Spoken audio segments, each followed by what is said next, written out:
I declare this special meeting open for the transaction of any business which may properly come before it. First, we have a motion to go into committee of the whole. It's moved by Councillor Lewing, seconded by Councillor McMahon, that we now go into committee of the whole under the chairmanship of Deputy Mayor Councillor Warren to deal with budget deliberations. Call the question. All those in favor? And that is carried. Deputy Mayor.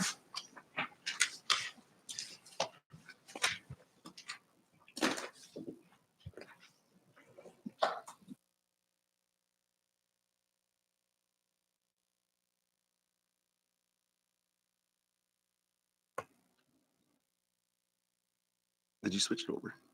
Yeah, you are in control. Wasn't showing. Okay, thank you, Mayor Tomey.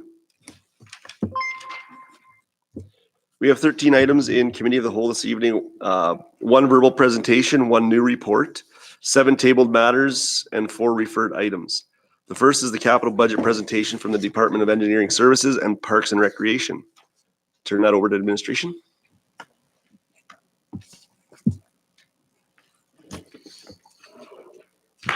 Thank you, Chair. So our intention this evening is to give you an overview of the general capital budget as well as the utility capital budget.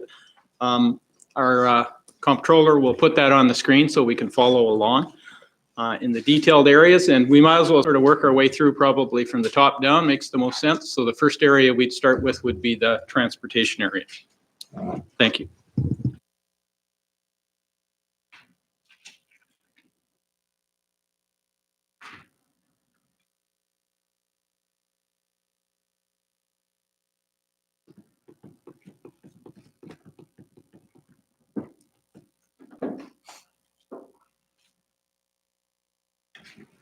Sorry for the delay there. I guess with respect to TR1 or our transportation area, the capital programs by and large remain the same. It is essentially status quo. So, you know, under this capital program, we undertake our pavement rehabilitation through 3 categories. One would be resurfacing, restoration, and rebuild. So just the varying degrees of intervention to rebuild the roads. Also, and the budget for that is about 3.6 million for 2020. And again, this is fairly consistent with what we've seen in previous years. On the another program would be our sidewalk program. Sidewalk, curb, and gutter. And of course, this is the rehabilitation, replacement, and repair of sidewalks. And again, this is largely status quo with respect to the amount of investment that our sidewalks are receiving. Traffic control. This is our traffic signals throughout the city and the renewal of those. This program focuses on updating the traffic signals to a modern standard and addressing safety concerns at intersections. Gravel roadways. We have an extensive network of gravel roadways. This is essentially the maintenance of those and some rehabilitation on an annual basis of a subset of those roads.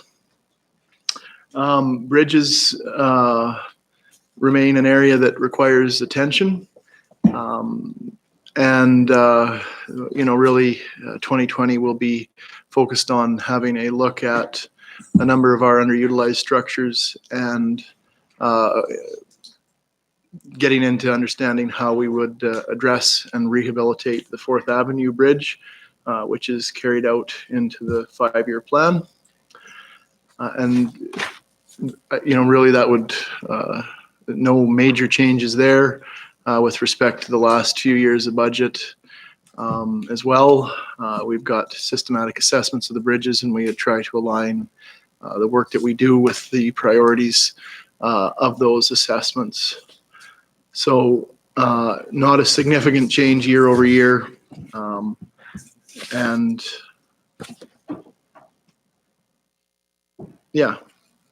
I guess, no major program changes for the TR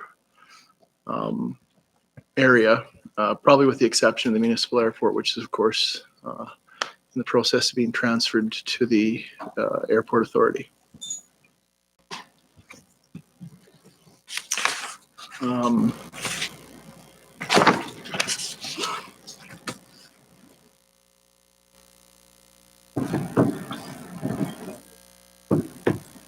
Anything else, administration?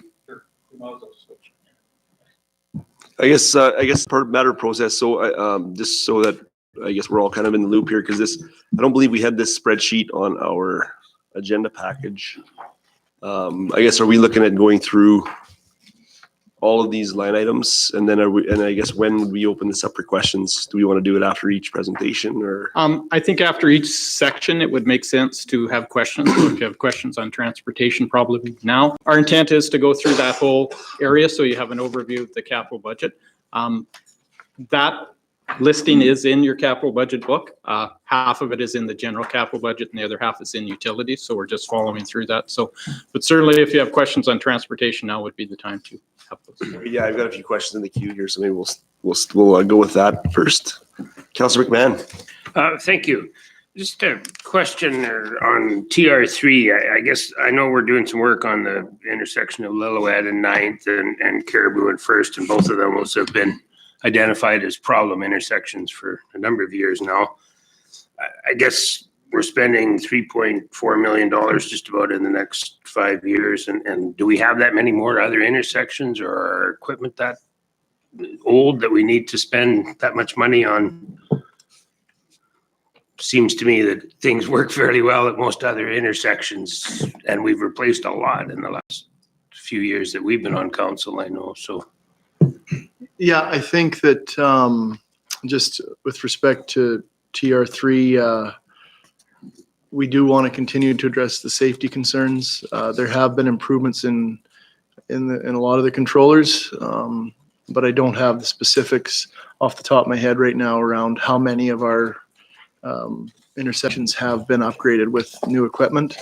I do know that we've made significant strides in the last few years with getting the controllers upgraded, but there would still be some controllers out there that would be antiquated and, kind of challenging when it, comes to getting parts and whatnot. Get a study done.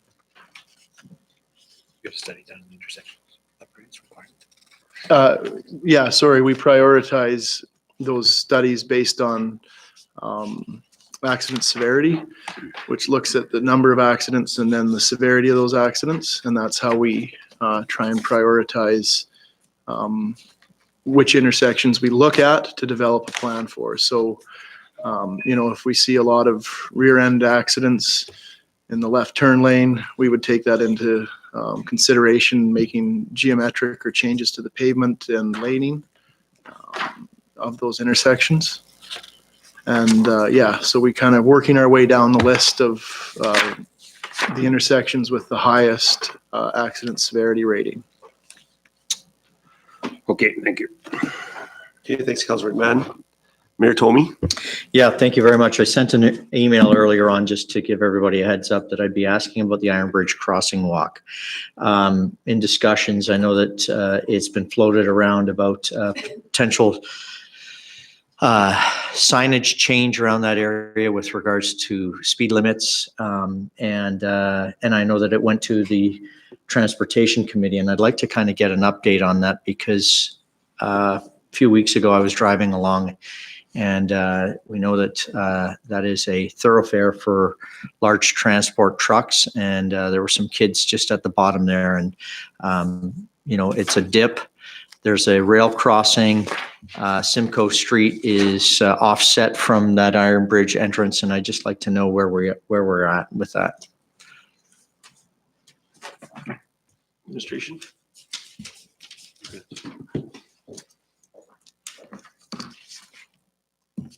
I can attempt to answer that. I apologize, I didn't see the email, so may not be familiar with all of the details. That's an area that has been identified through our bylaw.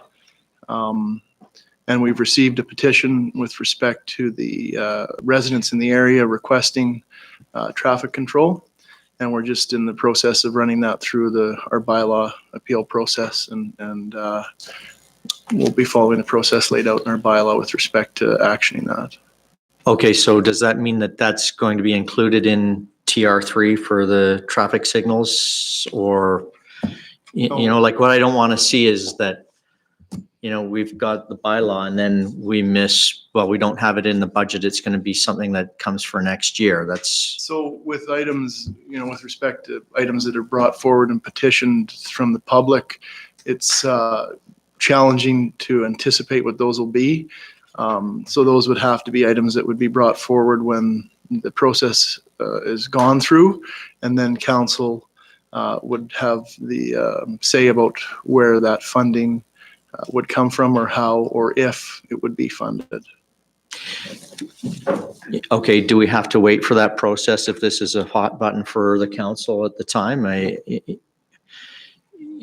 So I'm just asking if I mean, it's, I believe, laid out in our traffic bylaw, the appeal process.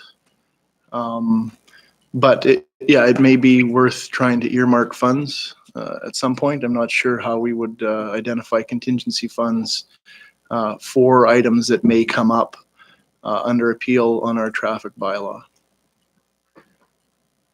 Those things will come up throughout the year. We don't have any way to anticipate the number or the cost of them. And yeah, I think they would be specific reports that we would bring forward through that process for your consideration.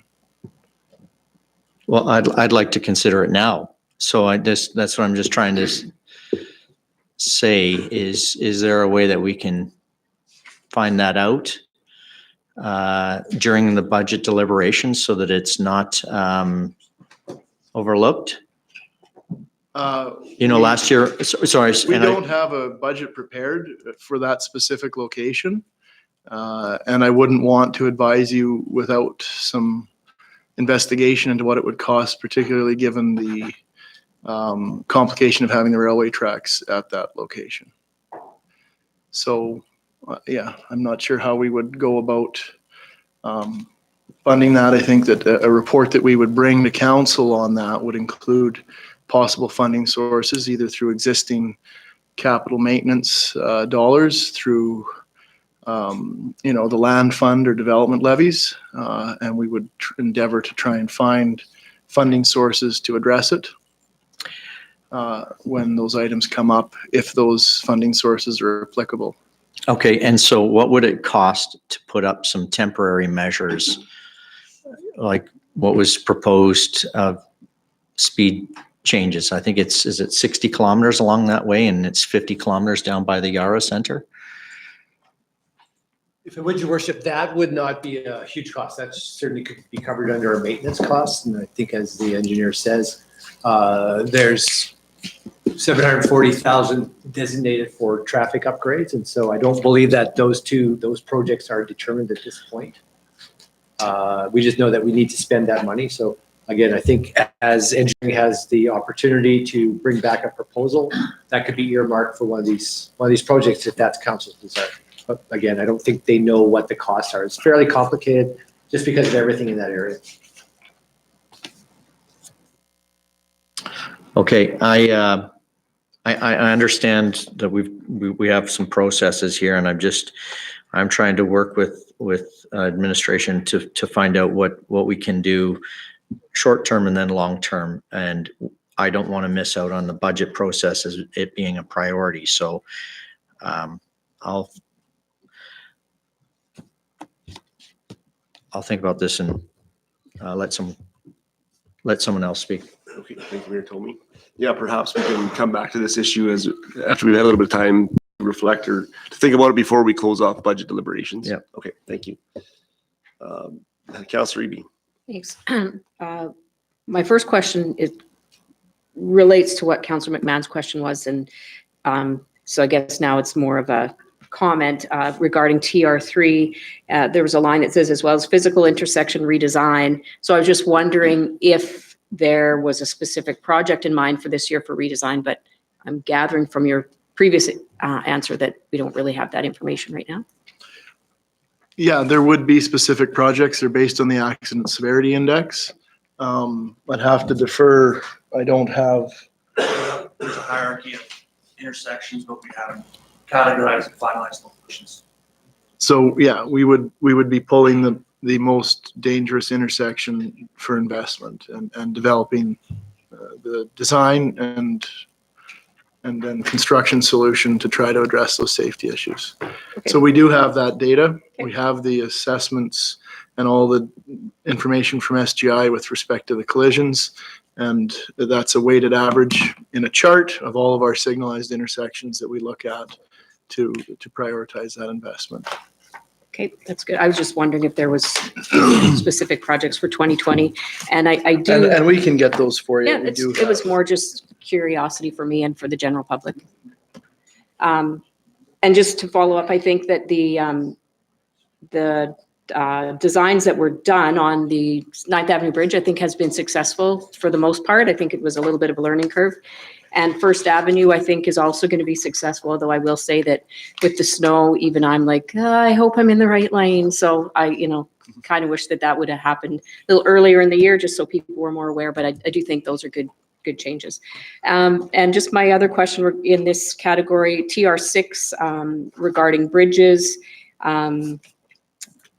recommending to repurpose Cotto Street Bridge into pedestrian. I know we've heard that before. Just wondering, is that still a project that's a ways out, or is that something that we're looking at for 2020? And also the engineering consultant for rehabilitation of 4th Avenue, is that a 2020 project, or are we just compiling some funds so we can do that in the future?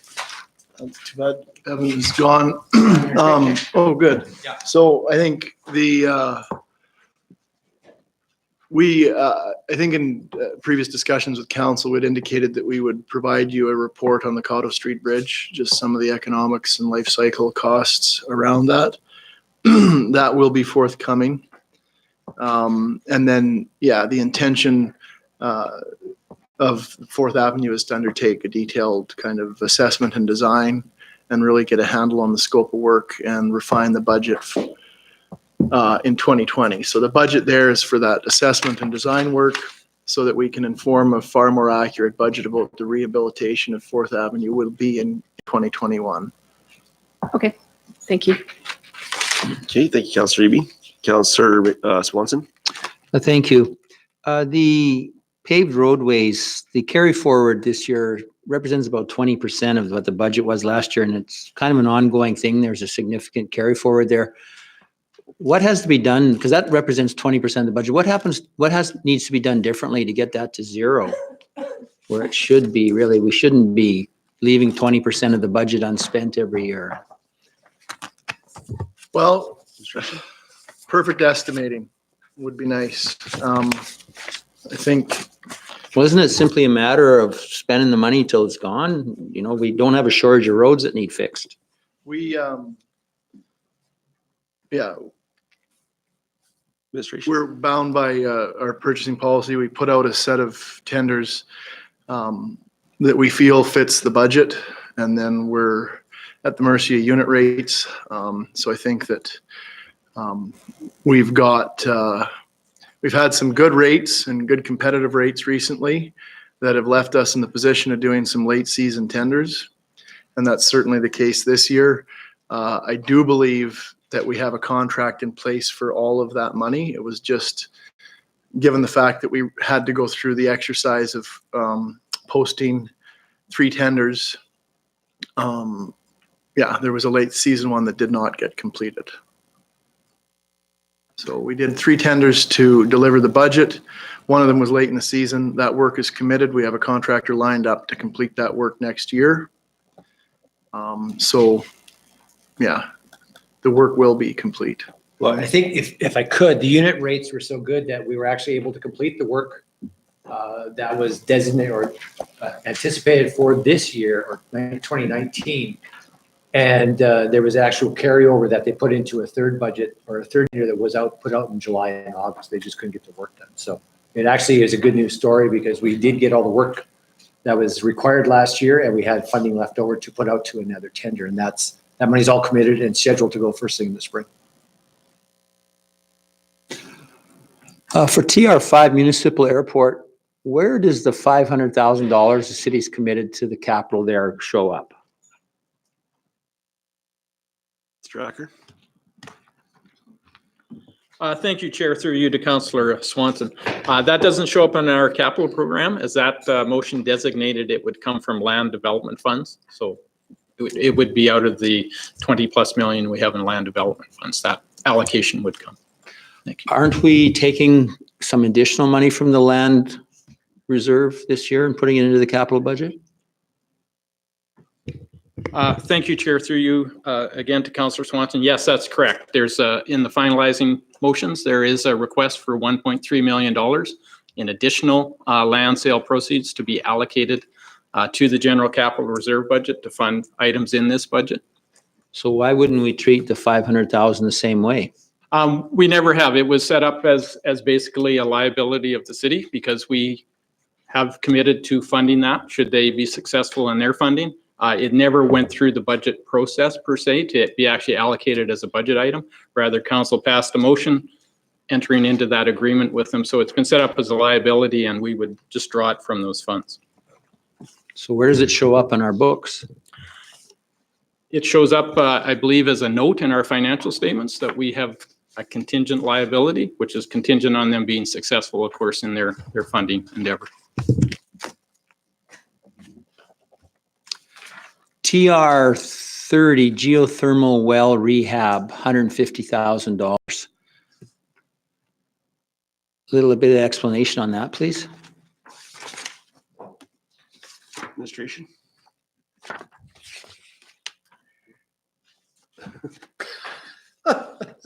I'm sorry. The city clerk had quite the look at my face. If, maybe I will, I'm sorry. The geothermal wells are, of course, you can help me with this, are the ones that service the spa. And so there's some rehab work required on the wells to ensure the supply of water. Yeah. How much water is being drawn from that well? My understanding is it's not anywhere near what was originally envisioned. I don't have those numbers. The volumes I don't have in front of me. Oh, there you are. How much? 6 liters a minute. So the disposal, so there's two wells. One takes water out of the ground, one injects it. Well, one returns it. And what's being returned is 6 liters a second. A minute, sorry, a minute. And is that going to Temple Gardens Mineral Spa and then returning to the well? It's, well, I believe that's part of the repair cost is the injection well is down. So it's just being returned to the sewer, not injected. And that's what we're attempting to deal with. But yes, the water is withdrawn from the ground, sent to the Mineral Gardens Spa, and then it's the 6 liters a minute that comes back to the city or back to the. Do we bill for that water? Is there a charge for that water? We do have a contract with Sask Water, and I think that this was something that was discussed with council at a previous year with respect to the agreements and timelines on the agreements.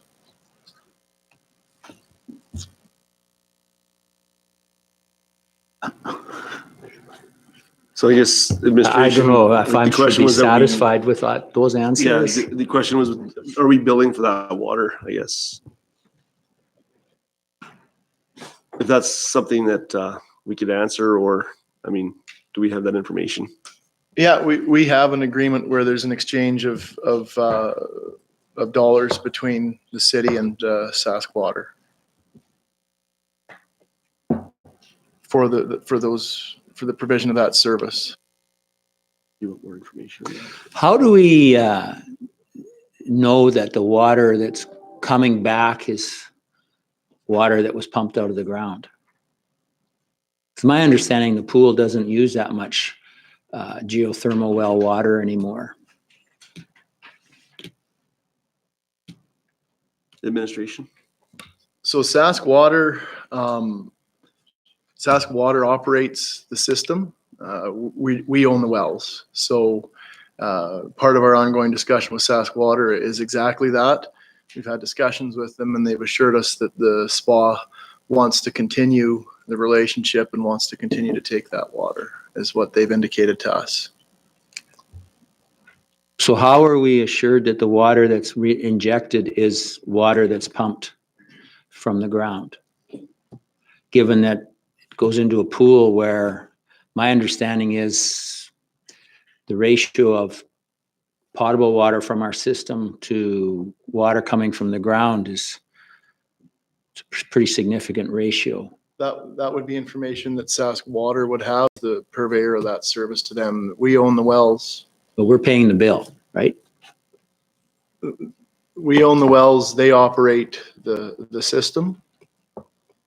So they're the ones that are dealing with the volumes of water being pumped and the return. We understand the return because it is going to our sanitary sewer. Well, I don't know how to be more polite about my concern is that like the pool at the spa is not filled 100% with geothermal water. So I'm just wondering, we've got a bill for $150,000 to rehab something that I don't really know if it's being used properly. So I think, Chair, perhaps these are details of contracts that I don't think it's reasonable to expect that administration would have those kinds of details off the top of their head. So certainly we could take that under advisement to get the information and circulate it to council, because those very, very detailed bits of information just aren't handy right off the top of the head. Okay, thank you, Mr. Golotiechko. Councillor Swanson, would you be satisfied if administration brought back some information to council on that? well, we're going to approve $150,000 expenditure here, and so no. Chair, if I could also suggest that the $150,000 has been scoped out. There's regulatory compliance with respect to the operation of those wells, which are supervised by Energy and Mines. They are repairs that have been scoped and which are required for regulatory compliance. So I don't think this is a voluntary thing. This is a matter of ensuring that we meet government regulation. Okay, thank you. Well, it's certainly an important tourism feature of the city of Moose Jaw. Okay, anything else, Councillor Swanson? Well, I was at the opening of the wells. Actually, I think I flipped the switch, but I'm just wondering if it's being used. You know, we're told about these regulatory, but there was agreements set up for the use of the water, and I don't know if it's being used the way that was originally envisioned, but I do know that we're supposed to come up with $150,000 this year. And I think my questions are legitimate. Okay, so I think administration, could you come back with some information on this before the budget is approved? Yes. Okay, thank you. Anything else, Councillor Swanson? Okay, Councillor Froese. Thank you, Chair. Through you to administration. Just a couple questions on TR6 on the carry forward amount being about 1.2 million there. What was left kind of not finished, and because we're kind of going from that to 900,000 and kind of what's all in that program. Administration.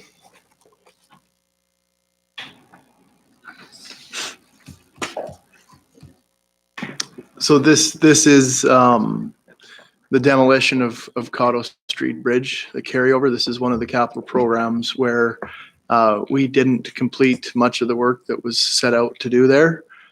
So it's the combined budget from 2019 and 2020 that we need to achieve what we are targeting and laying out for 2020.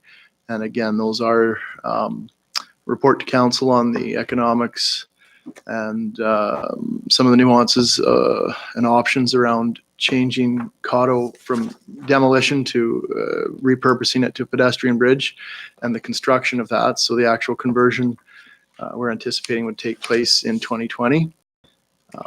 And then the assessment and detailed design of the 4th Avenue Bridge. So the total budget would be in the order of 2.1 to achieve both of those. Again, those estimates will be refined as we bring a report forward to council on the potential conversion of Cotto. And then ultimately, again, the same process as we refine the estimates for 2021 on 4th Street. Okay, great. Thanks. That's all my questions. Okay, thanks, Councillor Froese. Councillor Swanson. Thank you. Have we determined who owns that Cotto Street Bridge? Because I know at one time it was said it was the city, and then another time it was the railroad, and have we determined who owns that bridge? Administration.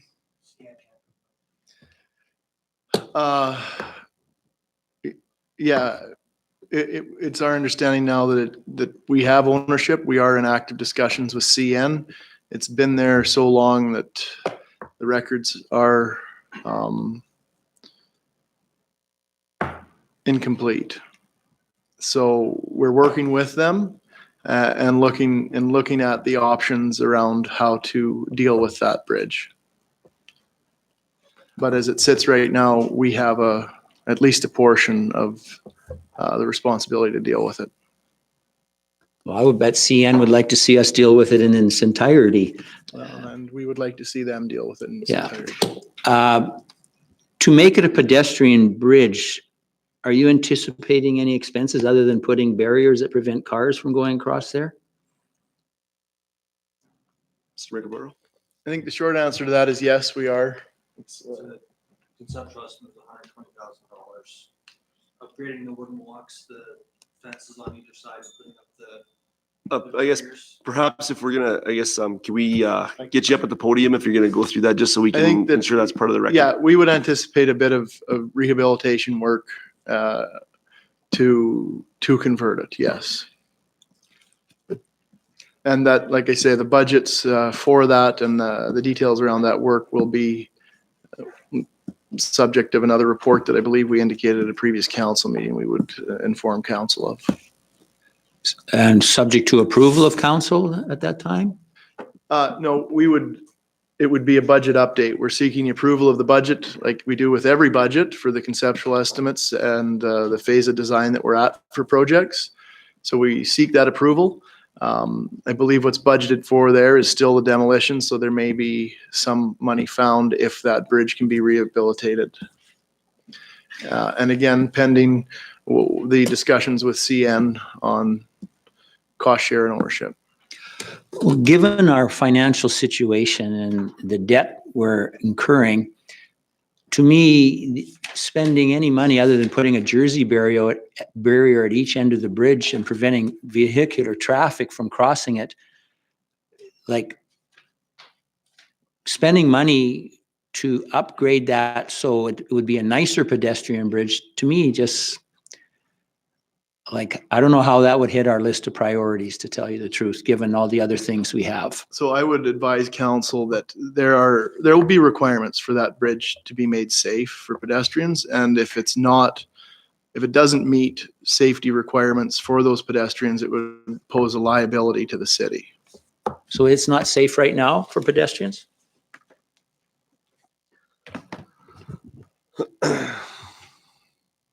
The recommendation has been to demolish the bridge. So it's not safe for pedestrians right now? Well, then Councillor Swanson, I think. That's yeah, a question. I'm We've being asked. had structural assessments of the bridge that deem it insufficient, outdated, and bridge experts say that the bridge should be demolished. But we haven't closed that bridge. Administration, the question was, is the bridge closed at this time? We have not closed the bridge at this time. And how much of that 1.2 million is allocated towards that bridge? Josh, would you like this one? Yeah, sure. Come on up.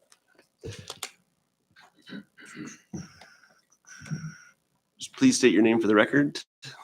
Hi, thank you. It's Bevan Harleton. Mr. Harleton?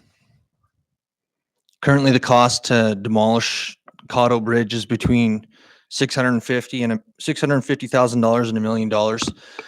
That cost is variable due to the presence of lead in the paint.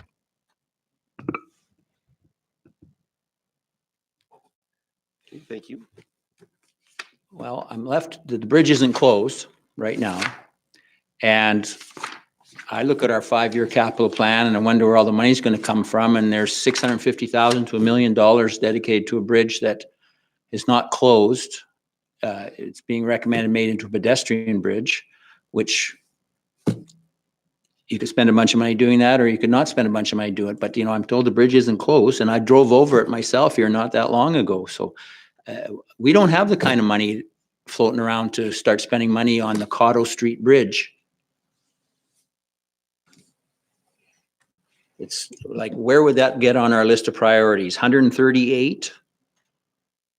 Number 2? Okay, anything else, Councillor Swanson? No. Thank you. Councillor Eby? Thank Mr. you. Harleton. I appreciate administration's information on this, and I appreciate it's in the budget. It is maybe it's not number 1 on our priority list, but it's still number 1 on our list to be sure that going forward, structures in our city are safe. And, you know, I will say what was said to me last week, that if something should be done about it, then let's make a motion. Like, let's make a motion. Then make a motion to just close it and leave it as is. But we can't have administration not bring forward their best professional advice to us. That's what their job is. If they didn't bring that to us and say, oh, well, it wasn't our priority, so we're not going to tell council about it because they're not going to do anything anyways, and then something happens, then we're going to be mad at them and blaming them because they didn't give us the information. They're doing their job. And our job is, if we don't want that done, take it out of the budget, tell them to close it and carry on. But this is silly. This is absolutely silly. And I appreciate the information, and I will look forward to the report, and perhaps it will say it needs to be demolished. Perhaps it will say there's a way we can turn it into a pedestrian bridge. I don't know. And what I'm hearing is administration doesn't know exactly that yet either. So I will look forward to the report. Thank you for the information. Okay, thank you, Councillor Eby.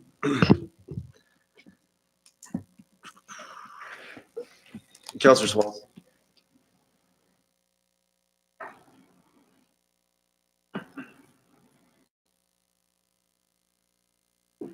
Well, I would challenge the statement that it's our number 1 priority in terms of safety. Would I put it ahead of the 4th Avenue Bridge? Put it ahead of all those traffic intersections? And I guess my point is, we don't have enough money to do everything that needs to be done. And we've got $650,000 to $1 million budgeted for a bridge that is not closed at this time.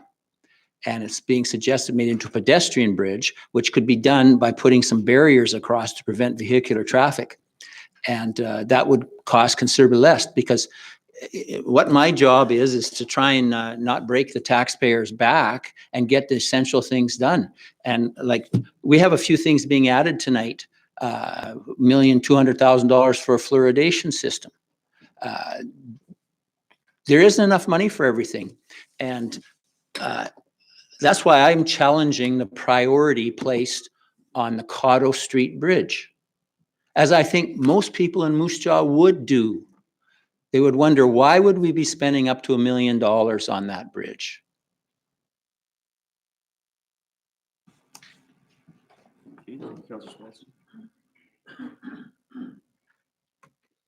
Okay, any other questions? I guess if I could pass the gavel, I just had a couple. Thank you. Thank you, Mayor Toby. So yeah, and I would just start off by echoing Councillor Eby's comments. I mean, I know it's often easy to get kind of going down the rabbit hole and getting into the weeds. And I mean, as councillors, I think that is our job to take a look at that. But I do put trust in our administration that, you know, they are evaluating all the different priorities that we do have, and, you know, making their best guesses in terms of what projects need to be completed. So I do appreciate the work that's being done. Just overall on the capital projects for transportation, and I'm assuming because we are getting this budget done, hopefully in a record fashion in terms of timing, we're going to have more opportunities and more time to get the tenders out to the market, evaluate the bids, and have considerable amount more time to retender if we need to, if we're seeing some savings there. So I'm looking forward to that process. I guess a couple of questions on that. When are we expecting to get the majority of our transportation tenders out to the market? And the other part is, when are we looking at providing the list of locations, for example, the paved roads, the traffic control infrastructure? When are we looking at getting those lists made public?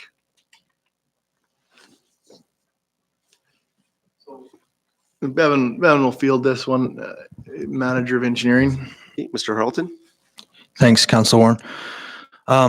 With the exception of the bridge contract or contracts, which will be slightly more complicated, all of our intention is to have all of our construction contracts posted and closed by, I would say, April or May of next year, with intention of maximizing our construction season. And just on that, so I mean, I'm assuming that for those packages to be going out, we'll have had the list approved, and I'm assuming public by then. I guess, when will we know what roads are going to be paved?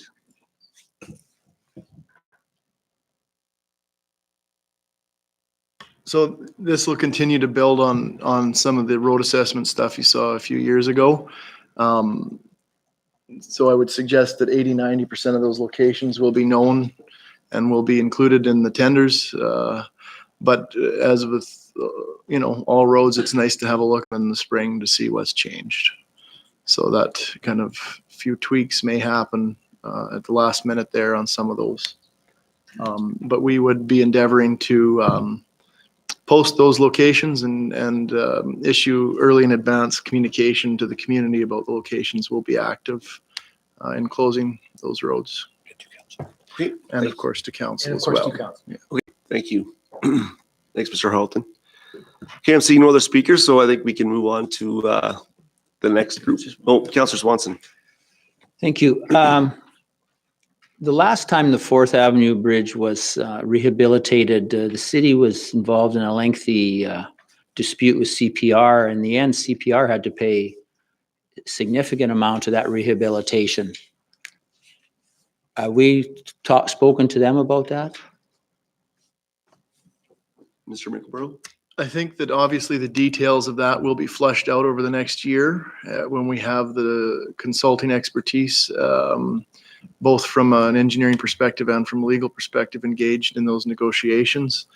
I believe what I can say with some degree of confidence is that it's only a portion of that bridge that they are responsible for.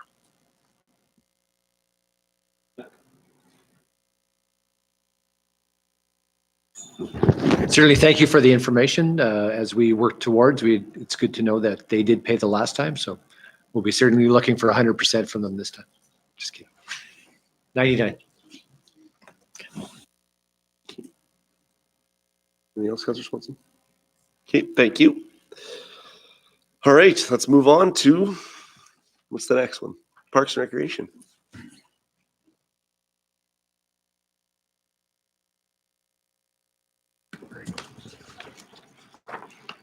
Hey, thank you. As you'll see in the chart there, our 2020 capital budget request is $1,072,995. This amount doesn't include the additional items we spoke to at last council or last budget meeting. As we've indicated before, the department is responsible for the maintenance, repair, renewal of a significant amount of facilities and outdoor amenities across our community, in which the large majority do not see any type of annual funding towards renewal on an annual basis. I'll just provide a quick summary on the 14 projects we have identified in 2020. Starting, I guess, from the top with PR3 Waccamaw Valley. That is annual funding, that is capital funding provided on a matching basis to Waccamaw Valley. That amount is increased by 2% every year, and it goes to capital projects to enhance obviously the river valley. The project they have identified for 2020 with this funding is the completion of the lower level crossing. The next one, PR4, nothing. PR14, Crescent Park upgrades, you'll see $16,000 there. $10,000 is towards completing the dredging in the Serpentine. We got approximately 70% done this year, and we'll continue that work next year. And the other 6,000 is to general upgrades, which would include some replacing some of the old fencing on the north side along Athabasca, as well as some garbage replacements. The next one, PR23. There's several projects in this PR. First one being the Ross Wells Park grandstand repair. So this is the third year of a 3-year project to repair and renew the grandstands at the ballpark for $25,000. The park sign replacement, the second year of a 3-year program to renew the main signs in city parks. So 5 replacements have been completed so far this year, with 3 left before year end. And then we'll look to do another 5 in 2020. Also in PR23, the building upgrade at Admiral Park, $12,000. That's just the utility shack that houses the electrical and the irrigation. The existing building is falling apart, has several holes in it, so we'll look to replace that. And then we'll continue on with our sprinkler head replacement program. We did have to reduce our funding from $15,000 down to $3,000 in 2020, just to be able to complete some other priorities.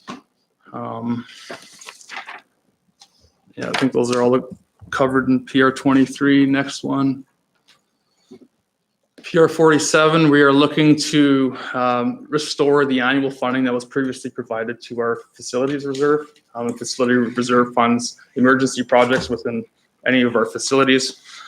We would look to do $20,000 in 2020, increase that by $10,000 every year until we get to $50,000 in 2023, where we would keep that annual funding stable from 2023 on. PR 55 reforestation is our urban forest reforestation program.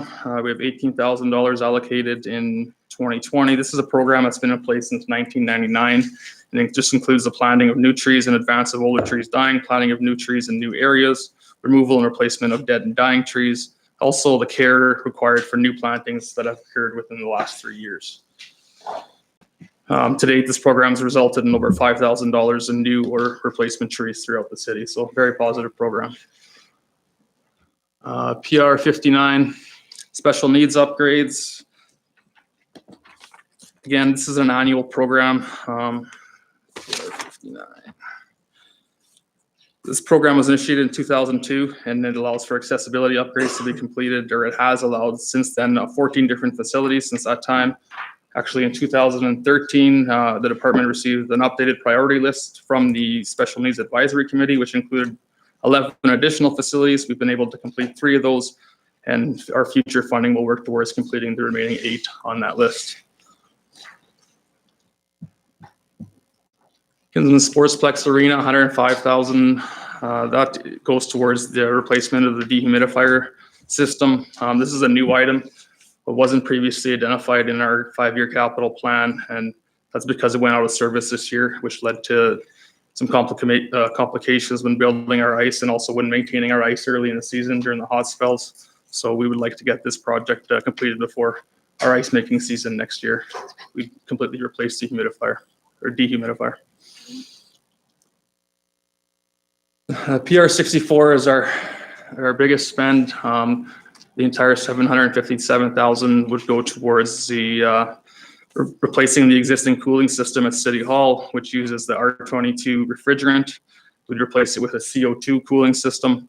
Our current system is over 30 years old. It's reached the end of its life cycle. Our biggest issues are within our actual distribution system within our lines. There's quite a few leaks, which result in approximately $3,000 a year being spent just to add refrigerant to the lines. Also, as of 2020, so as of a few weeks from now, our new environmental regulations surrounding R22 refrigerant will be implemented, and the product will no longer be manufactured in Canada, which will increase our cost significantly and also decrease the availability of it. So. PR 65 Community Projects is our community capital grant program. Again, another program that was established in the early 2000s, 2004. Like I said, enables community groups to undertake capital development or renovation projects that result in shorter long-term benefits to the community. So the program contributes up to 50% of costs for community projects that focus on improvements to parks, facilities, which provide recreation, sport, arts, or cultural opportunities to the community. And that concludes the list for 2020. Okay, thank you, Mr. Blais. Councillor Eby. Thank you. Well, I believe this is the area that we need to discuss about the demolition of the YMCA. And I am prepared tonight to make a motion regarding that, but I would like to ask administration, first of all. Well, first I'll say that I'm going to make a motion to do that, but I'm wanting to find the money in the current budget one way or the other. So I'm going to just ask Mr. Blais if there's any capacity within perhaps PR 64 in that budget line, if there's any funds there that could be shifted. Also, the 55,000 that was earmarked for the master plan, I would be willing to offer up. I also wondered about the LED changes at the cultural center. However, then the mayor and I were discussing this and wondering if there could possibly be revenue that we're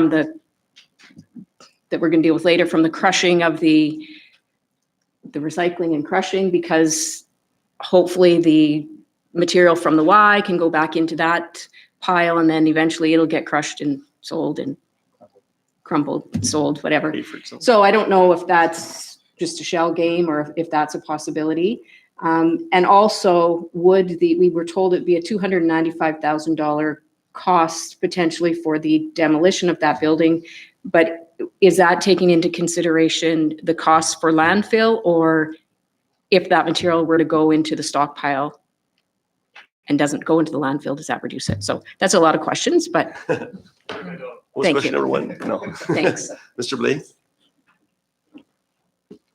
Okay, thank you. In regards to the first question surrounding PR 64, so that's the cooling system, the 757,000.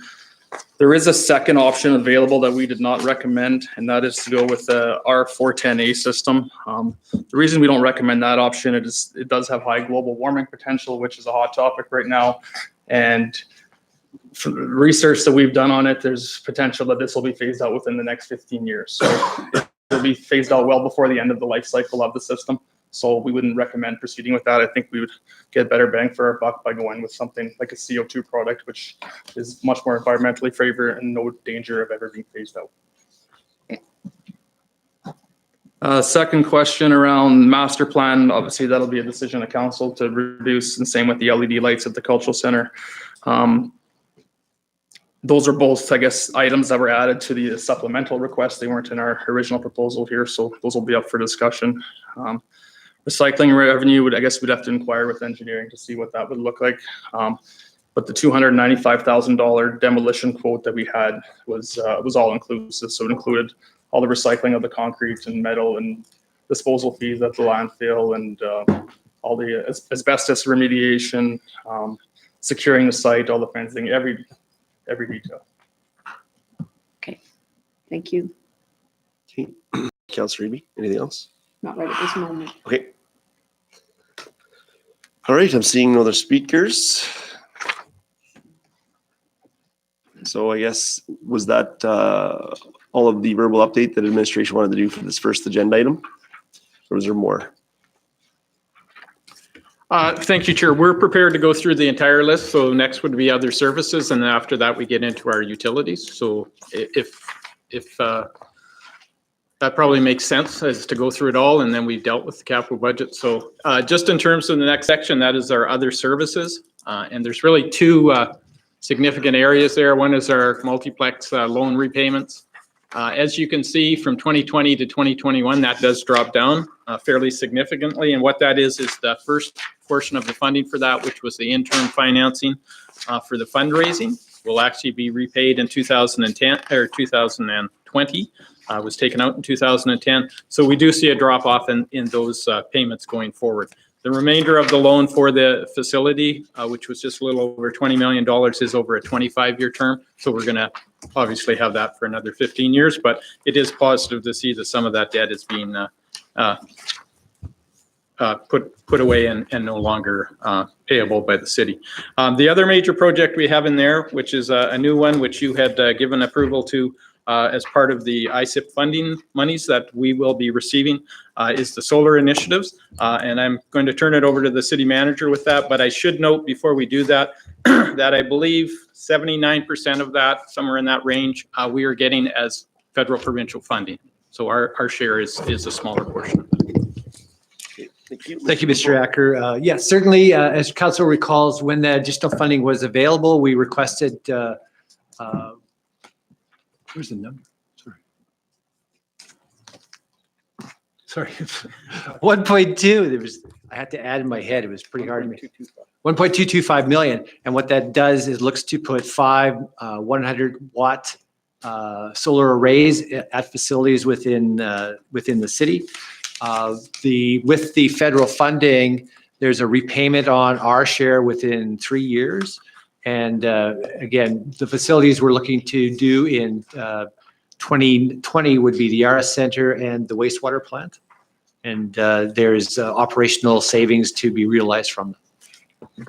So it's an exciting project, 3 next year, and we haven't decided which 3 those would be. But again, 79% of the funding is coming from the federal and provincial governments. Thank you, Mr. Pufalt. Any questions, council? Okay, thank you. We can move on.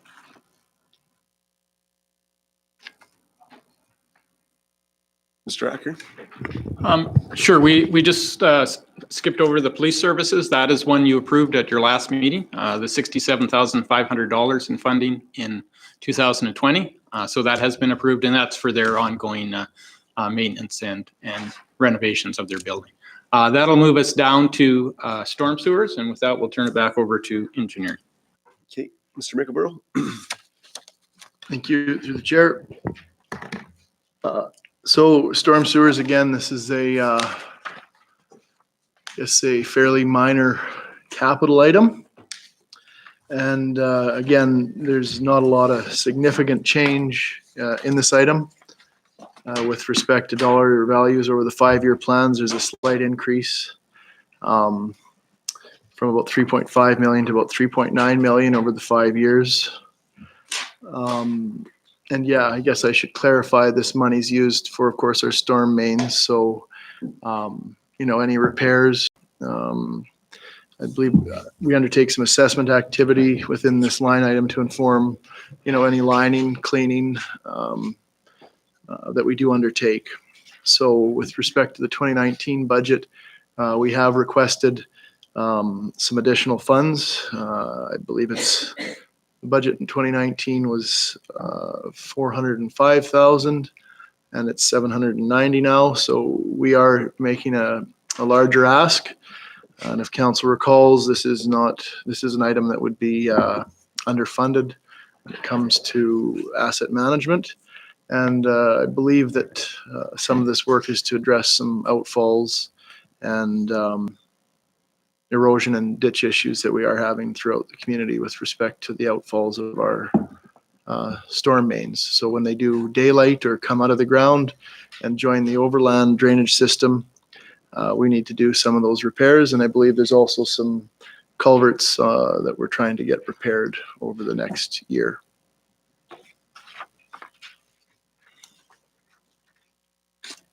Okay, any questions for that section? Nope. Please proceed. Yeah, please continue, Mr. President. So We're on to our water distribution.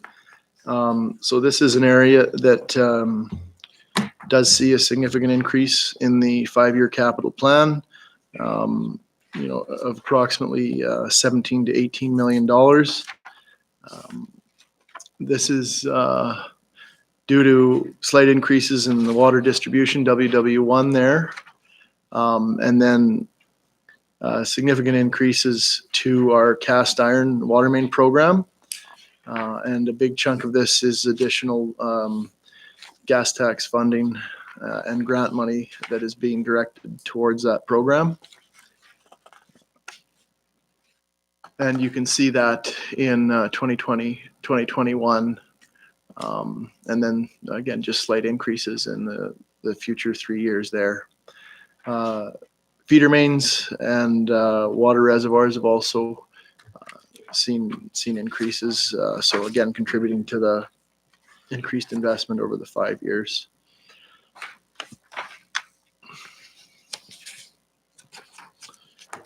This is, of course, some of the larger projects that we are undertaking.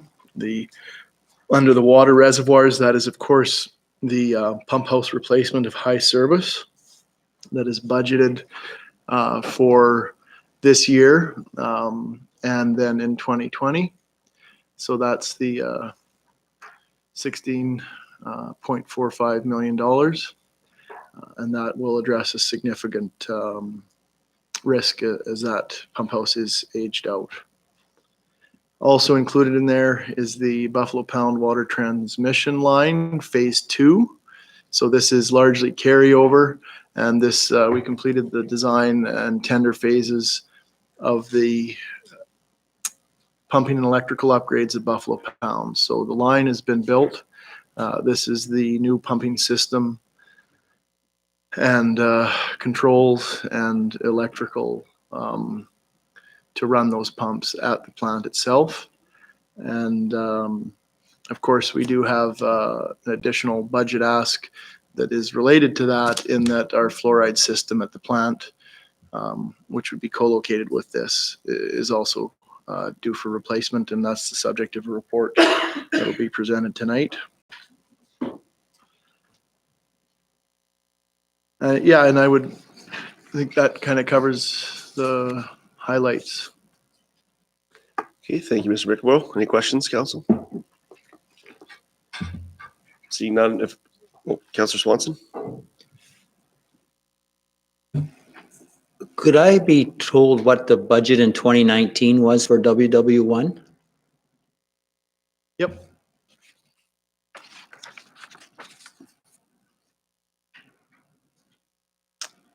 $310,000. And the increase, it's doubled. Like, for instance, the program includes ongoing repair and maintenance of the approximately 2,800 water main valves in operation. Is that not an operating type thing as opposed to a capital program? The replacement of hydrants and valves. No, the ongoing repair and maintenance of the approximately 2,800 water main valves. Repair and maintenance. Well, I guess, yeah, repair and maintenance would be the replacement of failed valves is what we would be drawing out of this account. If it was a valve stem that needed to be replaced, that would be flowed out of operations. But this is allowance and contingency for failed valves, failed hydrants, and those types of activities. I believe what we've also carried in there is replacement of dead ends and low pressure areas. So we did have a bit of a hiatus in that program over the last year or two, but I think that we would be looking to kind of address some more of those dead end and low pressure areas throughout the city. So would those really not be operational items? No, I understand your concern about the language there, repair and maintenance. But a replacement of a valve is a replacement of an asset that's at the end of its life. Have these traditionally been in the capital budget? I'd have to look back. Certainly for the last number of years, we've tried to account for, replacing failed hydrants and valves within the capital. I appreciate the point that, in the context of the overall distribution system, a valve of $10,000 is small. But they do tend to be, kind of the nodes of value within the system, if that makes sense to you. So, in 1 meter, you can have a valve worth $10,000, whereas your water main might be valued at $600 per linear meter. So WW1 is an attempt to address two things. One, the hydrants and valves and the things required for the operation of the system that have failed and need to be replaced. And then the areas where we need cross connections within our existing distribution system, which is to say new pipe to increase pressure in areas, and or, dead ends where we do want to add a pipe so that we've got to the ability to feed that area from two different ways and address any water quality or flow kind of chlorination issues that may exist as a result of low flow in a dead end pipe. Similar question for the flushing program. Why wouldn't that be an operating item as opposed to a capital item? It's ongoing maintenance. And the point I'm getting at is, I've already made the point that our water rate increase is being sheltered by reducing the allocation to capital, which to me, I think it was referred to previously as a bit of a shell game. And if we're starting to put operating items into a capital budget that is dependent on borrowing millions and millions of dollars, I don't understand. Like, to me, a flushing program, that's an operational item as opposed to a capital item. And Yeah, I'm repairing sorry. valves and stuff, that to me is an operational item. And I'm sorry, is it reflected? Where are you reading?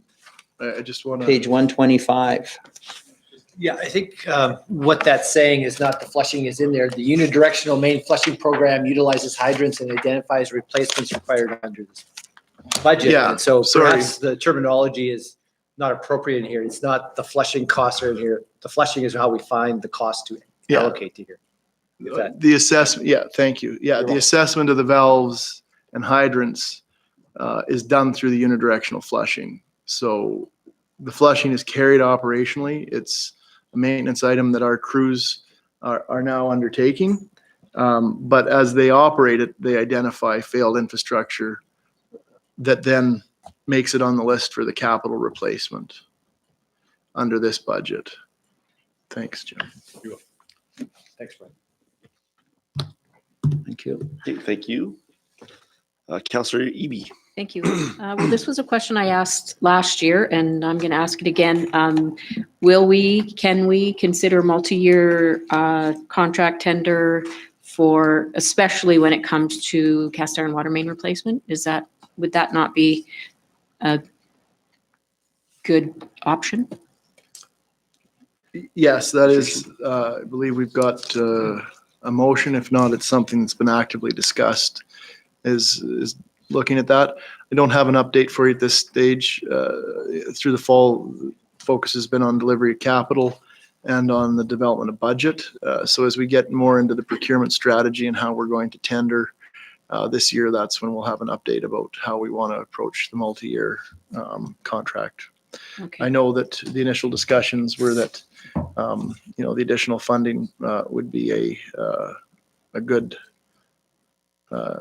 candidate. So the top-up funding to the 9.9 for the 2 years would be a good trial. Thank you. I just wanted to be sure that that hadn't been lost somewhere. Thank you. Okay, thanks, Councillor Eby. Councillor Froze. Thank you, Chair. Just through you to administration, what was our, for WW17, what was our budget in 2019 for Waterworks 17. Sorry. For 17 for, yeah, 6.5. 6.5. And so, and from that, we have a carryover 3. Yes, we do. 3-1. Over in that line item. A majority of that is the funding that came in July from the additional gas tax funding. So majority of the work, the underground work was actually done last year. Okay, and so then we're going to jump up to 9 in the next couple of years. Again, as council may recall, we were allocated, I think it's around $15 million under the transit portion of the federal funding, federal provincial funding, and council designated 6 of that to go towards the cast iron program, 3 per year for round numbers. It's a little bit more exact than that, but that's the general area of funding that council allocated. Okay, good, thank you. Okay, thanks, Councilor Prose. Seeing no other speakers, I'll pass the gavel. I just had a question. Thank you, Mayor Tomey. So yeah, I guess my question is similar to my last question on transportation network. Basically looking at, when are we looking at getting these tender packages out for the waterworks programs, and when might we start to learn about the locations that are being considered for the 2020 program, especially with the cast iron? Well, I can defer to Bevan Harlton, Manager Engineering, for more specifics. But as we were discussing the additional funding there, he whispered, we need to get design complete. And I know that he's under a fair bit of stress and working through that process to get it complete. So we do have a fairly good idea about those locations for cast iron at this stage. Bevan, do you want to add anything? Just saying we're at about 60% design. And when are we looking at getting those packages out to the market? Same timeline. Okay, same timeline? Okay, Yeah. thank you. Councilor McMahon, are you green right now? Yes. Okay, Councilor McMahon. The document talks about $15 million cost for the pump house facility. Ballpark, how much of that is pumps and how much of that is facility? Mr. Mickleborough?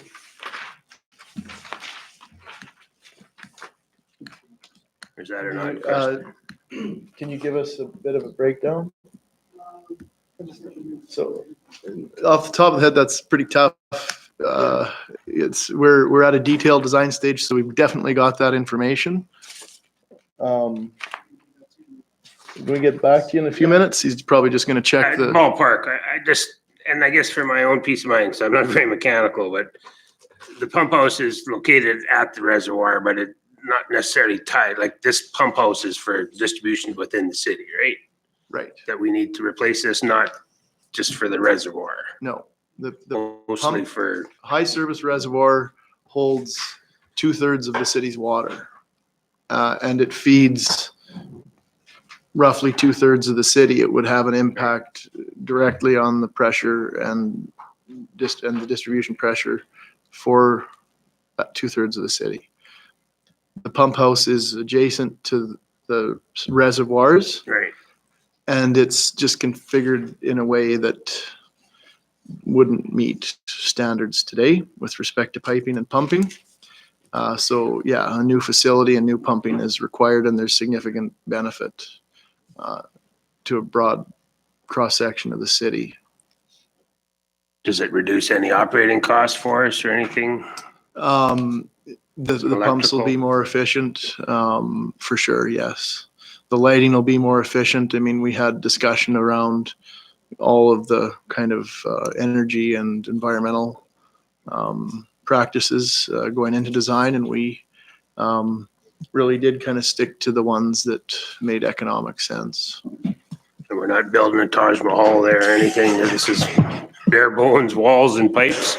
I think we're putting a roof on it.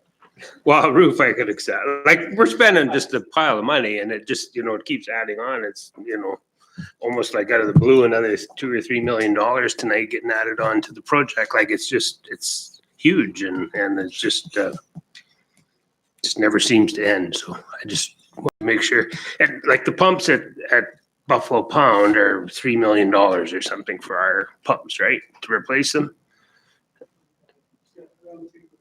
3.5 is, So there's that many more pipes at this pump house compared to what's out there that we need that to spend 10 million on pipes or pumps or? yeah, so this is, there's a facility here and all the ancillary support equipment for it, for sure. Okay, You know, That is also, if I might refresh council, that's also our major project for application for the next funding How much is from the it for? federal provincial government. when would we know anything on that one? This year, Uh, calendar year, or 2020 calendar year? We are hearing the next intake is January-ish. So I have a call down to the province, see if I can find out some more information, because we've already applied for this funding. And I know they announced some programs before the election, and so I want to get an update and perhaps lobby a little bit more for our program. Hopefully, early in the new year, we'll have a better idea to give you, but right now it's in the queue. His Worship and I have discussed this with provincial officials and ministers, and we've made it forefront. As we move to food processing, that water supply and water security is very important, and the reservoir is huge to ensure that the water supply can get to industrial and new plants type thing. So it's really an important project. We in fact met with Department of Agriculture a couple of weeks ago and had that exact discussion, is that Buffalo Pound was hugely important, and that's being looked at for funding under there as well. But as you get the water to Moose Jaw, we need this to be able to continue to carry the water, carry that water to the end consumers. Okay, so if I could just go back to the question on some of the breakdown. I believe this is a pre-design estimate. What level estimate? Class C estimate. So 50% design. You're looking at about 2.3, 2.4 million in engineering, contingency and tax.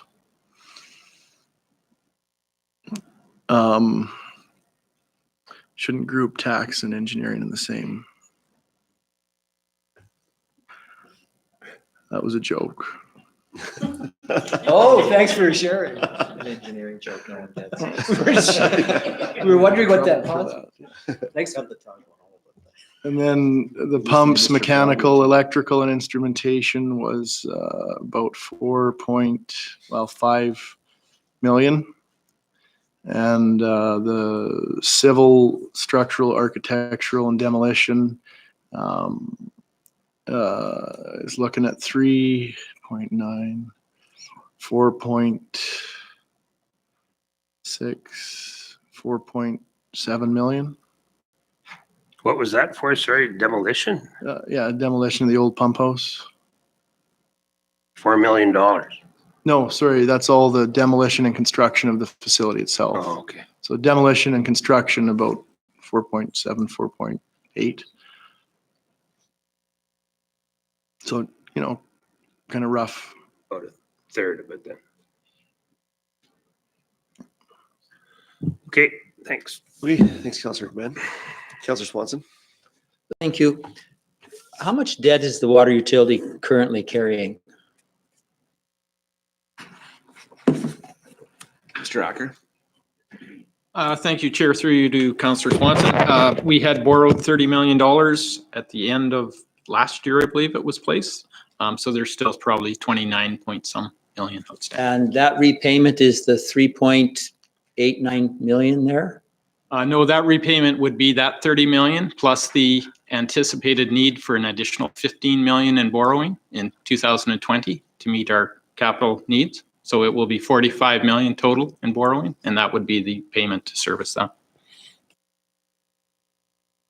And the ISIP funding on page 120, the ISIP funding of 18.3 million, that has been, we've received that confirmed, or is that assuming some additional?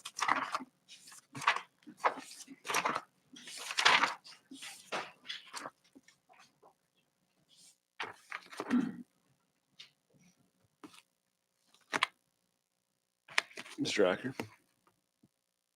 So part of that funding is what the city manager had previously spoken to in terms of the transit monies that are allocated. So that has been allocated to the city. We haven't physically received that money, but we've been told it is our money. The other portion of that is the approximately $11 million for the reservoir pump house project that we have not received confirmation of. So that is an anticipated revenue, and that's why it's showing in there. But obviously, if we don't get that $11 million, we will have a shortfall of that amount. So of that 18.3 million, right now, 7 million of it is confirmed. Well, just to defend myself, I guess that's why I question whether we should spend 650,000 or $1 million on a bridge when we're looking at borrowing $45 million. And that's not all the debt we're carrying in the city. So maybe I'm the only one that worries about that, but. Okay, thanks, Councillor Swanson. All right, seeing no other speakers, so we can continue.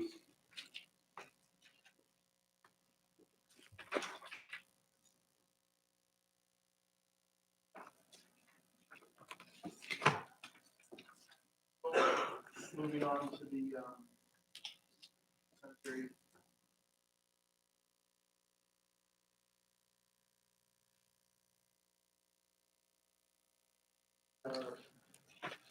In this case, the 5-year capital plan is slightly. Sorry. Yeah, just with respect to the sanitary sewer utility, the 5-year capital plan is largely unchanged. And, you know, not a whole lot to highlight here, just a bit of an overview of some of the programs. Sanitary sewers, again, this is our rehabilitation. This would include the lining of our sewers. So we would do an annual tender package to line them, to rehabilitate them. It's a cost-effective way of renewing them for a number of decades. It includes some dig repairs in sections that are damaged beyond the point they can be lined. So again, a very cost-effective intervention. With respect to the wastewater treatment plant, I should say we are anticipating doing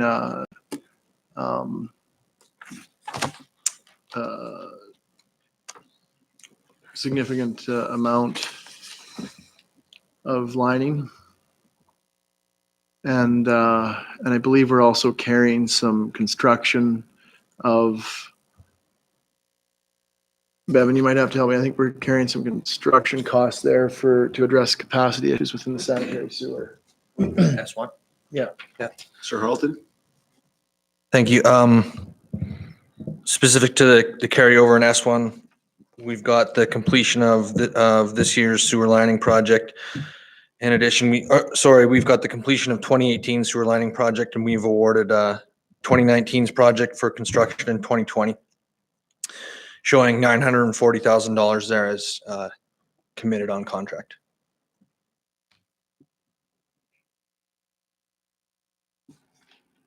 And we're going to undertake, as a result of the sewer capacity report, we're going to have projects with respect to installation of additional capacity in the mains. Yes. On S1 this year, we've purchased the four pieces of flow monitoring equipment and 2 ring gauges with the intention of internalizing our own monitoring program. We've identified a location with potential for construction upgrades next year. In addition, on S1, there's manhole rehabilitation, and I guess we would be looking at our 2021 locations for sewer lining. So the significant increase there is to try to address known capacity issues within the system year over year. I believe our budget was about 5.9, 5.6 million in 2019, and the budget ask in 2020 for S1 is about 2.6, 2.7 million. Yeah, this is to undertake improvements with respect to capacity within the existing sanitary system. Moving on to the wastewater treatment plant. Mr. Rickenborough, could you just speak up a little bit, please? Sorry. It's getting hard to hear. Sorry. Moving on to the wastewater treatment plant. We do see increased investment here. This is for Biolac curtains. So this is the rehabilitation or the replacement renewal of our Biolac system. This is a critical part in our treatment process that introduces air into the wastewater treatment flow. They are damaged and they need to be replaced. We continue work on the blowers, and again, this would be an energy efficiency initiative that's got environmental impacts. We're looking at upgrading blowers or large fans that do feed the ponds. And then again, just further getting a handle on some of the other work that needs to take place, in particular in the grit removal facility at the wastewater treatment plant. S4, our lift stations. See a slight decrease in the 5-year plan on this one. Again, we've undertaken an assessment report. What we're looking to do is try to reduce the number of lift stations we've got throughout the city. There are a couple of locations where lift stations are located close together, and we want to see if there's the possibility of removing them or removing one of them, or how they could work. And then just general upgrades to the pumps and addressing redundancy issues throughout our lift station inventory. And that's the sanitary waste. Okay, thanks, Mr. Rickenborough. Councillor Swanson. Thank you. Actually, if I could go back to the WW, the fluoridation system, and there was another tie-in, they're not reflected in those numbers. No. So should we not be talking about that with wastewater utility? In 2020, we're projecting what, another 1.6 million? I think the way that it was structured, is that those are additional reports and they're included later on in the agenda.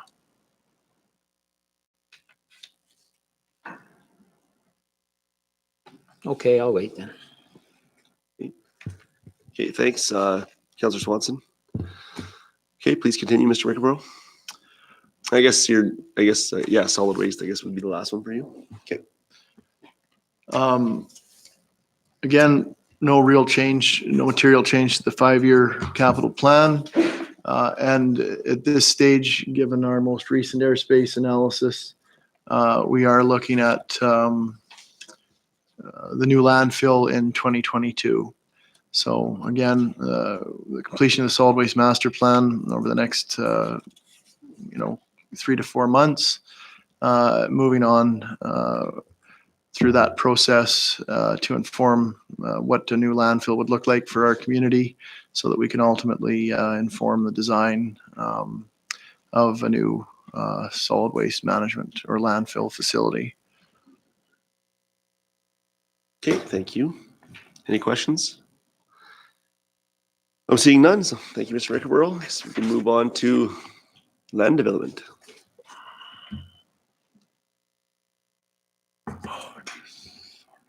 Ms. Sanson? Thank you. All we're asking for is a carry forward for the West Heath subdivision at this point. And currently, it doesn't look like we're going to be constructing in 2020. It would probably be 2021. Okay, thank you. Any questions? All right, I'm seeing none. Sorry, I do have one question. Pardon me? I do have one question. Oh, okay, sorry. Councillor I Eby. hesitated. So that West Heath, Phase 5, depending on what happens, that is the same area that the new school is proposed. Is that correct? That's correct, yes. So if that happens to go forward, that whole thing changes in some way, shape or form? That's right, yes. Okay. Okay, thank you. Okay, thanks, Councillor Eby. Councillor Swanson, did you push your button? I'm okay, I'm gonna have to clear the queue. Okay, try again. Councillor Swanson. Councillor Swanson. Thank you. So by carrying forward that West Heath Phase 5 money, will that require approval of council to begin spending that money? Ms. Hanson. We would definitely come to council before we would start construction in West Heath Phase 5, just to let council know that we are planning to move forward. So that would require approval of council then, I'm not sure if it requires, but we would definitely bring it forward. for approval of council? Yes. Thank you, because I wouldn't want that just being something that can be just acted upon. If we're going to carry that forward, I would want for sure council to have approval, because that, there had been requests to start spending that money 3 years ago and 4 years ago, and thank goodness we didn't. And I remember how much resistance there was to delaying that money. And I really don't see any really demand for us to start opening up more housing lots. And thank you. Okay, thanks, Councillor Swanson. Councillor McMahon. Thank you. It sort of ties into this, I think, on page 122 of our first booklet that we got, there's 3 schedules in there: water utility, sanitary sewage, and solid waste utility reserve. And in years 2021 through 2024, the opening balance corresponds with the previous year-end balance. But 2019 through to 2020 doesn't work that way. And I'm wondering if there's some explanation. Thank you, Chair, through you to Councillor McMahon. Yes, so 2019 is our estimate that we do with the 2019 budget. It's before year end is completed. It's before all of the works are completed. So there's always a disconnect between what we estimate in the budget process and what the actual is. So what you see in 2020 is again another estimate.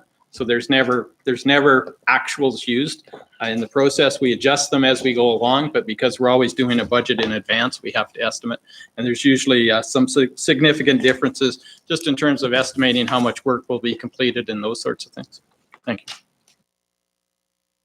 But if you're projecting a year-end balance, wouldn't that just flow to be your opening balance?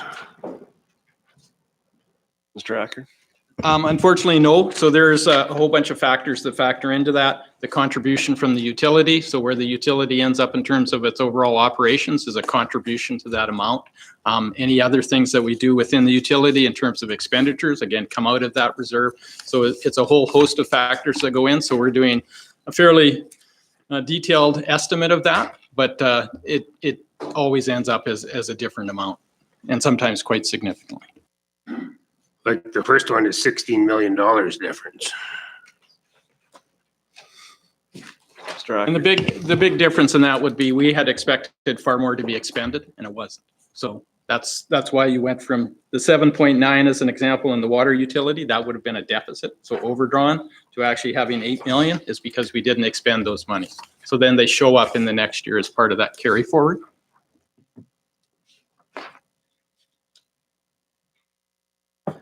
Okay.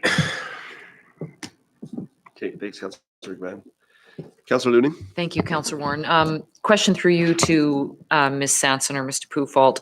Going back to what Councillor Eby asked about the school location possibly being in that area, do we know where we're at in that discussion? Like, are they firm on that decision, or do we even have an idea? Because my rationale is if they're firm on that decision, I'm kind of questioning why that would be in the budget still, right? Anyways, just like to know where we're at with that. Mr. Pufalt. Thank you. We've had some conversation with the schools, and we believe that something would be coming to council on the 16th. So we, This month. yeah, so we can provide an update as to some of the questions that we had about the site and the discussions that we had. So we want to update council on the 16th. Thank Just you. received. Okay. Thank you. Okay, thanks, Councillor Noonan. Seeing no other speakers, so doesn't look like we need a motion for this one, correct? Okay. Oh, sorry, Councillor Eby. Well, if we're at the end of this, then I do want to make a motion regarding the demolition of the Y. Okay. Just not sure how to identify the source of funding, given that I had a couple options, that I have a couple options, but I would like to know what administration would feel on that. Mr. Pufalt? Thank you, Mr. Chair. Certainly, if council passes a resolution and gives us till next Wednesday to come back with where we would find the funding, I think we have a couple ideas. Certainly, the master plan's been discussed that perhaps that funding, if approved, could be allocated towards that project. So I think if you give us a week, we'd come back and let you know where we could, if there's a potential to find the funding. Okay, thank you, Mr. Pufalt.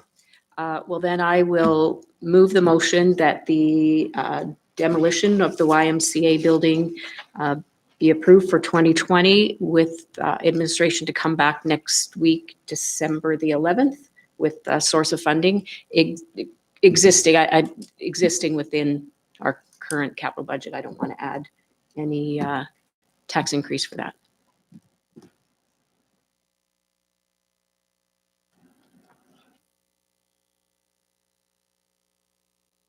Okay, thank you, Councillor Eby. Just a question for the motion. Would that be a capital funding request or is that an operating budget request? Is it? It's a capital. Yeah, okay, thank you. Okay, thanks, Councillor Eby. I'm seeing no other speakers, so I'll call the question. All in favor? Opposed? And that's carried. Okay, so on the report, going once, going twice, we will move on to the next item on the agenda. So the next item is a report, 2019 Parks and Recreation Capital Budget Carry Forward. Mr. Blade, did you want to lead that?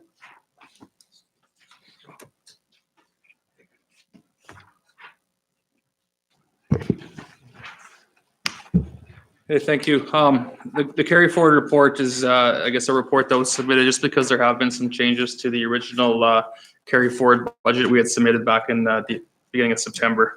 The change would be the previously submitted amount was $1,053,464. Our new proposed carryover amount is now $1,158,784. Biggest reason for that is the City Hall LED light project. In September, we had anticipated that it would be done by the end of December. Now we're looking at the end of January with that project. So that's the primary, I guess, reason for the increase in the carry forward amount. As far as complex upgrades was a 230, that's a mechanical upgrade, sorry, a $235,000 project. We've had some delays in receiving tender drawings on that one from our engineering firm. But that tender is expected to be out this month and the project awarded next month. A couple other large projects, the gas tax facility upgrades at the Kinsman Sportsplex, that's $425,000. We're just awaiting final word from the province just to proceed with that. We have actually had one tender out already. And the City Hall elevator replacement, that's another project that was delayed about approximately a month. We were hoping to have it done by the end of December. Now it's looking end of January. So that one's $146,000. Okay. Yeah, that's it. Thanks. Okay, thanks, Mr. Blake. Councillor Eby?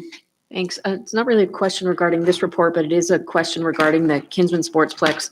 I've been told a number of times, and now by my own 5-year-old granddaughter, that the Kinsman Sportsplex skating rink is freezing, that they absolutely, those little tiny kids that are trying to skate in there are, it's just so cold. Is that just the way it has to be there, or what's the issue?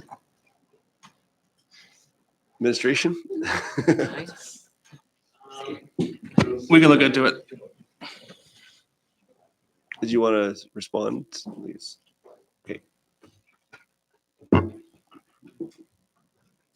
Mr. Chair, while our staff makes their way to the podium, this is actually a good report that shows, an extra couple months would have helped us to get a lot of our work done in the year. As you know, Mr. Blais just talked about a couple of projects being done in January, February. So again, that's the importance and our shared goal of having the budget done as quickly as possible and being allowed to get a full year's worth of work in. There's always delays on capital projects, and every second counts. Okay, thank you. Great. Thank you for the question. So we noticed two specific things with the capital upgrades related to the LED lights. So they were replaced in the Kinsman Arena, and that had a big impact on the amount of heat that was given off of it onto the arena. And as well as we did an upgrade to the glass, which put the glass a little bit higher. And so there is no heating system in the arena. So by the reduction of airflow and mainly due to the addition of LED lights that do not produce heat has definitely decreased the temperature on the arena surface. Thank you. Thank you. Just make the ice harder and faster, if that helps. Yeah, yeah, it does. Thank you. Hey, thanks, Councilor Eby. Okay, any other questions? I guess I have a question if I could pass the gavel. Thanks. Thanks for the report. I guess just a question that your mayor told me. This is a recommendation, I guess, is that we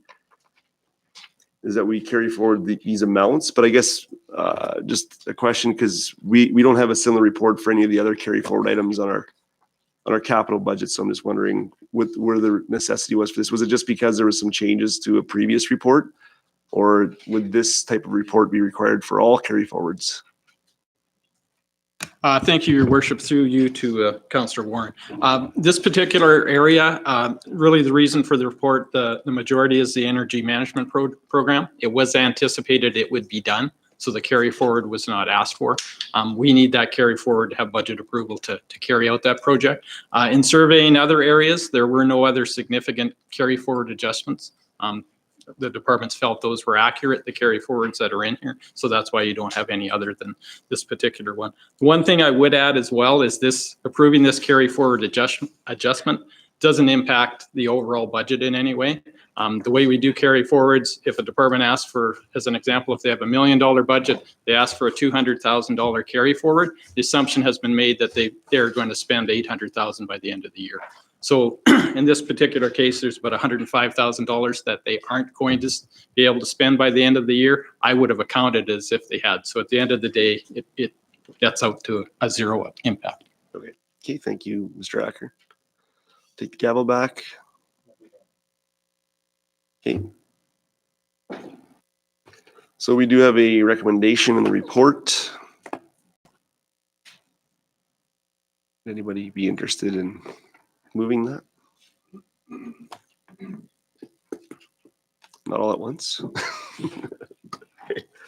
Councillor Froese. I'll make the motion that Parks and Recreation 2019 capital budget carry forward funding amount be increased to $1,158,784. And do I have to read all the amendments, or are we good with just the total amount?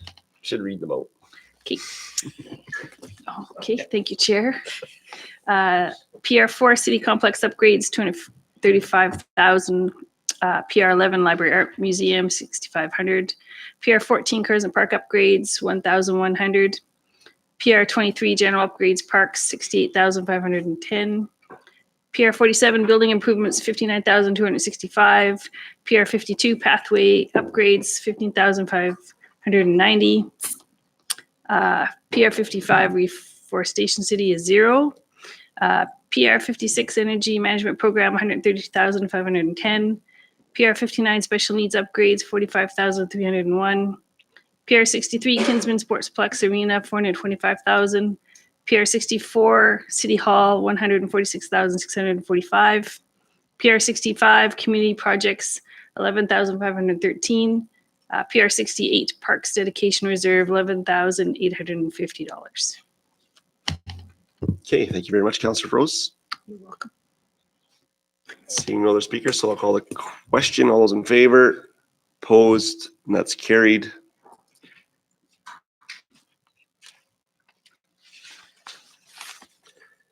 So we move on to the next item, which is a report named WW16 Buffalo Pound Water Treatment Plant Transmission Line, Phase 2 fluoridation and Northeast Reservoir influent. Mr. McElroy? Chair, we'll need a motion to lift. Oh, from this the has table. been, this has been tabled, okay. Councillor Looning moved that this be lifted from the table. All those in favor? That's carried. Mr. McElroy? Yeah, I would just turn it over to the manager of engineering, but just mention that, yeah, this is both of the items that he's going to be discussing are new work that was not considered in the original scope of the transmission line. And yeah, with respect to the fluoridation system, it's old, past its life. It has not been operational because it's obsolete. And yeah, I believe there's information attached from medical health officer about that issue as well. And with that, I turn it over to Mr. Halton. Okay, thank you. Mr. Harleton? Thank you. So this is, this report's about the inclusion of the additional pipes at the Northeast Reservoir and the fluoridation system at the treatment plant, with a request for an additional $2.3 million to be included in our contract for Buffalo Pound Transmission Line Phase 2 with construction next year. Some background on the treatment plant project. Phase 1 was to bring the water from the treatment plant to the city, which was completed and commissioned in December of 2018. Phase 2 involves tying in that transmission line at the Northeast Reservoir and at high service, and completing the pumping and electrical upgrades at the water treatment plant. The tie-ins at high service reservoir are handled through the high service pump house project. So there's new lines being put in the ground at high service with that project. At Northeast Reservoir, the original scope was to tie into the existing lines, which today are 38 years old. So those are steel water lines. That infrastructure doesn't have an inlet or an outlet for swabbing or for any maintenance, which causes increased corrosion and actually reduces that service life. I don't know if I mentioned it, the service life on this steel pipeline is 20 to 50 years. So we identified this was the appropriate time to replace the influent line at Northeast Reservoir. That would mean that the entirety of that transmission network from the treatment plant to our 2 reservoirs have been replaced. The scope of that inclusion would be 160 meters of pipe, a new flow control valve, a new tie-in to the reservoir itself with allowance for future expansion, and connecting to the existing sampling lines and chlorination lines.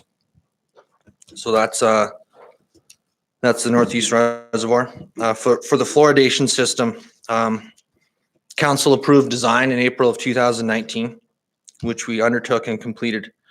The catalyst here is that, well, 2 things like Mr. Mickleborough said. One, the first off is the current system's inoperable. Cost of maintenance and parts is increasing, and in fact, a number of the parts are now obsolete and can't be sourced. Running this fluoridation system is a regulatory requirement of our permit to operate, and the current system is not compliant with OH&S standards. So what it is within the building without the current system is within the building at Buffalo Pound without the proper ventilation. And the ask for that is $1.2 million.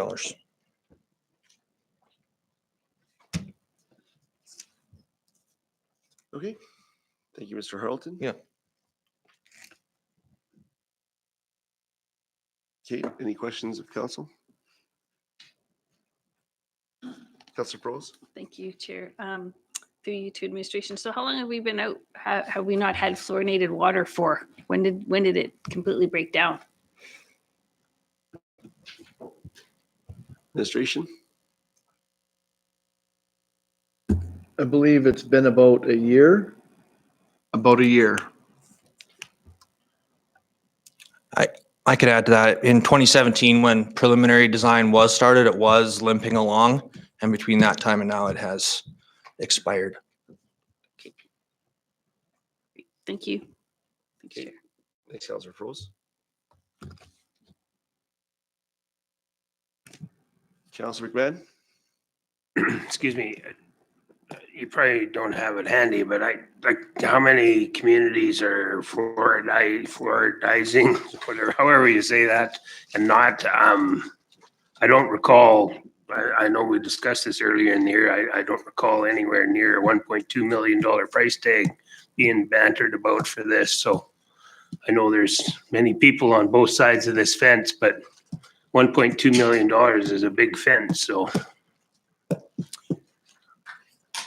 Go ahead. Yeah, I don't have the list on me, but the current system is in a powder form, and we're moving into this liquid acid system, which is a cheaper product than the powder. It is consistent with other municipalities that are installing these systems right now, and Mark has given me that list, but I don't have the list of communities. Speaking to the costs, it's a large part of that cost is not just for the system itself, it's to put it in a room in a way that it's safe for the operators to use it. So for example, the pieces, the structure is there, but they need to recess it so that if there is leaks, it's able to be contained. They have to improve the ventilation system. So that scope is the fluoridation system and then what's required in that building to use and operate it. And Regina doesn't fluoridate their water, is that correct?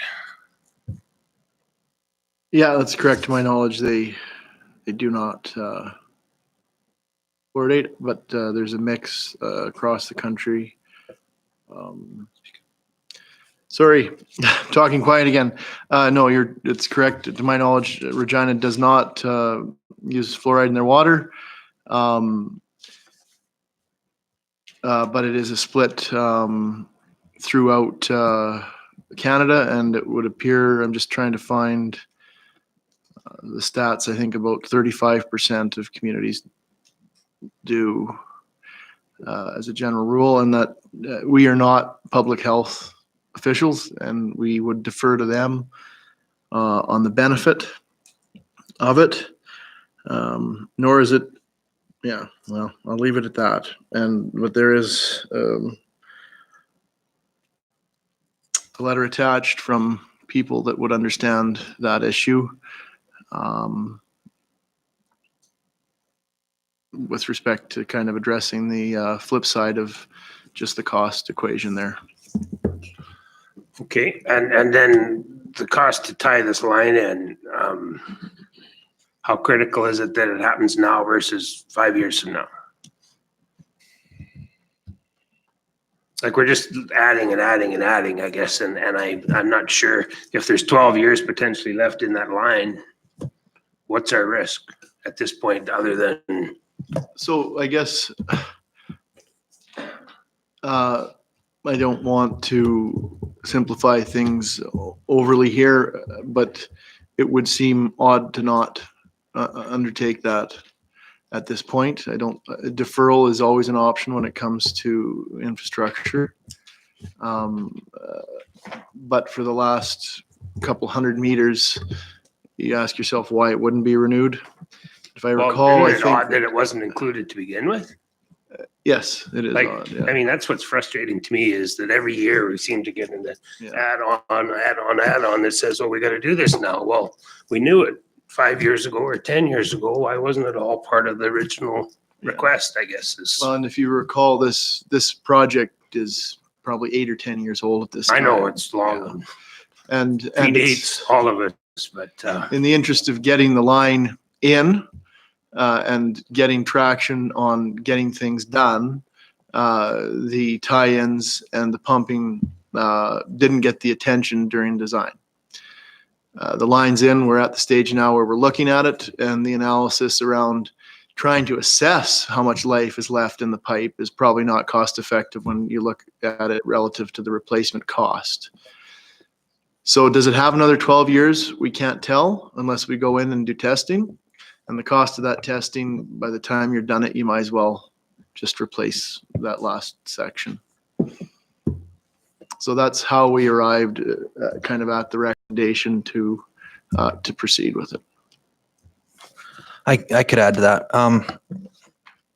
In terms of why you would add that now and not down the road. If you look at one of the cost estimates, it shows a mobilization, demobilization fee, an estimate of ranging between $100,000 and $150,000.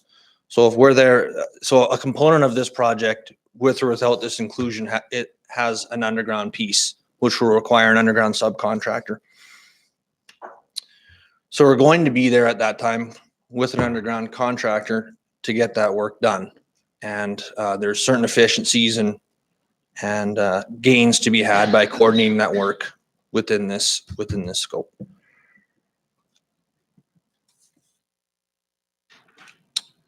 Okay, thank you. Okay, thanks, Councillor McMahon. Councillor Swanson.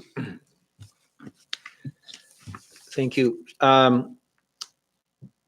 The fluoridation capital expenditure, it can be done now. Can it be done in 6 months? Can it be done in a year?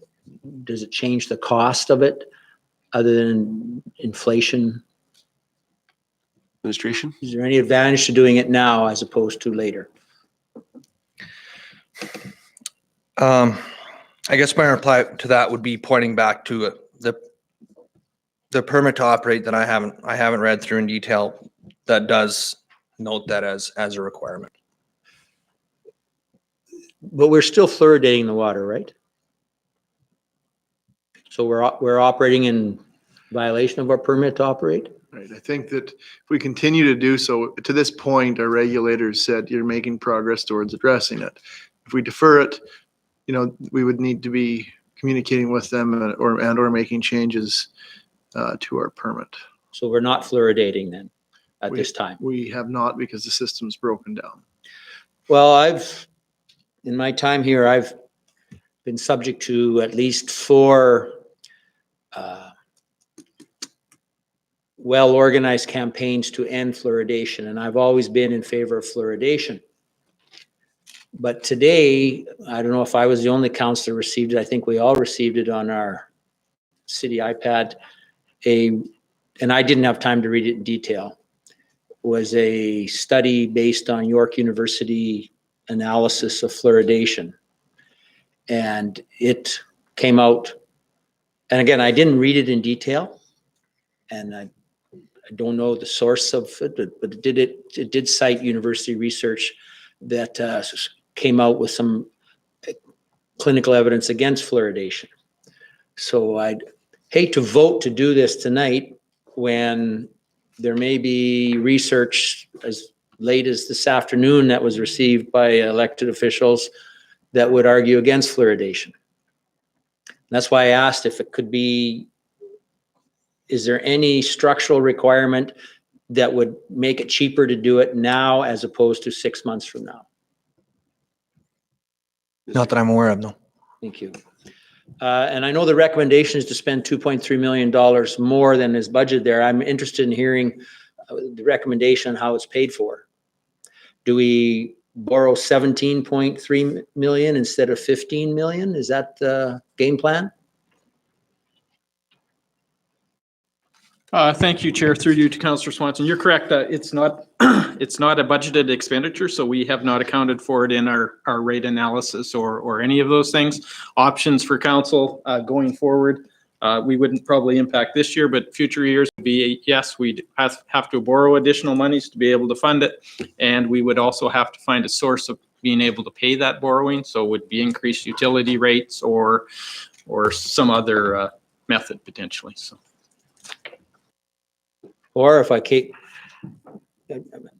not to belabor the point, I could take $1 million out of the Cotto Street East Bridge. Because one of the options would be to reduce spending elsewhere. How much of a priority are these things? Because we are spending $212 million. And is it just simply we just spent $214 million? Or do we try and find some savings? Is replacing lights at the cultural center as important as putting money towards this? I can name any of 150 things. And because just borrowing more money to me is not the way I would prefer to go. And it is just brought to us tonight. And I'd like to find out more about that research that was supposedly sent out today. And I'd like to see what other options there are to just borrowing more money. Because what's not contained up there is what the chief engineer of the Buffalo Pound Water Treatment Plant brought to us a couple of weeks ago, is that there's a forecast for adding to the city's debt limit of as much as 39 million, as little as $39 million over the next little while. And I've made the point before, but Moose Jaw's population is not growing, but our piling on of debt certainly is, and it's growing at double-digit levels. And I don't think that's sustainable. You know, I look at this year, I think about, I think it's been a while, but to me, this might be the year that the city of Moose Jaw's finances start really spinning dangerously out of control. Because we just say, oh, let's borrow more money. Let's borrow more money. As I said before, I've always supported the fluoridation of the water based on the medical advice we've received. But we're already at $212 million. There's a recommendation to approve this tonight, but no recommendation is how to pay for it. Which, how can I responsibly do that? Thank you. Thanks, Councillor Swanson. Mayor Tomey? Yeah, I just, forgive me my ignorance with regards to the engineering of this matter. One of the things that we've been having discussions about is the upgrade to the Buffalo Pound Water Treatment Plant. And what does that look like? We're waiting on potential funding from the federal and provincial governments concerning that project. Is this something that we would be advisable to hold off on until we would find out what that project looks like? And would that be included in the upgrade of that facility? Administration. What my point is are we trying to spend $2.2 million on a project that in about 3 years' time, if we do the Buffalo Pound Water Treatment upgrade, that we're going to have to upgrade again? Or spend the money again? It's a good question. But no, as it sits, the pumps are owned by the cities. There's assets retained by the cities within the plant, given the nature of the relationship, and the pumps and the fluoridation system would be owned by the city of Moose Jaw. I know we own those, but when the upgrade happens, what does that look like to those facilities and the internal workings of that building? If we're going to be, as has already been explained, this is going to be a self-contained unit within the facility in order for the protection of the employees when they're distributing the fluoride. Is that correct? Yeah. Right. So we would still be responsible for the cost of it at that time, whatever shape that took. And I'm not sure Buffalo Pound knows what shape that's taking with respect to the upgrade at this point either.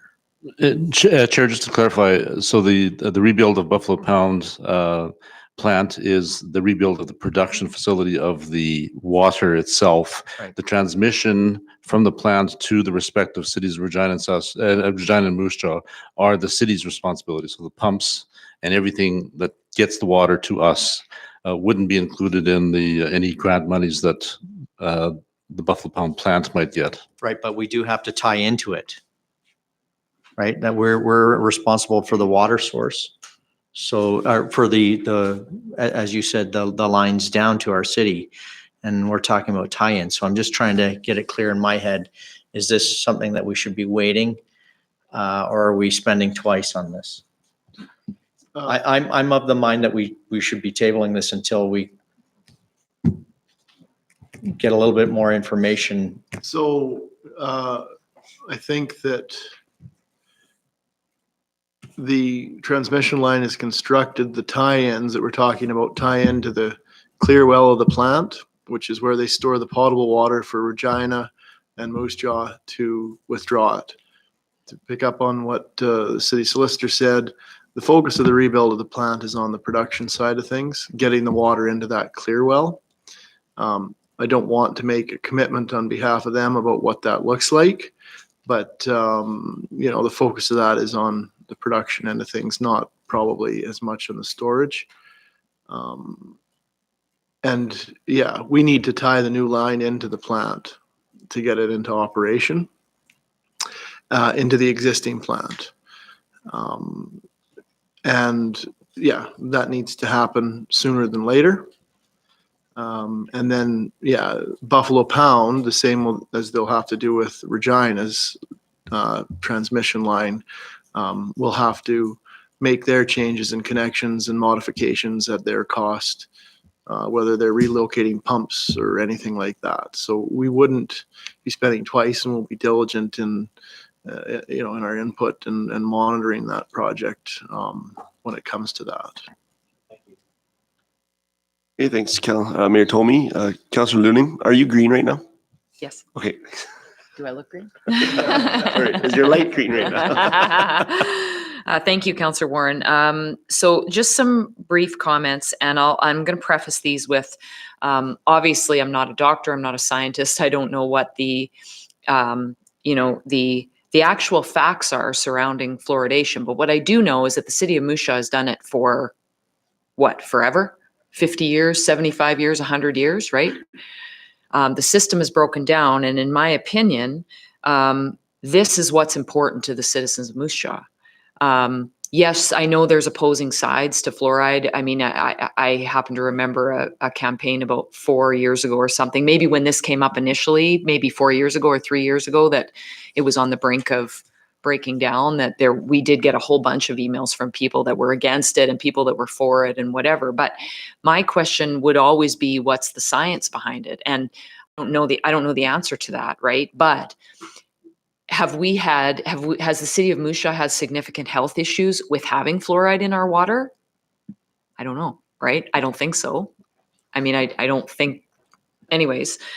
To me, I guess what I'm trying to say is that an item like this in the budget, to me, takes priority over developing West Heath Phase 5, if we're really looking at things that take importance in the city. Because I've stated the point about West Heath and the fact that we're really not building infrastructure on that side of the city to support growth on that side, whether it be roadways, you know, further bridges, that sort of a thing, whatever it might be, because we don't have the money for that. But when we look at something like the fluoridation system, to me, I think that does, whether the fact is that it comes here tonight or not, to me, in my opinion, these kinds of issues for the citizens of Moose Jaw should take priority. So, you know, in my opinion, this should happen sooner than later, if not right away. And this should probably be passed tonight. And I would vote in favor of this happening.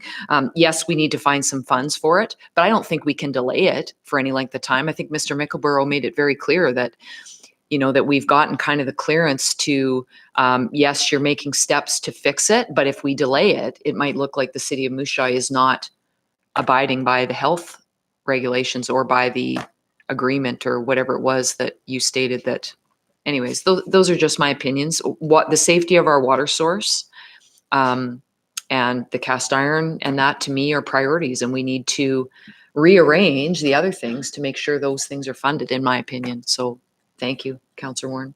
Thanks, Councillor Looning. Councillor Eby. Thank you. I also agree with what Councillor Looning has said regarding the fluoridation system. And I also didn't have time to read the email in depth or all the links that go along with it. But I mean, I know there's always two sides to those things, as there's two sides to other issues like anti-vaccination, which, you know, sometimes I think there's some fear mongering there that we don't want to get into. So I also am in favor of it. I'm also in favor of the influent line, including tie-ins. it only makes sense to me that we do it all at once. When I read this report and went back to, was not considered during the preliminary design in 2011, I think, oh my word, by 2020, this project's been batted around here for 9 years. And is that just bureaucracy at its finest, how long it takes to get these things done? And so it is unfortunate that it wasn't in there in 2011, but I prefer to have it in there in 2020 instead of have it come back in 28 or whatever, 2025 or 2028 and say, well, they could have done it in 2020. So again, the budget piece, where the money is going to come from is an issue. I don't think we can just keep tacking things on. And, maybe it is something like the Cotto Street Bridge that just has to, not happen. I don't know. I'm not going to pull that out of there right now, but maybe it is something like that we just put, good old yellow Jersey blocks, my favorite thing, in front of that bridge. I am not sure, but I do think that this is important. And we hear it time and again around this table and in our community that the supply of water to our citizens is the most important thing, because without that, it doesn't really matter what else we have. So I am in favor of this, but again, just not 100% sure the source of funding or how that's going to look. So anyways, thank you. Okay, thanks, Councillor Eby. Councillor Swanson. Thank you. Yeah, it's true that there was capital money allocated for this since 2011. The elected officials did provide money in the capital budget for this long before it started.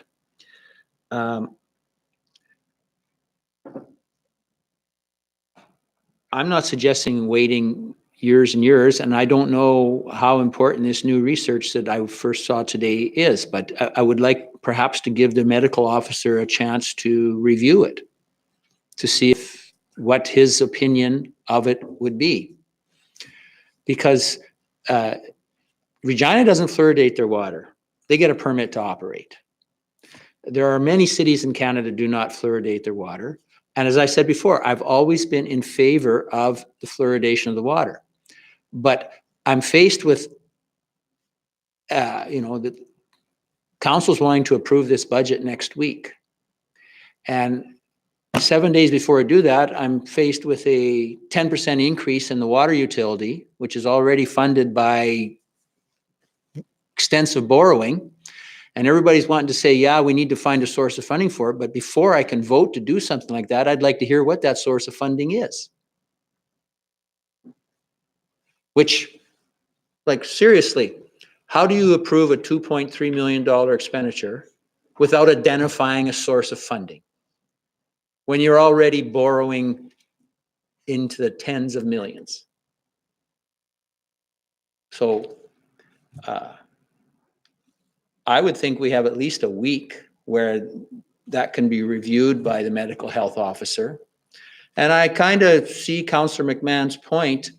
I can see both sides. I can see the administration point about we're doing 97% of this project and the last 3%, why don't we finish it? But on the other hand, we'd be doing it with borrowed money, and the life expectancy of that steel pipe might be as much as 12 years more when we're 30 years past the life expectancy of a lot of our cast iron pipe. It'd be different if we had money in the bank and we were flush and in the black on our expenditures. So I'm going to move that the matter of fluoridation upgrades at the Buffalo Pound Water Treatment Plant be tabled to next week in order that the medical health officer can review the research that were made available to us today. Okay, thank you, Councillor Swanson. We did have one or two in the queue, but I guess you want to proceed with that? Or could you offer some? I'll wait. Okay. I'll wait. Thanks, Councillor Swanson. Councillor Froese. Thank you, Chair. Well, I support the Northeast Reservoir tie-in because I think we're going to have going to have the hole dug anyway, so to speak. And it also includes a new control valve. And I say we need to get that done all at once. We know what it costs to delay these things, and then it's up to date with all the other equipment there as well. And as far as the adding fluoride, I have very similar questions as Councillor Swanson. I haven't really looked into this very much because I just sort of never kind of thought too much about fluoride or not fluoride. But when we did tour the Buffalo Pound water treatment plant, I did wonder why Regina, being a city much bigger than ours, doesn't actually add fluoride to their water, and we do. And I just briefly today was able to read an article about the difference between Calgary and Edmonton. They actually did a study on that. But I agree with Councillor Swanson. I'd like to read up a little bit more about this. Maybe there's more modern information. I mean, just because we've always had it and always have had it doesn't mean that it's a necessity and we need to continue it. So with that, I'll hand it back to you, Chair, for Okay. the table motion. Okay, thank you, Councillor Froese. If I could just quickly pass the gavel and then we'll get back to Councillor Swanson. Thank you. Yeah, I'm kind of I'm in a similar circumstance with Councillor Swanson as well. Especially when it lends itself to the capital budget. So last year through the 2019 process, we kind of put a cap on spending at 200 million for the 5-year capital plan. And I think we ended up getting that. So I think what happened there is administration went back, they reevaluated all the priorities, they extended some timelines on some projects that weren't necessarily a priority in the 5-year plan, or that had a lower risk in terms of the expenditures taking place in the 5-year plan. And I think we landed at 202 million. I think as it was mentioned previously, I think we're up to 212 again for 2020 in the next 5 years. And I think some of the rationale around that was that, we got some provincial federal funding that's included. I guess maybe I was wondering, why we possibly wouldn't have just reduced maybe the amount that we need to come from current contributions and our taxes and things like that, and borrowing, so that we hold the line at 202 million, whatever the case may be, for the next 5 years. Because I think some of the conversation around holding the line around 200 million is where it's, especially in the last 4-year budget cycles, or I guess 3-year budget cycles that we've been a part of, we've consistently carried over dozens of millions of dollars and clearly established that we as a municipality are able to spend on average about 40 million a year. So rather than budgeting for 45 million, 50 million, and carrying over, we've clearly established that we have the capacity right now to spend about 40 million a year successfully. So we're up to 212. We're looking at adding another 2.3. I mean, I think there's other asks in here as well that aren't included in that 212. So again, I'd be, just to kind of lend myself, again, I have been in favor of fluoridization as well. But not having been a part of any previous, I guess if there was a public debate in the past, I wasn't a part of that. But maybe this would have been an opportunity that we could engage with the community to see, are we as a community still wanting to move forward on this? And if we are, great. If we're not, then here's where we can allocate find some savings in our long-term plans.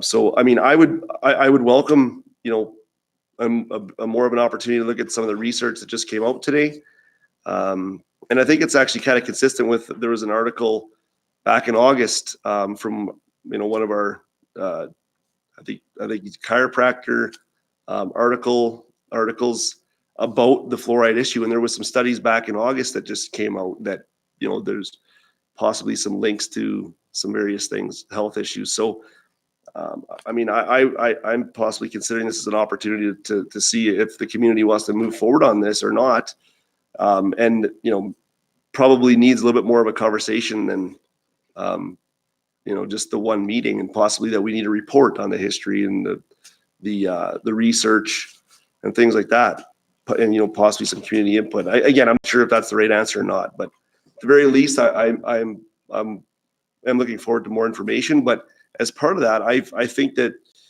I mean, I feel that, you know, administration should be bringing back a 200-ish $1 million budget with the priorities included, and not having council up here saying, okay, well, we want to add 2.3 here, but then now we have to take off 2.3 over here because we may not necessarily, again, same argument as last year, understand all these risks that are associated with that. So again, it's spending within your means and taking on what you can do, right? Are two of our, you know, our fundamental guiding principles when it comes to our budgeting. So, you know, we're now all of a sudden up to 215, you know, within 1 year. We're 15 million more than where we wanted to be at last year. So I'll leave it at that, and I'll pass the table over. Oh, I guess Mayor Tomey's in the queue, and then Councillor Swanson, if you want to get in there as well. Yeah, thank you. So I just, I want to ensure that my comments about tabling this until next week, that I would support that, isn't because I'm not concerned about the health and welfare of our citizens. I think that's of vital importance, and I thank both Councillor Luning and Councillor Eby for their comments, because that is fundamental in having a healthy community. You know, my personal feeling is that the report will be read, and that the health officer would probably stay with their own decision, but that, you know, that's a roll of the dice. The question I have is what is our total carryover? Do we have a total number? Sorry, where is it? I just, okay. All right. Okay, thank you very much. That's all I need. Okay, thanks, thanks, Mayor Tomey. Councillor Swanson, did you need some more time with that, or? Seeing no other speakers. If you'd like to. Councillor Swanson? I'd move that the matter of the fluoridation upgrade at Buffalo Pond Water Treatment Plant be tabled for 1 week pending communication with the medical health officer regarding the latest research on fluoridation. Okay, thank you, Councillor Swanson. So tabling motion, no other discussion. I'll call the question. All in favor? Opposed? That's carried. So this question of the city clerk.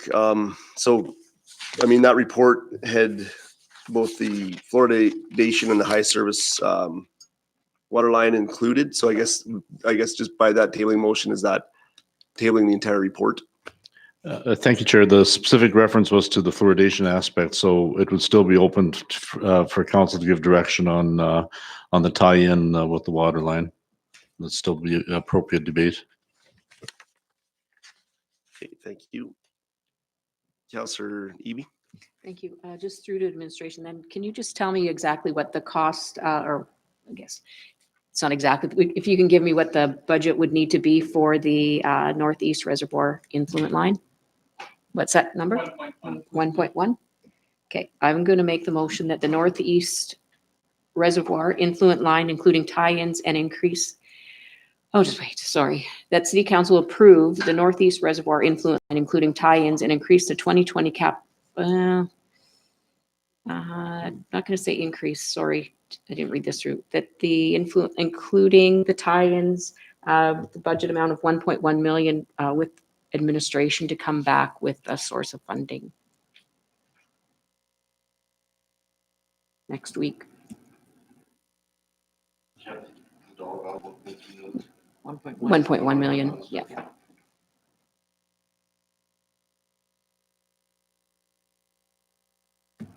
Okay, thank you, Councillor Eby. Mr. Gokatiechko, did you get that? Okay, so okay, if you want to just, once you have that, if you want to just read that back out for us. Fortunately, the meeting is being live streamed, so we can just double check every precise word. But I believe the wording was that city council approve the Northeast Reservoir influent line, including tie-ins, for an amount of $1.1 million, with administration to come to report next week with respect to a source of funding.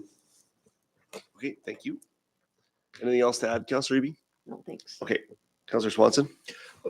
So thank you. Just so to be clear, we're approving it and the source of funding will come next, or we're approving it subject to a source of funding? Councillor Eby, did you want to clarify that, your intentions? Or yes?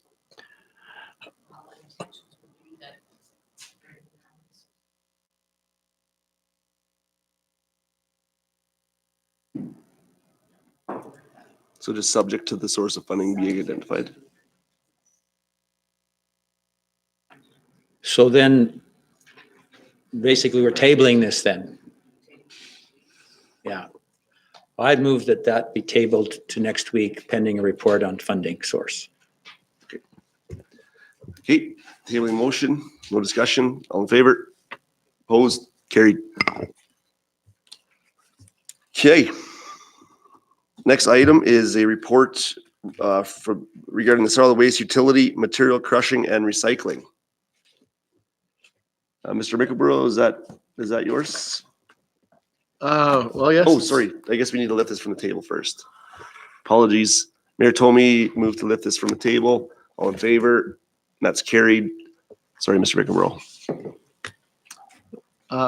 Through the chair, Darren Stephenson, Manager of Utilities, will be presenting this initiative.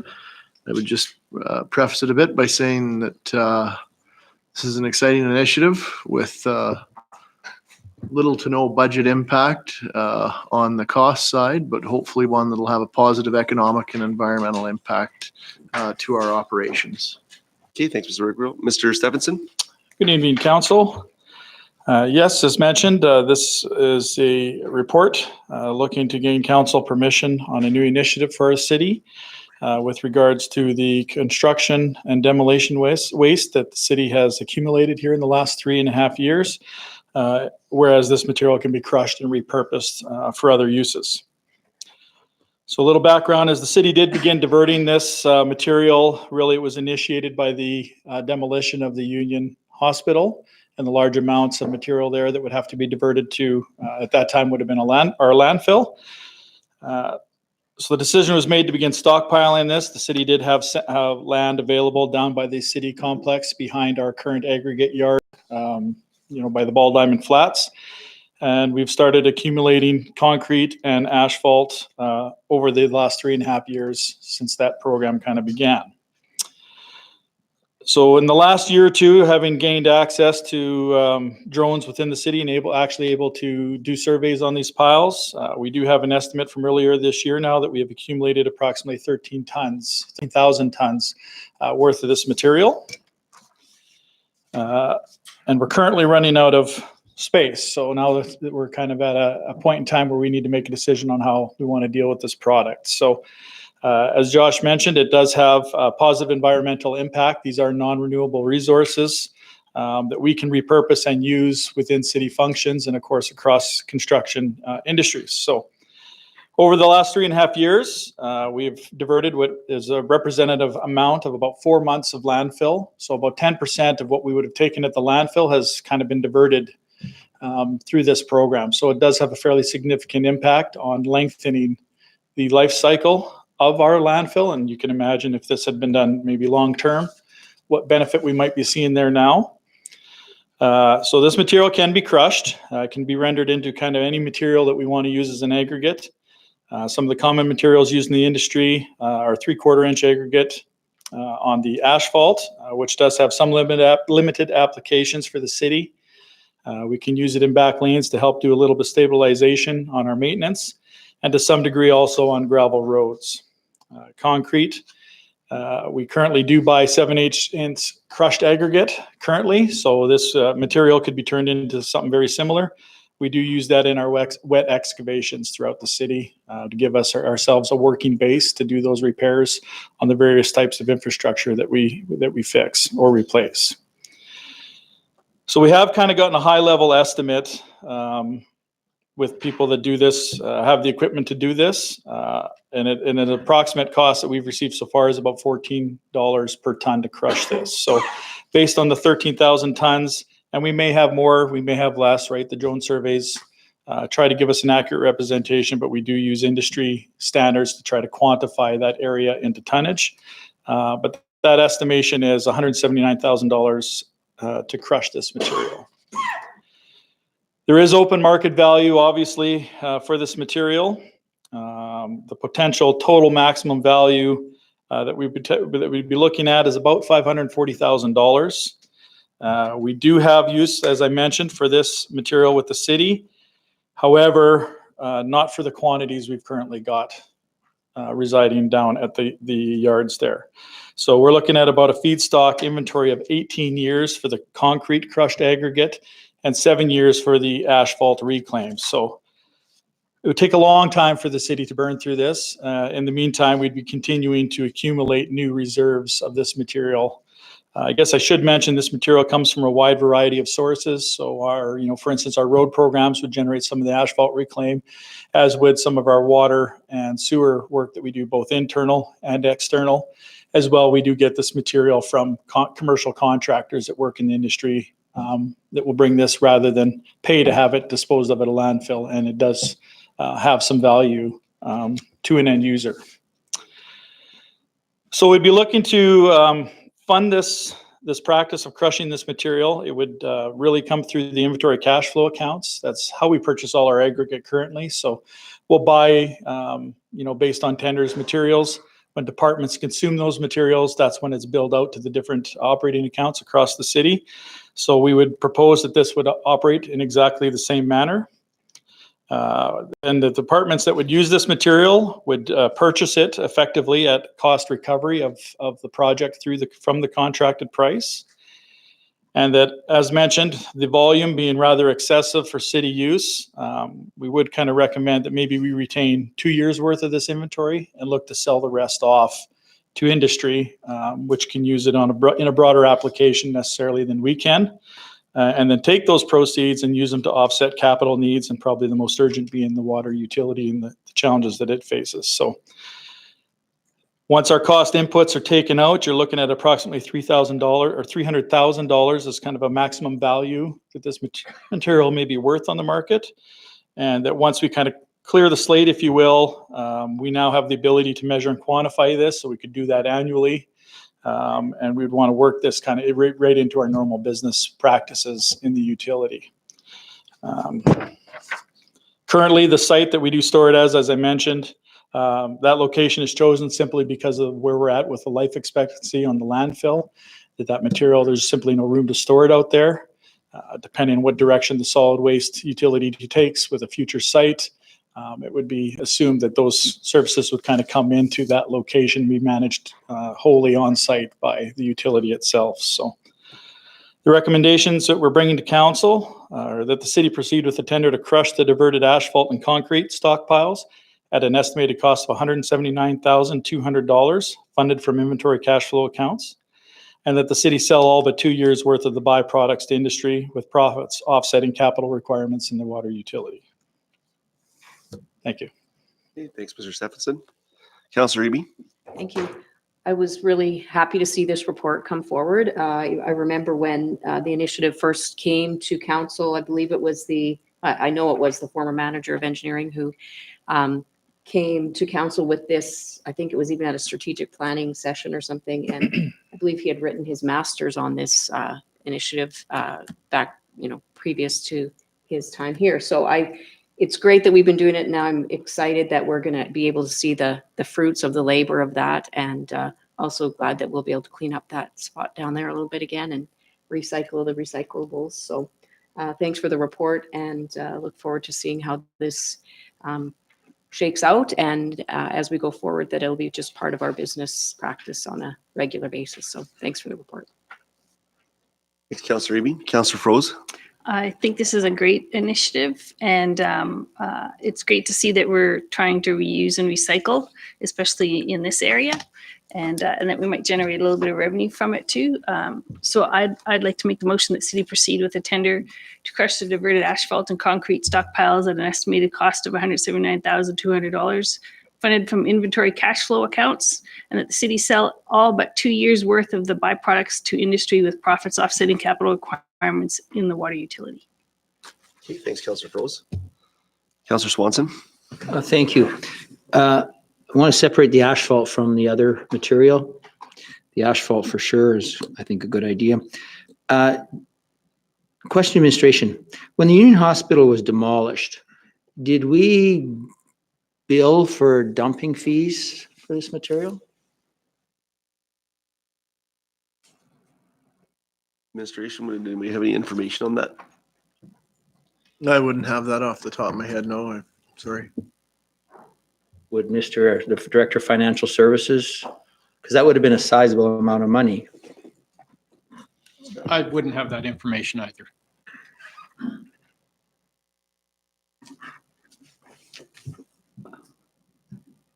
Does anyone remember waiving fees or anything like that? Because I'd hate for, like, if we're going to do the analysis of this, like, I'd hate for us to have given the province a super deal on all that waste. That came to my mind here when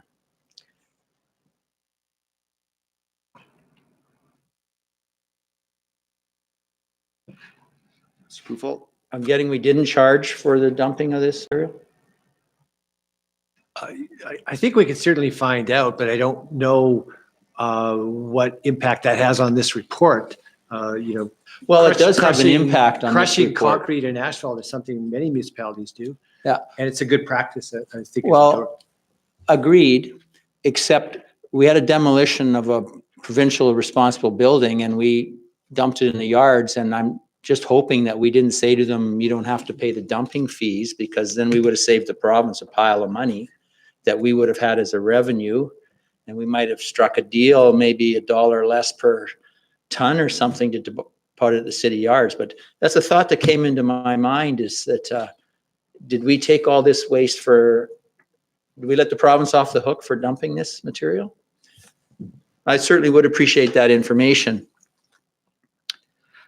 Secondly, with respect to the estimate for crushing the concrete material, you said it's a high-level estimate.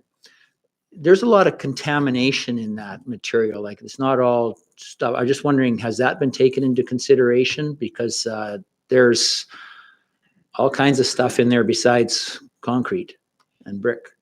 Yeah, we have had that discussion when we talked to a couple contractors about the material we've had. We even had one come for a site visit, and it's fairly consistent with the types of material they see in this practice.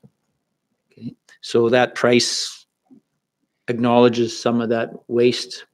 What happens with that stuff? Is it? I don't have the details on that. That would be kind of discovered through an RFP process. I mean, primarily what you're looking at in concrete is metal.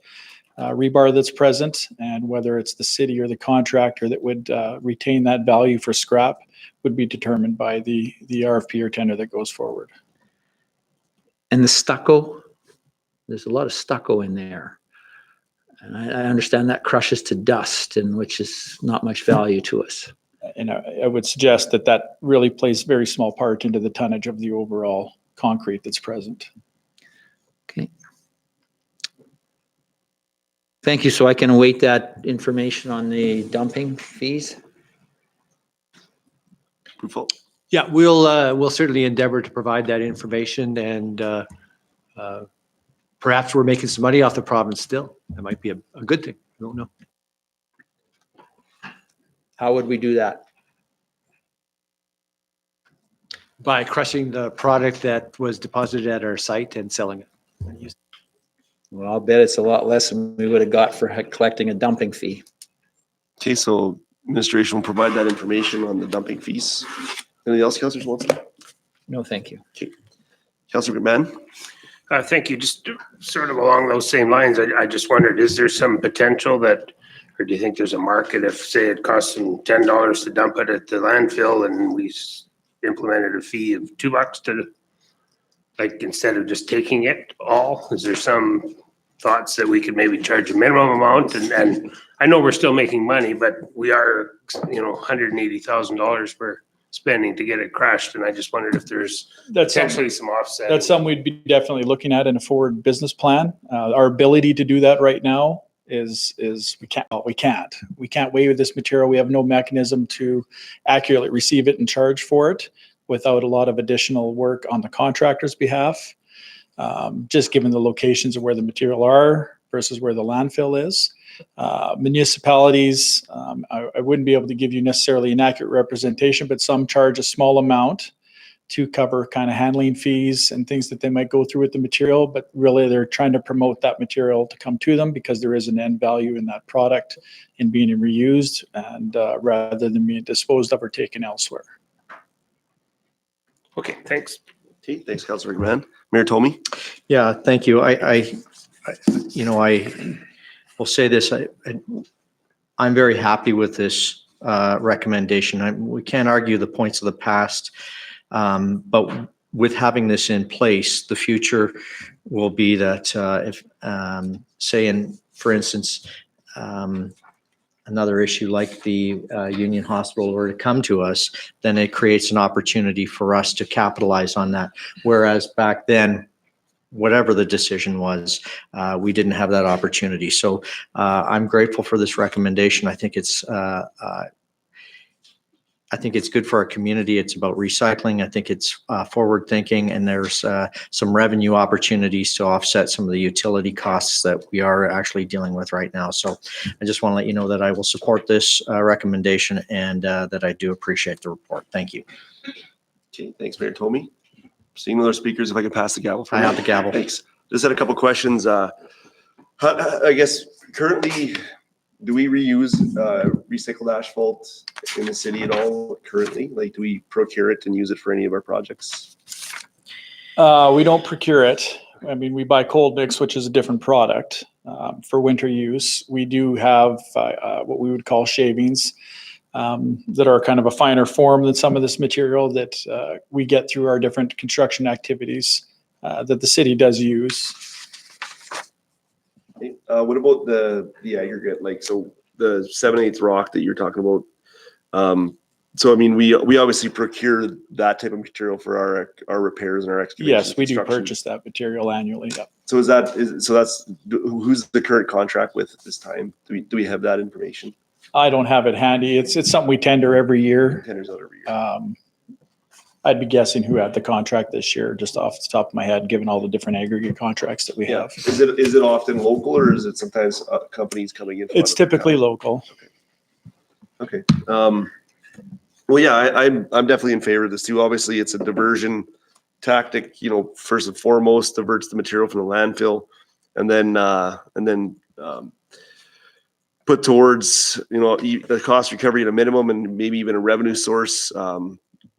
Depending on the amount of material that we get. I've seen this in other municipalities, the benefits, for crushed, recycled asphalt, crushed asphalt. I mean, it can be used for all sorts of purposes, even things like dust control on grid roads, because it doesn't have some of the fines associated with that. With the crushed concrete, I mean, other municipalities are using this a lot for backfilling water main breaks, for all sorts of things. And I mean, it's at a quite a bit of a lower cost. So it's going to lower our unit cost when it comes to this type of work.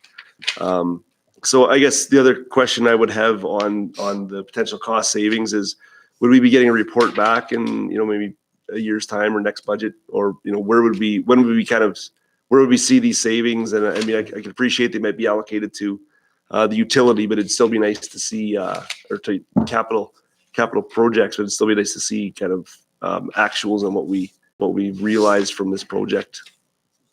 Would there be something coming back at some point?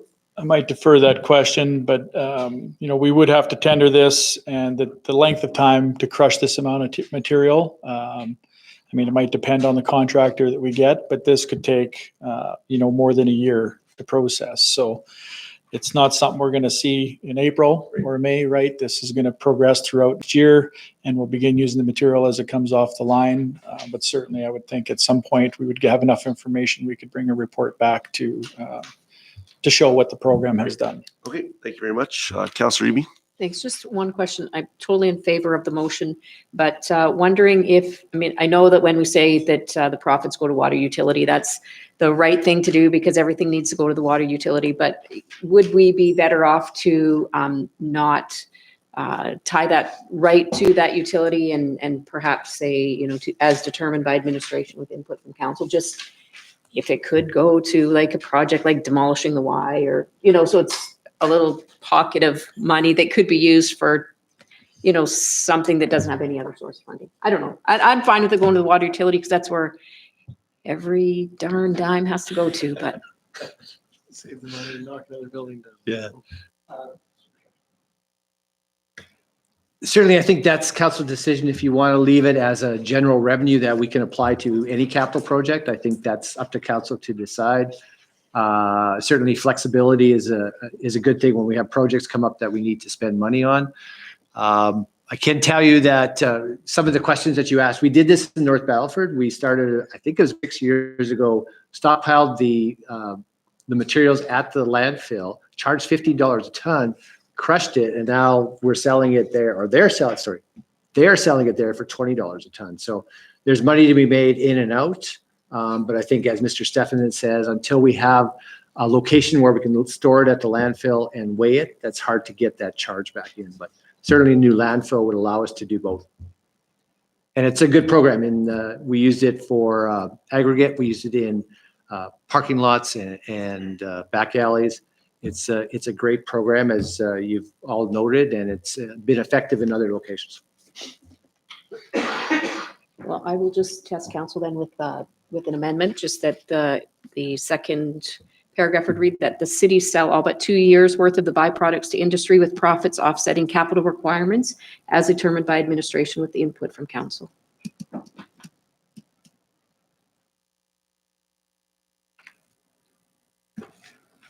Okay, thank you, Councillor Eby. So there's an amendment to the motion.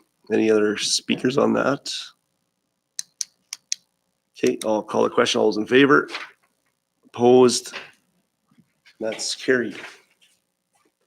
So the main amendment, so the main motion that we proceed, I'll call the question. All those in favor?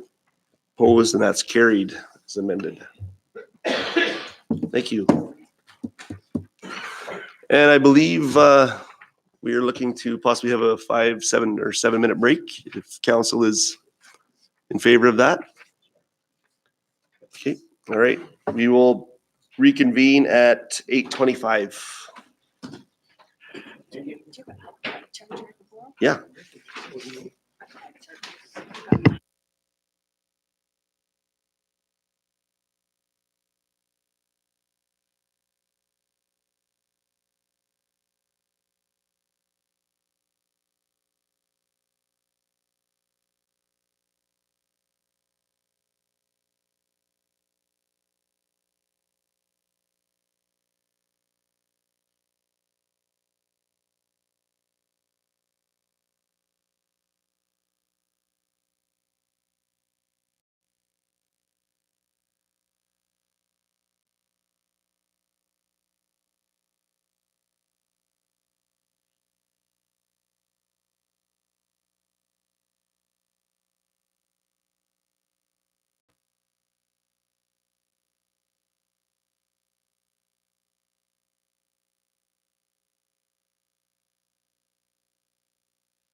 Okay, we will call this meeting back into order. Before we begin, Mr. Pufalt had I guess an announcement or something to say. Thank you, Mr. Chair, and for council and everybody here. Today was the day we handed out service pins, and Mr. Rod Montgomery, our fire chief, I want to be able to present to him a 30-year pin. I mean, that's longer than most of us have been alive. That's how long he's worked with us.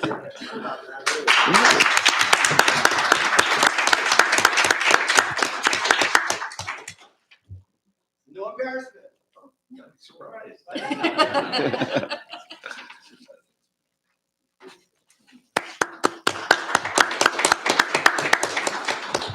Congratulations, Chief Montgomery.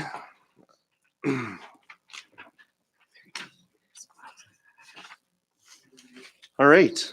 So the next item on the agenda is the slumping strategy. I'll turn that over to administration. Oh, sorry. I would need a motion to lift that from the table. Okay, Councillor Froese moved to lift from the table. All in favor? That's carried. Administration. Thank you. Through the chair, this report, the recommendation of this report is that the city engage an expert consultant to evaluate slumping areas and formulate a plan for the city on how to manage these areas consistent with best practice. And that an estimated cost of 110 be partially funded from the former flood reserve, which balances $68,095, with the remaining $41,905 being funded from the general fund. So the city has zoned slumping along the River Valley area. This is long and well established, and it's an important piece in managing slumping areas in any community that has them. And it ensures that information's available to our citizens and people of our community. Right now, we are aware of 4 active areas, and we're monitoring that movement to ensure that things are safe and we have an understanding of how quickly those are moving. But like anything, best practices change over time, and the goal of this program would be to update our practices and policies in support of the zoning and bylaws that we have in place. So the goal would be to look at potential actions for how to manage the risk. And then if the city is going to take action to optimize any potential investment, and then ensure that we are following that plan if we are taking action. So yeah, it's just really to update our plans and how we manage our slumping areas throughout the city. And again, the recommendation is that we engage a consultant to evaluate and formulate a plan on the city for how to manage these areas that is consistent with best practice, and that the cost of $110,000 come from the former flood reserve, $68,095, and the remaining $41,905 be funded from the general fund. Okay, thank you, Mr. Rickaborough. Any questions or comments from council?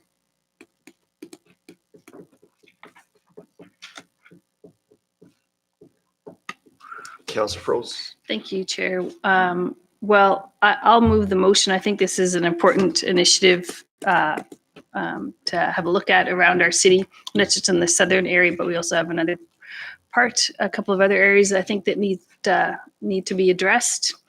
So I'll move the city engage an expert consultant to evaluate slumping areas and formulate a plan for the city on how to manage these areas consistent with best practices, and that an estimated cost of $110,000 be partially funded from the former flood reserve of $68,095, with the remaining $41,905 being funded by the general fund. Okay, thanks, Councillor Froese.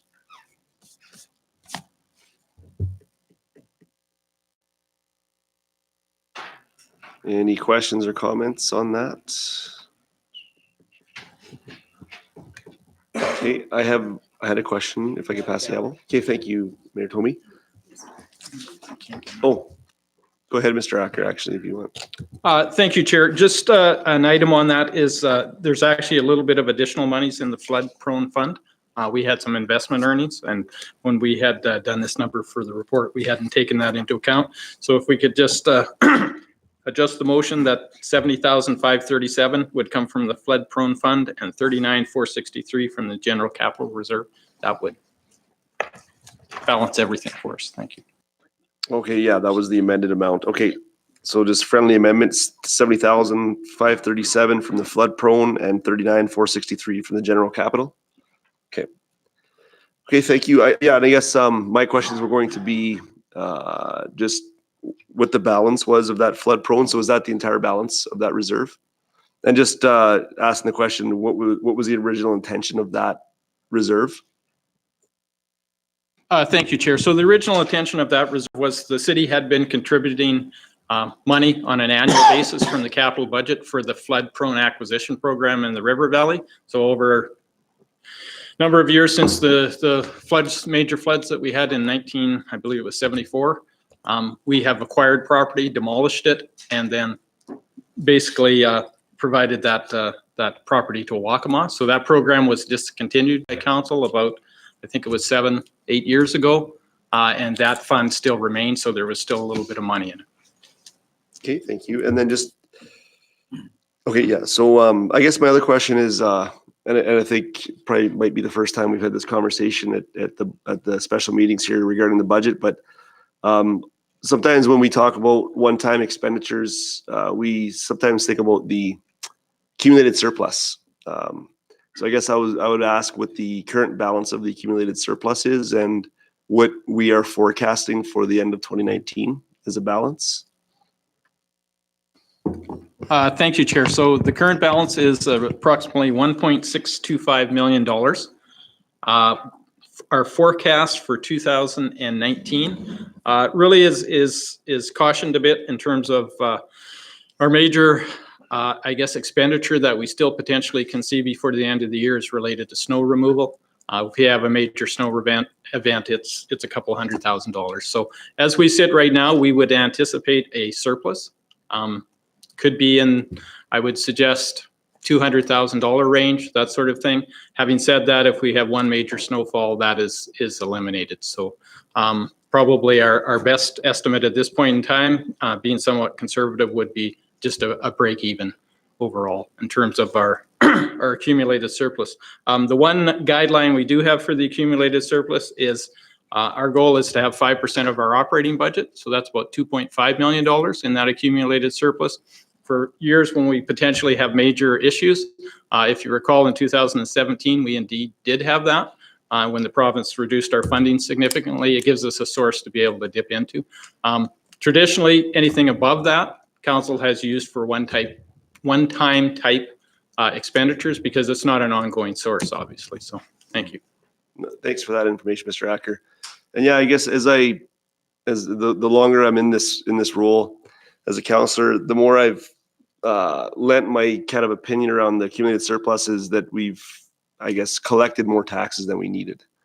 So I mean, I don't necessarily agree of having 2.5 million in the bank at all times, because it's that we've collected that much more tax over the years to be used as a buffer if and when needed. So I guess I guess probably differ of opinion on that process. Okay, those are all the questions I had, so I'll take the gavel back. And Councillor Swanson. Thank you. Whether it's 1.2 million for a fluoridation system or 1.1 million for new pipes or 40,000 to hire a consultant to study slumping, the reality is all those budgets are already in negative positions. So if this is a priority, then it should be weighed against other priorities and adjustments made so that we're not increasing the negative position of those. Do you think, Councillor Swanson?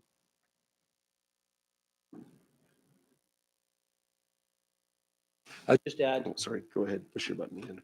Because $40,000 is a lot of money for most people in Moose Jaw. You know, I know when you start spending $200 million over 5 years, well, what's 40,000? 40,000 is a lot of money. Okay, thank you. All right, I'm seeing no other speakers and we have a motion on the floor. So I'll call the question. All those in favor? Opposed? That's carried.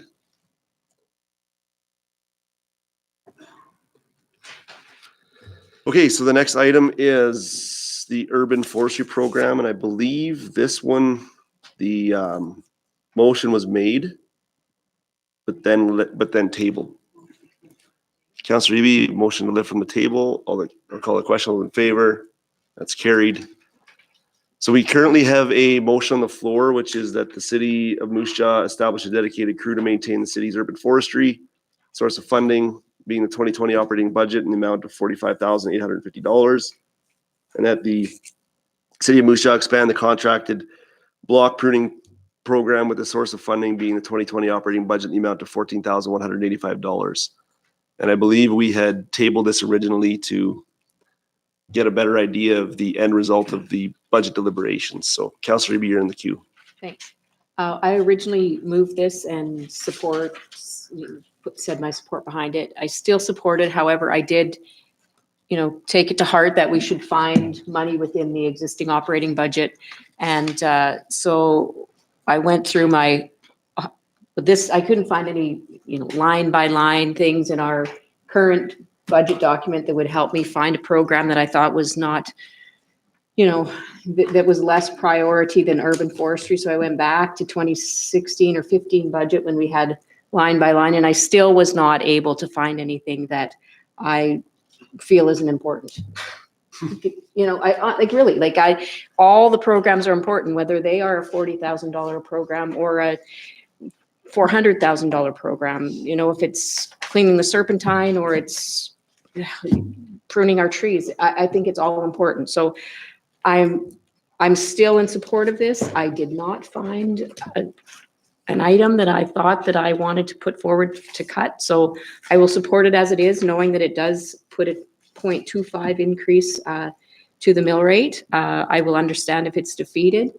I will also listen with interest if there is something that can be brought forward that could be eliminated from the budget to that this could replace. If someone else has an idea that I didn't find, I will certainly consider supporting that. But I do think it's an important initiative.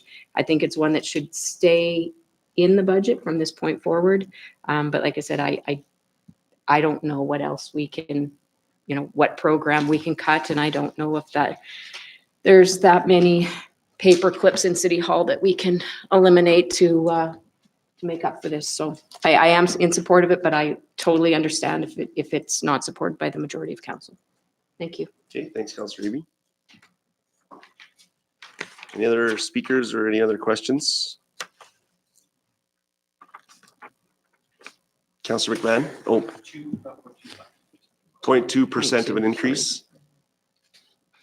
So Councillor McMahon will be in the queue next. If you guys could maybe have it, what would be the total increase with all the other items? Councillor McMahon? Sorry, that was sort of just my question. So are we at a point now where we're going to be going through and voting on everything? And I guess there was some earlier discussion around the capital budget, and is that going to be like one of the last things that we get to, or?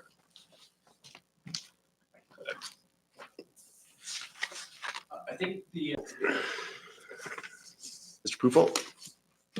I think we're coming back to the capital budget. It's not approved yet. You hadn't passed a motion. No, it'll be those reports that we have to bring back. Okay, yeah, Certainly be open then, and if they want to make any other.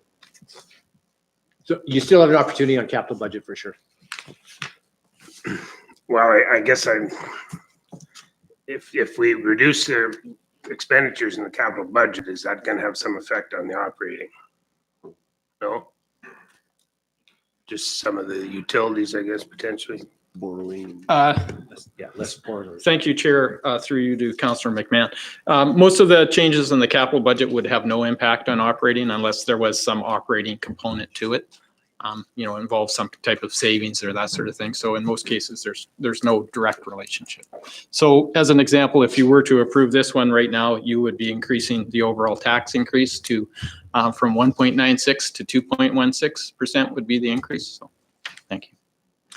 Okay, and just sort of in response to Councillor Eby, I'm trying to find it in my scribbled notes here and I can't find it, but I know, and it wasn't something that was very acceptable to the group last year, but we do have a huge travel and convention budget for city councillors to the extent of 35,000 or something like that, 28,000. And I know we're also getting close to the end of our term, so I'm not sure if people are planning to attend as often as they may have in the past, because we're going to be done FCMs in June and we're done in November type of thing. So I'm potentially there may be some money there if my colleagues were in favor of taking a look at that. And I'm not suggesting eliminating it, but we've never, since the 4 years we've been part of this, we've never came close to spending it. So I'm assuming that we wouldn't again, but may not be a fair assumption. Just throw that out. Thank you. Okay, thanks, Councillor McMahon. Any other questions? Chair, if I could just address the question that, or the point that Councillor McMahon has just raised. Council has directed that there be a review of remuneration for elected officers for after the next election, which is November of 2020. So that is one of the issues that the remuneration panel will be dealing with. There'll be a public survey early in the new year, and getting input on what those salaries and benefits and expenses would be part of that plan, which would come to council in the spring. But in any event, currently we do have a bylaw in place that sets out the amounts that council members are entitled to use for their travel budgets. And the travel budgets is part of the bylaw? Or just through remuneration? It's remuneration as well as the travel expenses. They were set in 2011, I believe, and they increased by 2% a year incrementally. Okay, thank you. Okay, thanks, Councillor McMahon. Okay, seeing no other speakers, so I'll call the question. All those in favor? Opposed? It's carried.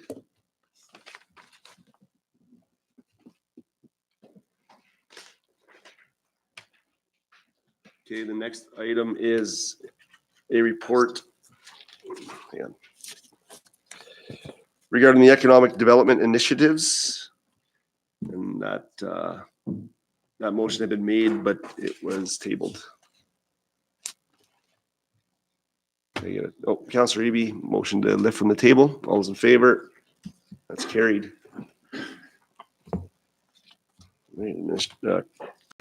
So we had some motions. Bless you. We had some motions that had been moved that the City of Moose Jaw contract with MDB Insight to carry out the business retention and expansion triage project with a focus on value add agriculture and food production, with the source of funding being the 2020 operating budget in the amount of $15,000. That the City of Moose Jaw financially support the rural and northern immigration pilot program, with the source of funding being 2020 operating budget in the amount of $5,000. And further, that City Council support the inclusion of funding to facilitate participation in the trade missions, with the source of funding being the land reserve in the amount of $10,000.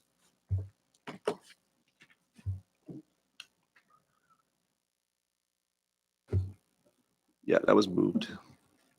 So motion on the floor. Councillor Looning. Thank you. So with a little latitude, I'm going to have a question through you to Mr. Acker. And because my question is in regards to our travel budgets, because the last part of this motion that reaches for $10,000 out of the land reserve, I think is a far one. My question is to Mr. Acker, for instance, I haven't used my travel budget for the last 2 or 3 years because SUMA pays for my going to the convention because I'm on the board, and I haven't used the travel budget that is budgeted here in the City of Moose Jaw. What happens each year to that money? Like, it's not like, I don't think it rolls over into next year, does it? That is that money that, like, where is that money sitting? Yeah, accumulated surplus, right, Mr. Acker? Thank you. Thank you, Chair, through you to Councillor Looney. Ultimately, yes, because it will not be spent. Any money's not spent in various areas would roll into the accumulated surplus, assuming we have a surplus. If we had a deficit, then it would be used to offset the deficit first, right? Right, right.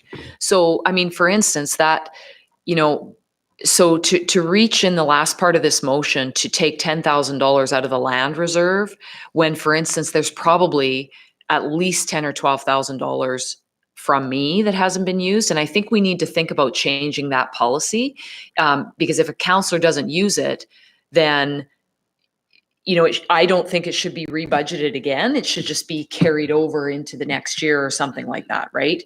So, because it is over taxation, right? So I just wanted to make that comment. I wanted to just get some clarification from Mr. Acker, and I think I knew the answer, that it was the accumulated surplus, but thank you for that. Okay, thanks, Councillor Looney.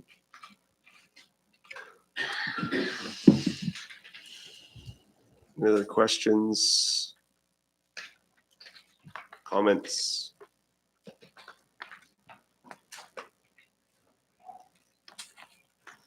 Okay, I guess I'll pass the gavel. I did have a question. Okay, if I could ask administration to go through that, the business retention expansion project one more time, just to refresh our memories on that project, that'd be appreciated.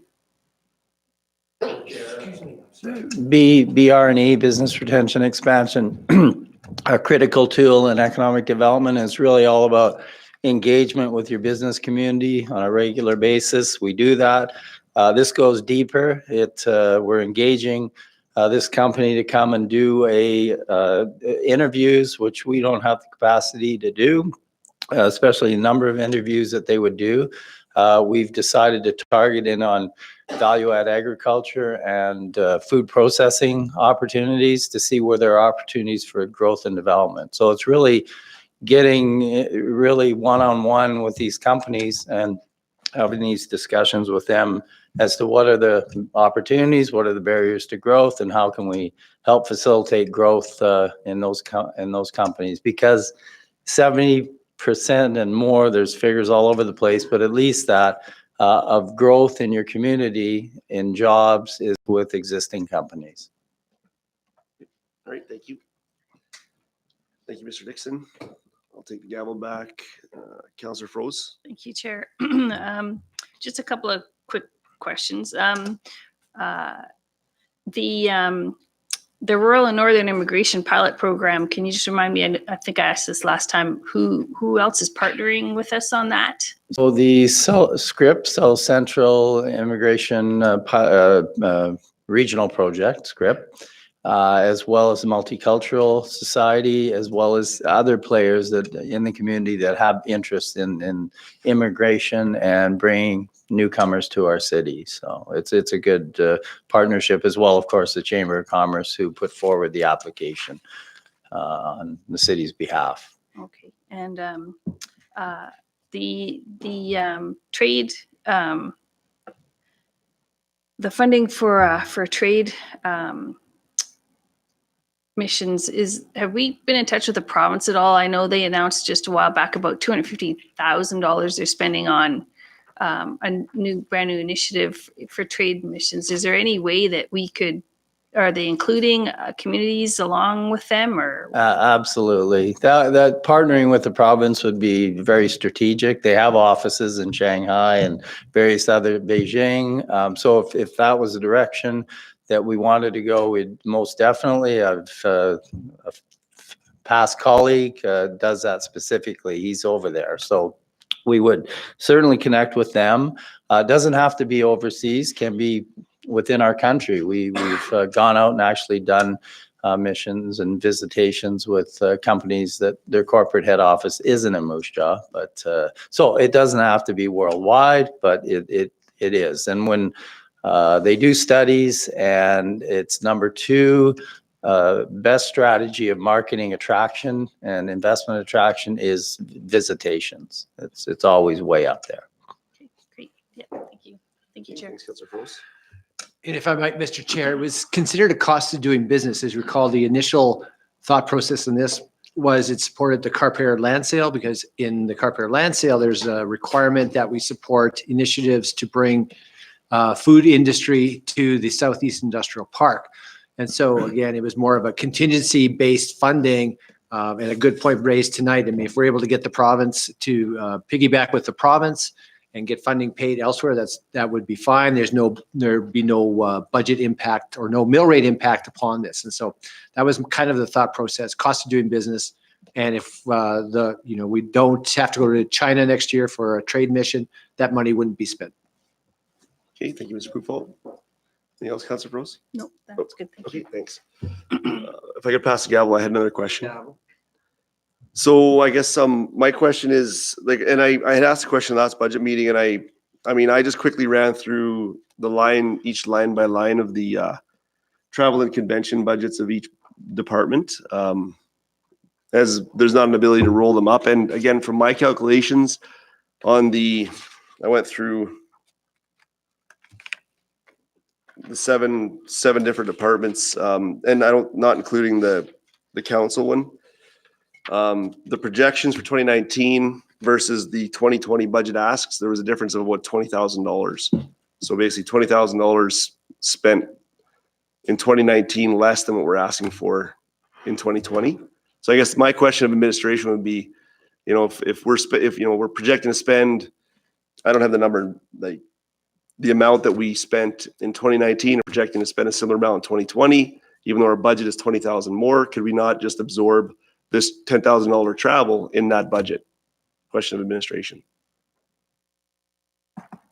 I think there's a good chance we can do that. And again, I mean, to our way of thinking, that $10,000 either, again, paid for through the province, through a land deal that we pledged to support, or from funding we have in-house already. That's, one way or the other, those are costs of doing business. We need to get out and prospect. I think as said by the economic development manager, we need to encourage local business to expand. We need to go out and prospect. And so we need to have the money somehow. And the way it was proposed, it would not have an impact on the mill rate. And that's why it was proposed that way. Because again, it may be contingency funding. And if we put it in as an addition, then we're taxing for something we may not need. So, I mean, if it's will the council that we are able to use existing funding, again, council doesn't use a whole bunch of their funding through, fortunate that we have people on the SUMA board that covers some of their costs. So again, I think it's certainly there. And really one way or the other, at this point in time, doesn't have impact on the mill rate. The 10 is coming out of our land reserve through the province or through existing funds. So I think it's fine whichever way. If it comes down that all our travel funding and it's late November next year and we need some funding, then we would come back and say, let's use the land development fund. Again, it's a cost of doing business. Okay, thanks, Mr. Pufalt. Yeah, I guess, when I did my quick analysis, I hadn't included the council travel budget in there, which I think is, yes, in 2019 was severely underspent. I looked at all the departments, the remaining departments, and saw that it was about $20,000 underspent to what we're asking in 2020. So I would be in favor of doing within travel existing budgets. And I guess the piece around the operating budgets, like when you look at the line items, there's lots of line items we're projected to spend more than the budget that we allocated, and those don't typically come back to council. So I mean, I don't consider this to be a major issue. So I would move an amendment that City Council support the inclusion of funding to facilitate participation in trade missions, with the source of funding being our current 2020 travel budgets. And again, what I'm saying there is I support the trade mission because I think it's important and we've committed to that. But I see in our current projections and our current historical spending that with our current 2020 allocations, we should have some room in there to do that. Okay. Thank you. I'll take the gavel back. Thank you. So I guess on the amendment, seeing no other speakers, I'll call the question. All in favor? Opposed? And that's carried. So the other two motions, did council prefer to do these separately, or do we want to do them together? Okay. So the first one is that the City of Moose Jaw contract with MDB Insight to carry out the business retention and expansion triage project, focus on value-added agriculture and food production, with the source of funding being the 2020 operating budget in the amount of 15,000. Councillor Looning. Thank you. So just for clarification, this cost though is a 0.07 in tax increase or 0.5, 0.5 is triage. 0.05. Yeah. And then the next one coming is 0.02. Yes. So your amendment did not apply to this. Right.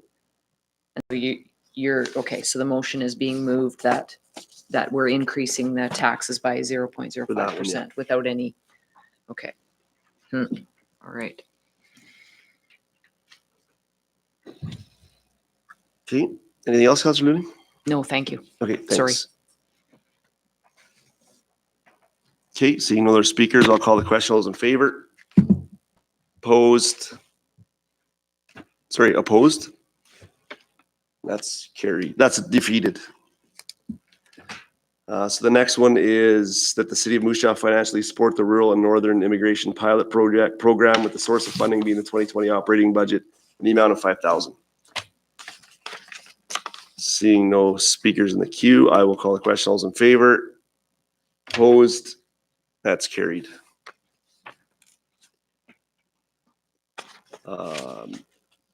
Gokotiachko, do I have to, as amended, I guess, do I have to do a third? It's the last motion as amended would be the appropriate item to put to council. Okay, so then the last motion as amended would be that City Council support the inclusion of funding to facilitate participation in trade missions, with the source of funding being the current 2020 budget allocation for travel. I'll call the question. All those in favor? Against? And that's carried.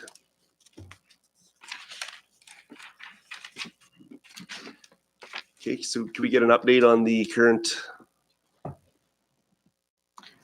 My eyes aren't as good. 2.18. 2.18. Okay.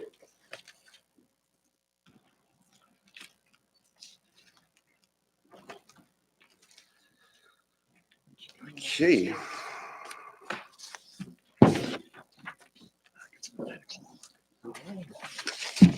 Next item is a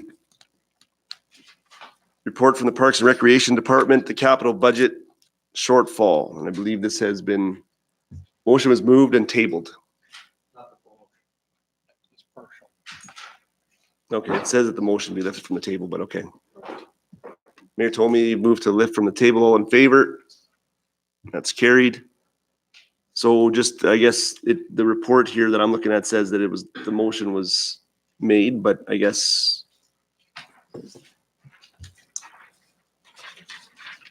If I could just Administration? clarify, the last portion of the motion was not moved. That's right. Last meeting, so it's only the first three that were moved. Okay, there was.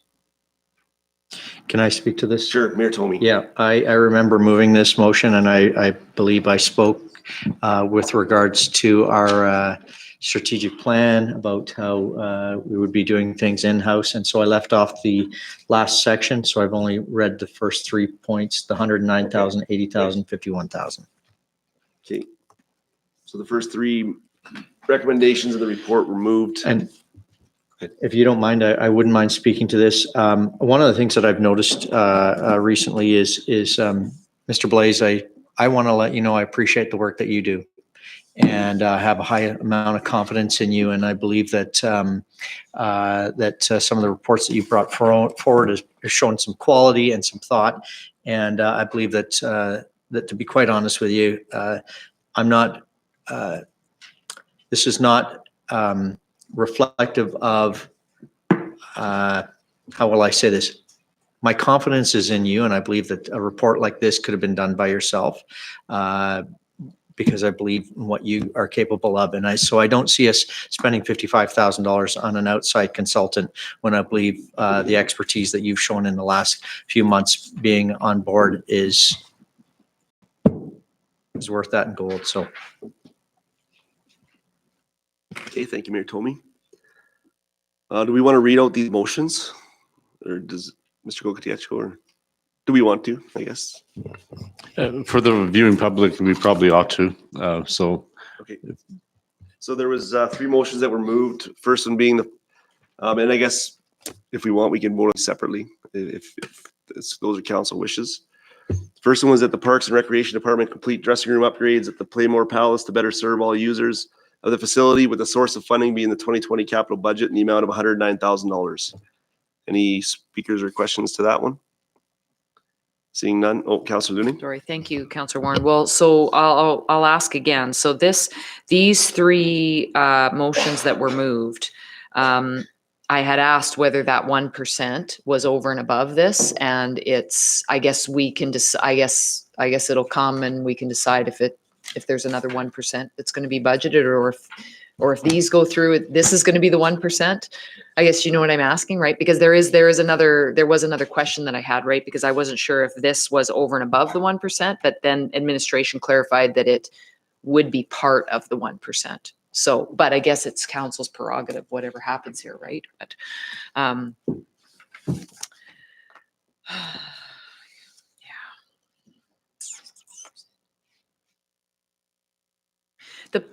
maybe just a further question, Councillor Warren, through you to Mr. Blais. The Playmore Palace upgrades, have they been on the capital books for a couple of years? I think that one's been there for a bit, right? And has been deferred for a while. The other 2 are new, right? The Cultural Center is a new one, as well as the Iron Bridge one is new as well, right? Yeah, I can speak to that. The Cultural Center was actually originally planned to be done in phase 2, which included City Hall. When the tenders came in, that project came in at our budget just with City Hall. So we didn't have any money left to go to the Cultural Center. That's why there was supplemental request for the Cultural Center. And the dressing room upgrades were in the previous budget. They were removed from our 5-year capital plan just because the cost was too high. We wanted to review that again. Now that we've got the numbers back, we just got them back actually a few months ago here. So that's why you see it again. Right. Thank you, Mr. Blais. And the Iron Bridge, I'm sorry, is new this year, isn't it? Because of the findings out there with all the deficiencies from the developers. Okay, thank you, Councillor Warren. Thank you, Councilor Looney. So on the first motion, seeing no other speakers, call the question. All those in favor? Opposed? That's carried. The second motion that had been moved was that the Parks and Recreation Department complete an LED lighting conversion at the Moose Jaw Cultural Center to increase energy efficiency, with the source of funding being the 2020 capital budget in the amount of $80,000. Any questions or comments? Seeing none, call the question. All those in favor? How many we got there? Opposed? That's carried. The third is that the Parks and Recreation Department complete irrigation upgrades in the Iron Bridge development to improve the quality of the park space, with the source of funding being the 2020 capital budget in the amount of $51,000. Any questions? Councillor Swanson. Thank you. As I stated last time, normally the money here would be found in the subdivision reserve, but there was a previous choice not to charge offsite levies for this development. This is $51,000.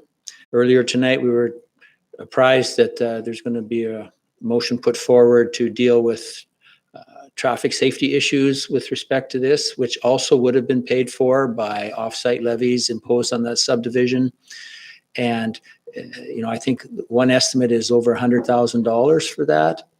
And so here's $150,000 that normally for everyone else in Moose Jaw is paid for by the subdivision development. Instead, this will now be paid for by taxpayers at large.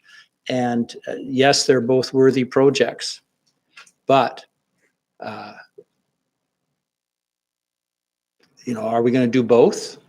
Both of these have come in at the last minute. Are we going to do them both and just stick the taxpayers of Moose Jaw at large for this, as opposed to where all of those taxpayers in Sunningdale and West Heath and West Park have paid those costs as part of the development of the subdivision?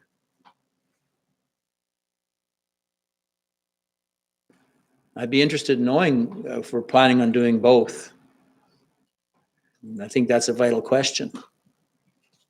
Counselor Swanson, I guess we only have the one item up for discussion. at the Yeah, I know moment, that's so- how often it's done. You buy one and then you get into the next one right away. And it's like, so that's why I can't support this. It's how public sector works. There's never any responsibility for bad decisions in the past. Let's just move forward and spend more money. And I would point out that the Iron Bridge park development, as last year's budget showed, is the most expensive to maintain subdivision park in the city by a significant degree.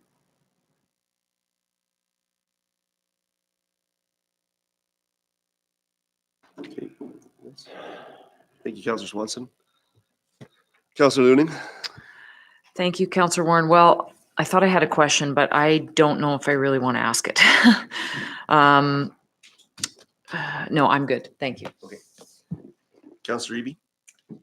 Thanks. I feel similar, but when it was stated last time, I recognize, as most everyone does, that, you know, there was a bad decision made when this subdivision area came online and development levies weren't charged. However, I guess and this totally with all due respect, other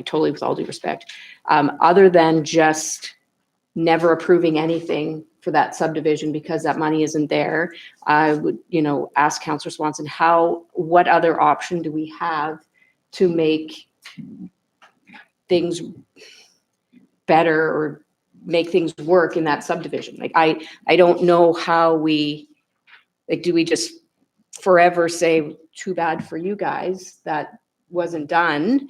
It wasn't the residents who lived there that made those decisions, I don't know what the answer is. The easy answer is like, yeah, there's no money, we're not doing it. But these are families that live there. These are tax-paying citizens that live there. And I'm not really comfortable just saying, no, sorry, there was a bad decision made or a couple bad decisions made 9 or 10 years ago. I just don't know. Is there another option other than just saying, sorry, no, we're not doing it? Thanks. Thank you, Counselor Eby. Counselor Swanson? Thank you. Well, there's 2 requests for money that have come in at the last minute with respect to here. And one of them involves safety as opposed to park development. So I'm not going to vote for both. And if I had to, I'd vote for the safety one over the enhancement of the green space. It wasn't that long ago, West Park submitted a request that they were going to, they requested a charitable status for donations to upgrade their park development. And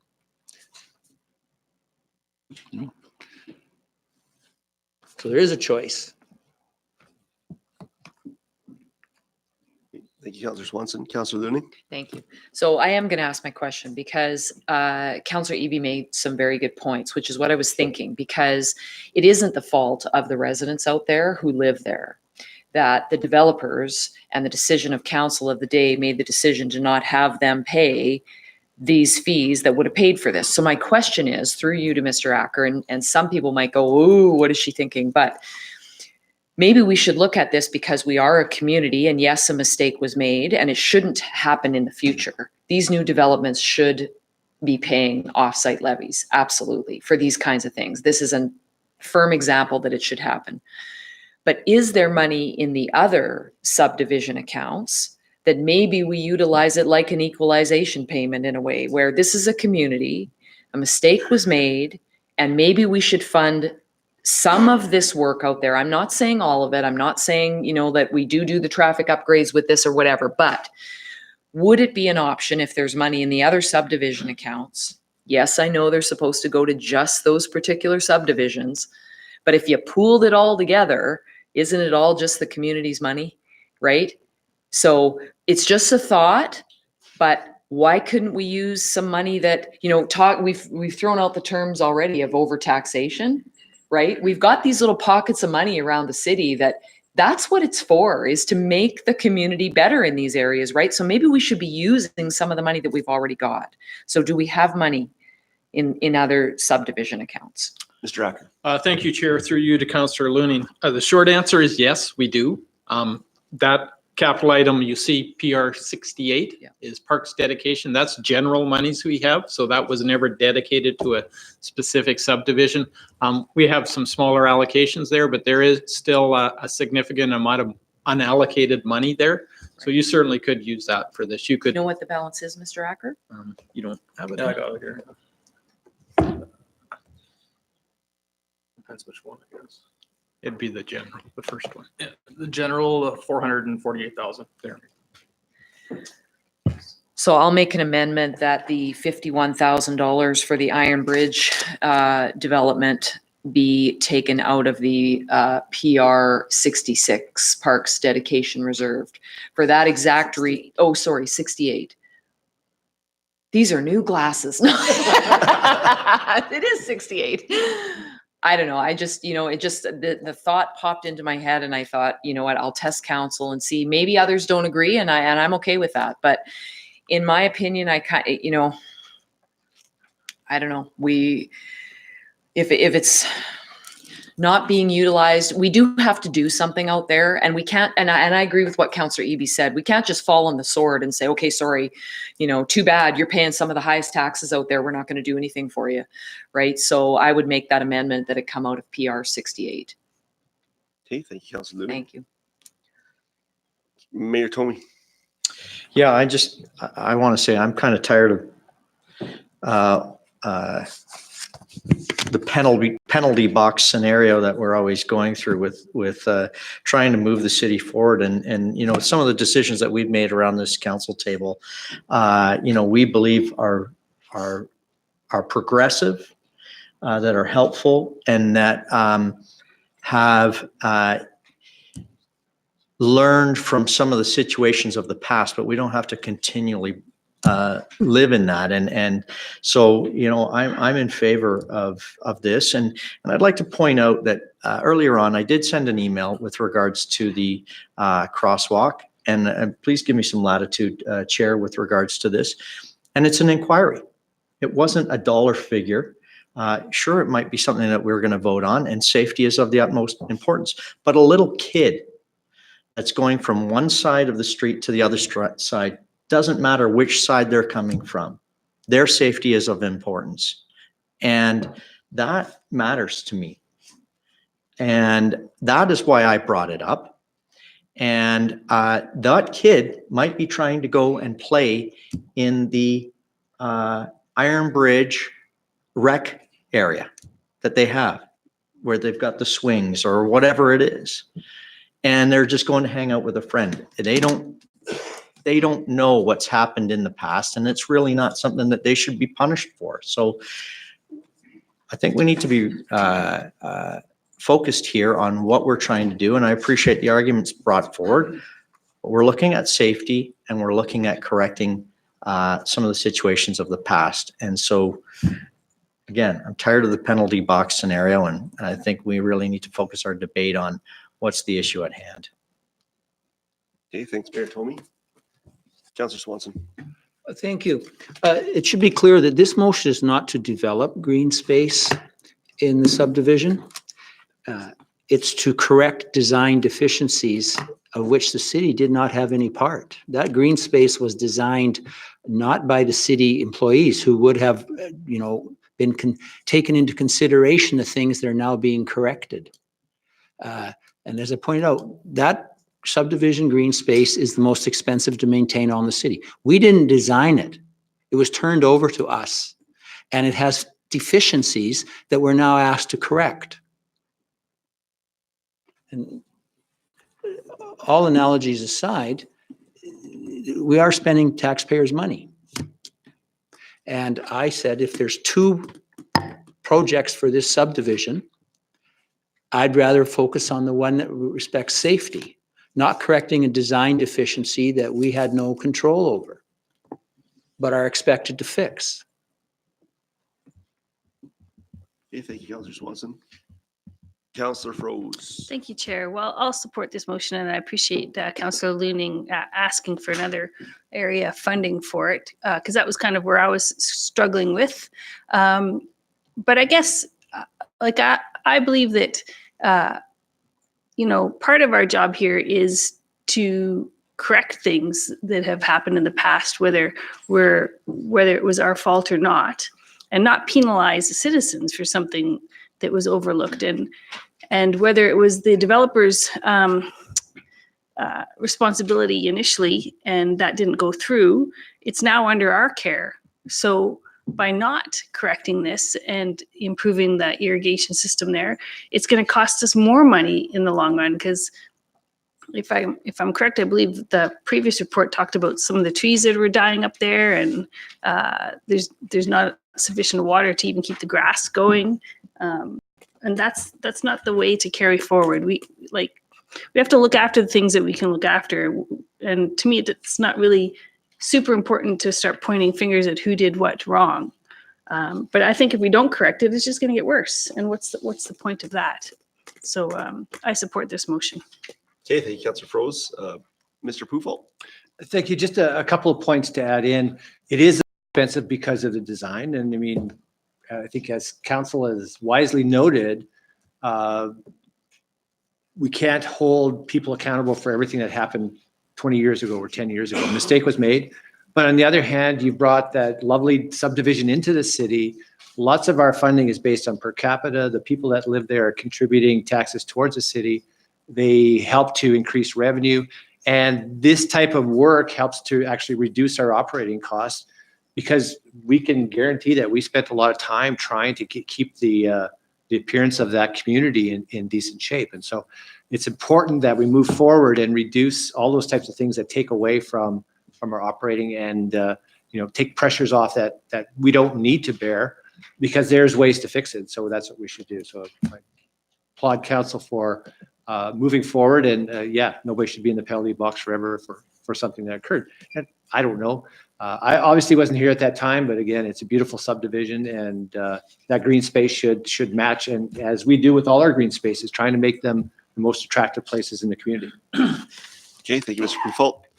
Seeing other speakers, like, pass the gavel for a minute. Thanks, Mayor Tomey. So yeah, I'll support this as well, and I'll echo Councillor Froze. I appreciate Councillor Looning bringing forward this, because I had thought of that too. I mean, maybe they didn't contribute to some of these other reserves, but again, this is a community. Like, this is our community. Let's build and support our community where we can. And just to speak to the neighborhood, just to kind of echo some of Councillor Swanson's comments. So that the Iron Bridge community has recently formed a community association. I know that they have in the past. That community has built a playground 100% funded by their community members. And as Mayor Tomey had mentioned, there could be kids coming from the Simcoe area into that neighborhood to use that playground. So yeah, I mean, that community has formed an association, and they are interested in 100% on board with working with the city on raising funds and helping to further beautify their neighborhood. So this is an awesome step, and I appreciate that this has come forward. Appreciate all the hard work from the Parks and Recreation Department in really doing an analysis of what of what is required. And I envision, and it might need a bit more than this, but I remember when I first came onto council, and the West Park subdivision was just newly, I guess, getting close to getting off the warranty, and I had been asked to come take a look at the park there and the green space there, and it was overrun with weeds, and the irrigation wasn't working, and the amenities weren't all installed that they were supposed to be. And administration quickly got back in touch with that neighborhood, and here we are 3 years later, and go down there, it's beautiful, right? It's beautiful all around. So I'm hopeful in the next 2 to 3 years with some of these these improvements and some dedicated funding and maintenance, we're going to see a big turnaround here as well. So I'm supportive of this. All right, I'm seeing no other comments or speakers. So as amended, I will call. Pardon me? Sorry, to vote on the amendment, yes. I will call the question. All those in favor, opposed, and that's carried. So this motion as amended. Do I need to read that back out? Or I guess, okay. So the motion is amended. All those in favor, opposed, and that's carried. Can I, Councillor Warren? Pardon me? Can I ask a question? Oh, yes, Councilor Dooley. Thank you. I just wondered if, I just wondered if now would be appropriate for me to ask a question again through you to Mr. Mickleborough about the issue about the traffic situation there, because I am familiar with it because I live on that area of the city. And I'm wondering if it would be appropriate for administration to, because I'm wondering if, and I can't believe I'm even going to say this because my suggestion is going to be that maybe we should turn that area like just past VLA gate and over the hill into a 40K school, like a school zone there. And that's why I'm saying I can't believe I'm going to say this because I think we have too many of them around the city as they are. But that would be and I'm not an expert, so I don't know if that would even work on that roadway around the city, but I was wondering if it'd be appropriate for administration to give us maybe some recommendations as to whether something like that would work there initially, right? Because I mean, people do come around that corner from the VLA Kate, I mean, going way more than 60, right? And if there was some signage there that said, you know, you're coming into a residential zone, you got to slow down to 40, maybe it would stop a little bit of that because of the, anyways, that's my question to you, Mr. Mickleborough, if that would be something you guys could look into and maybe bring back to us. And I don't even know if we need it for budget right now, but Mayor Tomey wants it here. So I just thought maybe that's another option for next week, if that's possible. Administration, did you have any comments on that? Well, yeah, I think I appreciate council's discussion on it. Obviously, there's a couple items relating to a subdivision, and any time that you know, the dynamic of infrastructure that goes into a subdivision or not into a subdivision, what we commonly refer to as deferred infrastructures in front of council, I think that's a positive thing because the people that need to be putting the thought into that are giving it consideration. So, but they aren't easy decisions. With respect to the specifics around this speed zone, that was looked at, and it's an extensive speed zone reduction, just given the accesses, the existing speed zones and whatnot. It's kind of one of those things that cascades out, and next thing you know, you got 3 miles of 50 from 9th to Yara. So yeah, it of course it can be done. You know, we can reduce the speed limit but the recommendation would be, given the nature of the road, for an extended piece. And then, you know, I think that common sense would indicate that, you know, enforcement has to be there. And if the character of the road, you know, is such that it should be a higher speed zone, then people are going to tend to violate that. And that is an open road with very few intersections. So it's probably more suited to a slightly higher speed zone from a practical or perspective. What do you achieve by doing it? It becomes a question. Thank you. So yeah, I think that It sounds, not to interrupt, but it sounds like it's a way longer discussion than. Well, right? And that's fair. I understand what you're saying, like, because it doesn't, to me, to go from 60 to 40 around that when it's supposed to be a get around the city quickly kind of roadway, right? It doesn't make sense. I get it, but I just thought I'd throw it out there as a whatever, but I understand completely. And it's fair. I mean, we do have an active we're actively going through the process under the traffic bylaw to look at a pedestrian crossing there. It wasn't included in budget. We don't have an accurate estimate on it. And, you know, we could, again, provide a conceptual estimate for next meeting on the cost of, you know, interlocking a pedestrian crossing with the train control there. but that's not cheap. They don't cross at the, like, they cross ahead of the, like, the track is, anyways, yeah. Yeah, if We you're get going into to the- stop traffic for pedestrians with overhead flashers, Right, yeah. you've got to worry about backing the traffic That's up right. onto the track. Onto the track, yeah, you're right. Thank you. Okay, thanks, Councilor Looting. We will move into the next agenda item, which is a referred matter regarding the Moose Jaw Public Library 2020 operating budget estimates.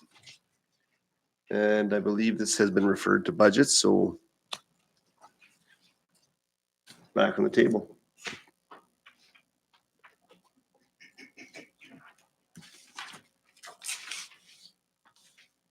Councilor Eby. Thank you. I am going to move the motion that the Moose Jaw Public Library Board operating budget, including the Palliser Regional Library levy, be approved in the net amount of $1,192,223. Thank you. Okay, thank you, Councilor Eby. Seeing no other speakers in the queue, so I'll call the question. We'll need a seconder. Oh, pardon me. This, we'll need a seconder. This hasn't been moved okay. moved and seconded before. Mayor Tomey, second. We need a seconder? Why do we need a seconder? We don't need a It seconder. was referred, it wasn't tabled. It's never been, You need an approval motion, you mean, or no, what? Oh, you don't need a seconder in. We're in committee though. We're in committee. no, this is a special council meeting, so these are final decisions we're making here. So it's the rules of a full council meeting. It's not a budget committee meeting. Okay, And we haven't the seconded. previous items have been tabled previously, so they have already been moved. So they were on the table for discussion, but these new items that were referred have to be moved and seconded. Fair enough. Seconding any of the motions? No. That's what he just said, though, that tables have been. I'm confused. Yeah, I didn't think anything had been seconded to this point, but In any event, we should be doing it properly. So whether we didn't do it last time, I apologize if we didn't catch that, but this is a special council meeting. It needs to have a mover and a seconder. Mayor Tomey, second. Call the question. All those in favor? Opposed? That's carried. I'm sorry, can I just have a point of clarification? Sure. My understanding, no, council meetings, we should be standing for everything then if we're seconding. Aren't we in committee of the whole? There's Yes, no we are right seconders now, we in are. committee of the whole, We are in committee of the whole. right? Chairmanship Because of we the haven't deputy seconded mayor. anything. Like, because anytime we second something, we're standing. Thank you, Counselor. I apologize. Yes, we are in committee of the whole. We'll have to move in second to rise and report. My apologies. Okay, Thank you, Mr. Gokutiechko. Thank you. all right. Perfect. Thank you, Councilor Looning, for that. Okay, so we are at item number J.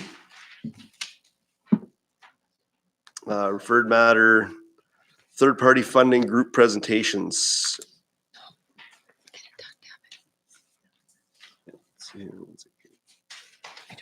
And I believe all of these referred matters, all of these groups that are listed have been allocated in the current budgets. So I guess if council's okay with the level of funding, no motions are required. So Mayor Tomey, you're in. Okay, Councilor Eby? Thanks. Just really briefly, there's none of them I want to change, but I will just say that, I looked with trepidation towards the night that we were going to have all these presentations, but it really was a good night and the presentations were all great.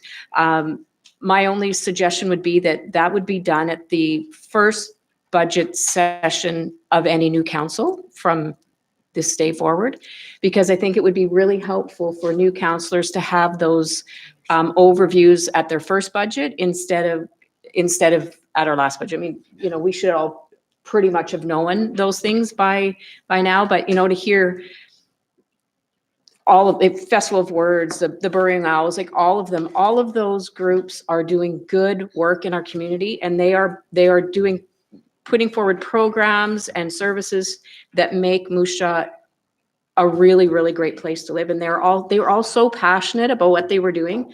I left that meeting feeling really uplifted and really did appreciate having the opportunity to hear all of those. And I didn't have any inclination before that to start cutting them or whatever, but after hearing them, I couldn't imagine taking 5 cents away from them because I think they're, really doing good work with the money that they have, and some of them leveraging the money they get from the city into lots of other funding through the province and feds. So I'm in favor of just leaving these as they are presented, which I believe from our motion sheet says we don't need to make any further motions or anything, but just wanted to say that was a very valuable evening for me.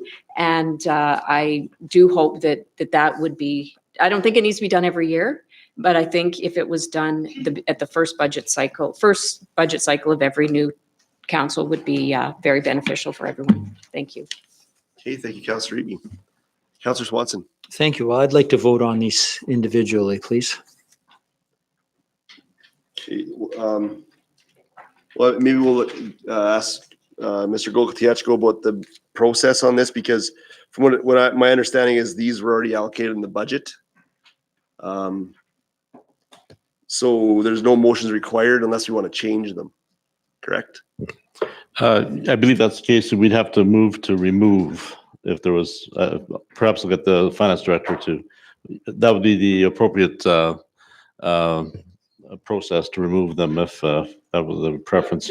If you wanted to change them, right now, they're within the budget at those funded levels. So when you ultimately approve the budget, they would get approved at those levels. If you want them to differ from that, increase or decrease, then you need to make a motion. Thank you. Okay, so Councillor Swanson, is there any of those areas or items or third-party groups that you'd like to reconsider? Yes. I'd like to move that the Tourism Moose Jaw 2020 grant be at the 2019 level. Do we have that number handy? The 2019 level?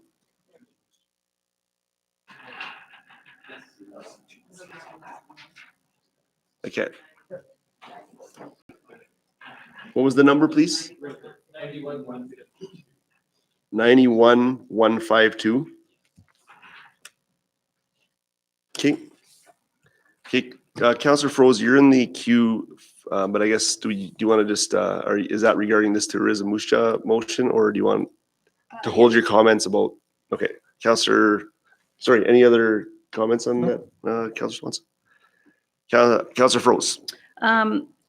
Well, to that motion, it seems like, I think it was only just a cost of living increase as everyone else has received. So I'm not really certain what the point to reducing that back to 2019 would be. These 10 presentations that we had are an incredible representation of the hundreds of hours of volunteers in our community, because they're all looked after by volunteer boards and by volunteer committees. And I don't think you could get that back with a couple of $100 in reduction of a cost of living. I really question the intent on that. And tourism does an incredible job in this community, as we saw with how they actually managed and worked with us on the Mac the Moose initiative, and how they welcome all the visitors to our city and work with multiple groups in our city to promote events of all sorts. So that's very disappointing motion. Thank you, Chair. Okay, thank you, Councillor Froese. Any other questions or comments? Okay, call the question. All those in favor? Opposed? And that's defeated. Councillor Swanson. I'm going to move that the Canada Day grant be the same level as last year. Okay, can we get that dollar amount from last year, please? 2484. Okay.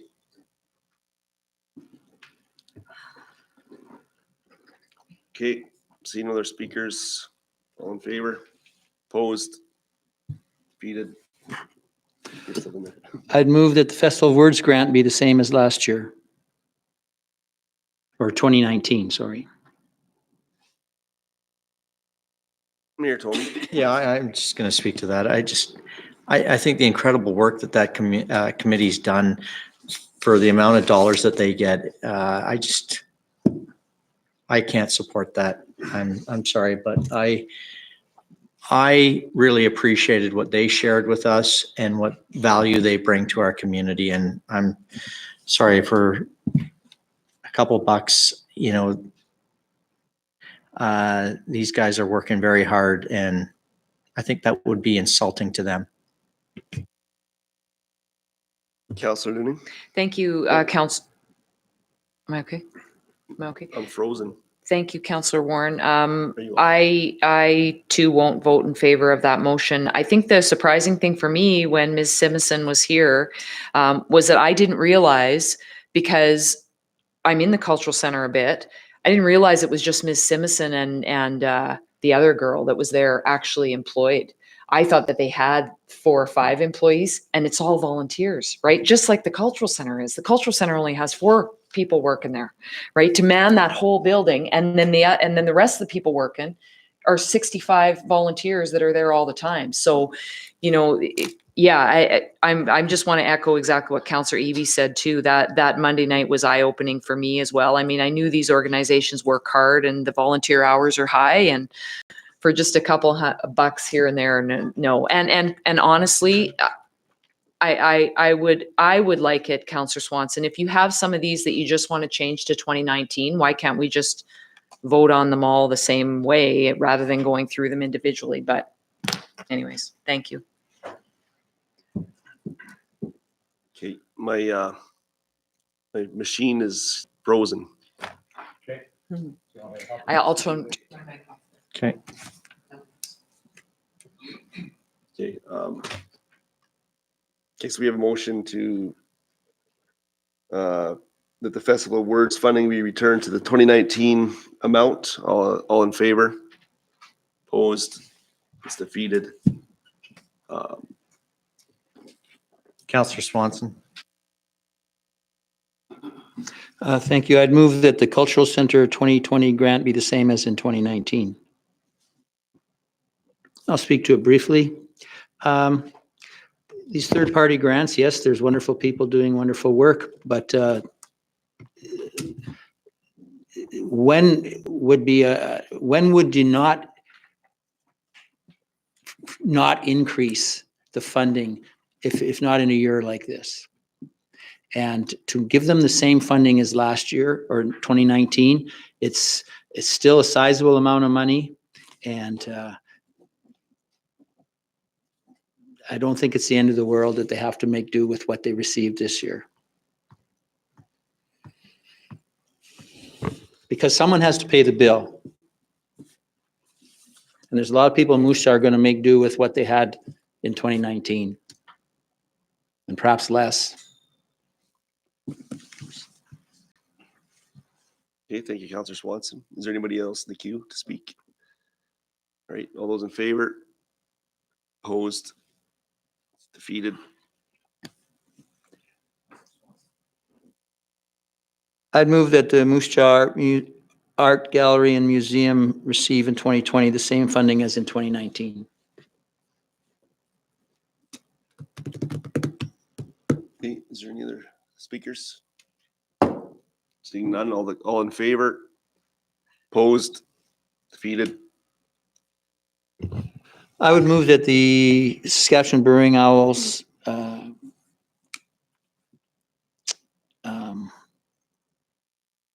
I don't know what the word is, operation receive the same funding in 2020 as they received in 2019. Okay. No other speakers in the queue, all in favor? Opposed? Defeated. And I would just note that somehow the Moose Jaw River watershed stewards are going to have to make do with what they received in 2019 because they didn't get a cost of living increase, and all those wonderful people will just have to make do with what they got in 2019.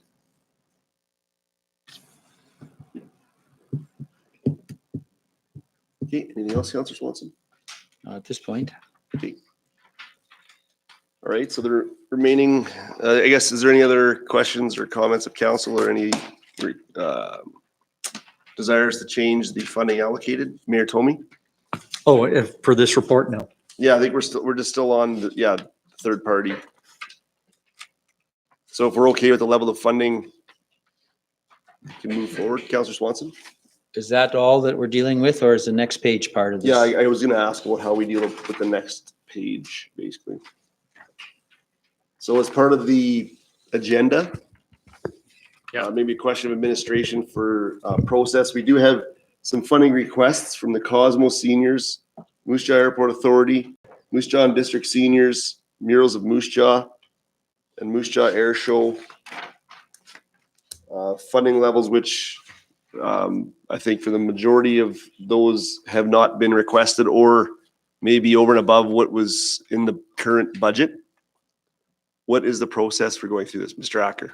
Thank you, Chair. So I believe there's 5 groups that indicated they wanted a different level of funding than we had budgeted, and they're detailed in your sheet. So if council wishes to approve them at that level of funding they are requesting or a different level of funding, we will need a motion. Otherwise, as an example, the first group is requesting $39,470. If you wish to approve that, you would need a motion. If you don't wish to approve it, there's no need for any motion. And that would be the same for all of these. So. Okay, thank you, Mr. Acker. So of those items, is there any that anyone would like to move? Councilor Looning? Thank you.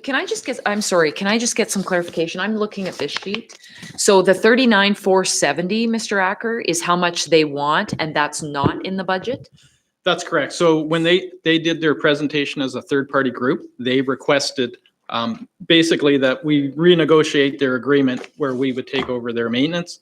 That was estimated at $39,470. Okay, so what is the amount in the budget is what I. Zero. Okay, right, of course, yeah, okay, right, but, okay, but what about the other ones, like the airport authority and, request is for 30, okay, fair enough. Just Thank like the airport is a good example. That's one where their request is actually slightly less than what we had budgeted. So if Okay. you want to adjust that, we'd need a motion. Thank you. Sorry, guys.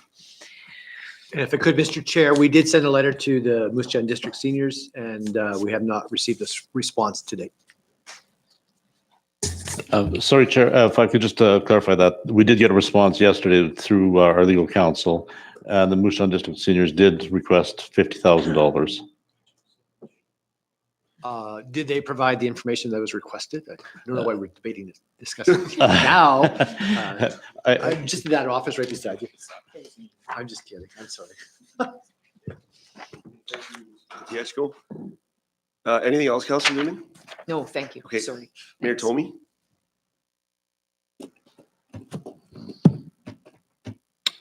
You know what? I just had a pause here. Sorry, forgive me. I will. Oh yeah, no, I do know what I want. What's the where are we at sitting? What's our total right now? 2.13%. Is that correct? Sorry, Mr. Chair. What I meant to say is we've just received this information from the seniors, which we should share with council. Should share, and is that something that you would be sharing this evening? We would present to, it was received too late Okay, to get here tonight, so we would send it for next Wednesday. okay. Thank you, Mr. Fufalt. You got one Well, more week before- with that. Well, Well, just- if I could, there's 2 that are reductions. Yeah. To me, that seems to be fairly straightforward, So there, yeah, exactly. but I never assume. So- Okay, Mayor Tomey, anything else? yeah, I can move the airport authority one. Okay, did you want to read that out? Yeah, that the 2020 funding for the Moose Jaw Municipal Airport Authority be set at $30,000 plus hangar and farmland lease revenues. Okay, thank you, Mayor Tomey. Did you want to speak to that at all? Nope, that's fine. Councilor Swanson? Yes. With respect to the Moose Jaw Municipal Airport, the hangars that are out there and the buildings that are out there generate, it's projected for this year to generate, I believe it's $29,740. And if you, I don't know if there's 10 buildings out there or 12 or 13 or whatever it is. But the total revenue for the lease to have your hangar on there is about $2,479 a month, or roughly $200 to $220 per month per building. And I compare that to the storage shed I recently rented, 12 by 20 at $119 a month. So the lease rates for those hangars out there are certainly reasonable. That money has been what the city collected from those hangars and then gave back to for the operation of the municipal airport.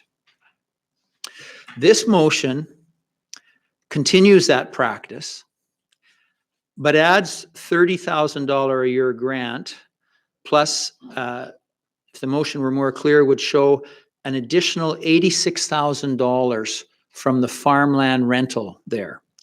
$86,000 that for the last 40 years has been money that the city budget has had to provide services to the people of Moose Jaw. That is no longer available to the city budget for the provision of services. It is going to be given back to the airport authority.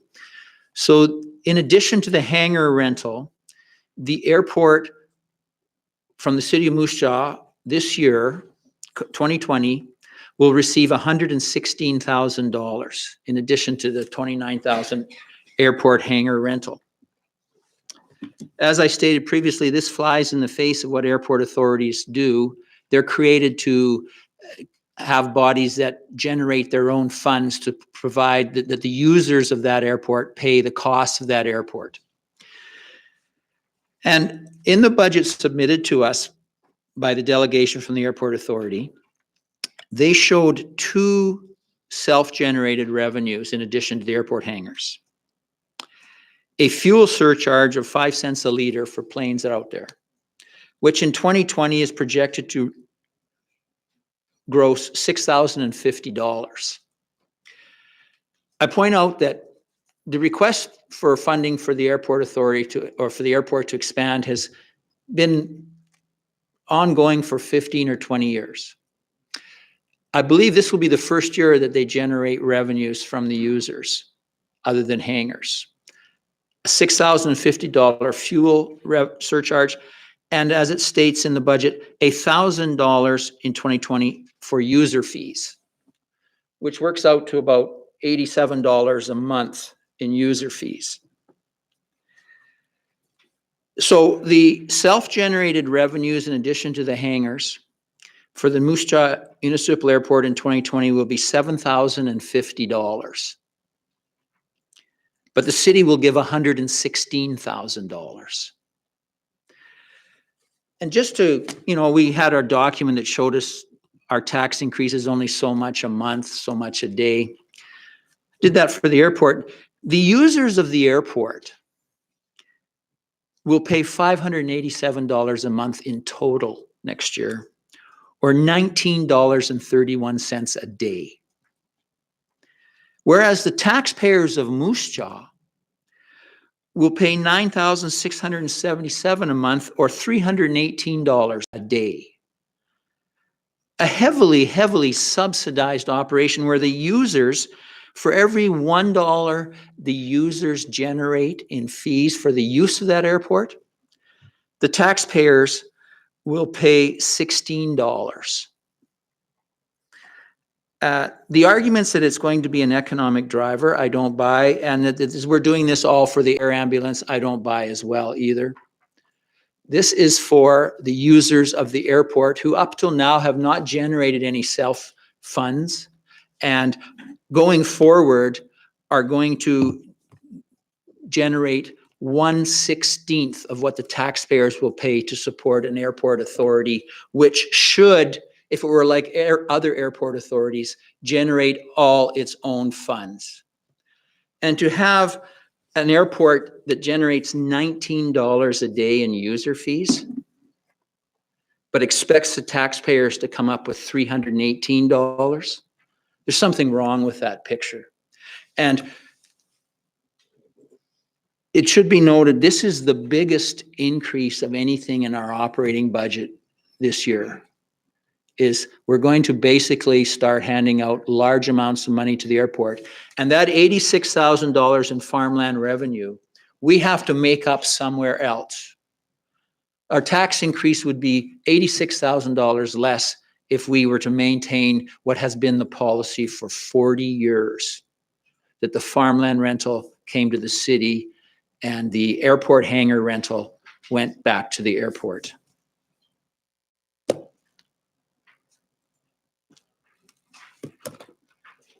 Thanks, Councillor Swanson. Any other questions or comments? Okay, I'll call the question. All those in favor? Opposed? Carried. Okay, Mayor Tomey?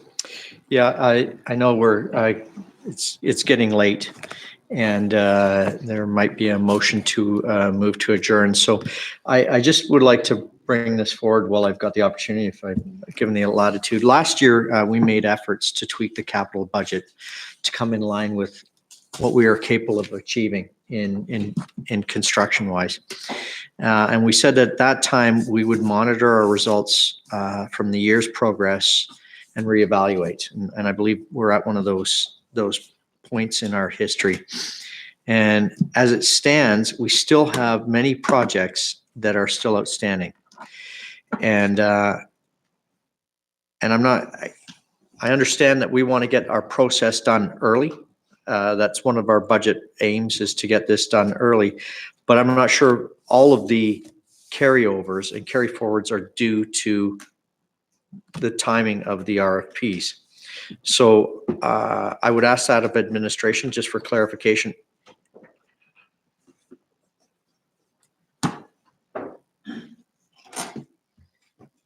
Your Worship, no. One of the biggest projects in there, $60 million, is the High Street Reservoir, and that is, of course, waiting for funding to come from the federal government. So that's $16 million that has been carried because, again, we can't commit. Quite honestly, we can't commit to spending that money without the federal funding to come along with it. So that's $60 million. There's another 12 million, and that's why we adjusted that figure to 212 of the funding that we realized in July, that there was no possible way we could get it done. And that 212 is a one-time. That's not proposed to carry that forward as we start spending the money in 2020. So there's a lot of projects that are I don't know, they've been designated for quite some time, but there's reasons why they're waiting. West Heath is another one. That's $4.4 million. That is waiting until the point of time that we actually need to have more land brought into production. So between those two, that's about $20 million, $12 million on additional funding we received in the summer. So, I mean, I think we did a fairly good job of getting everything done or committed compared to years before. And again, this is a one-time 212 to take into account that additional funding that we had. I mean, if we need to do development next year and the High Street Reservoir gets going, that's 20 million off that carry forward that's gone. So, I mean, there's some reasons, there's some things we didn't get done. We know from talking at some of the Parks and Recreation projects, another couple of months, we'd had most of that stuff done. So again, I think it's a little bit of a mixed bag. I think we did better. We didn't get 100% done, but we did a lot better than we did the year before.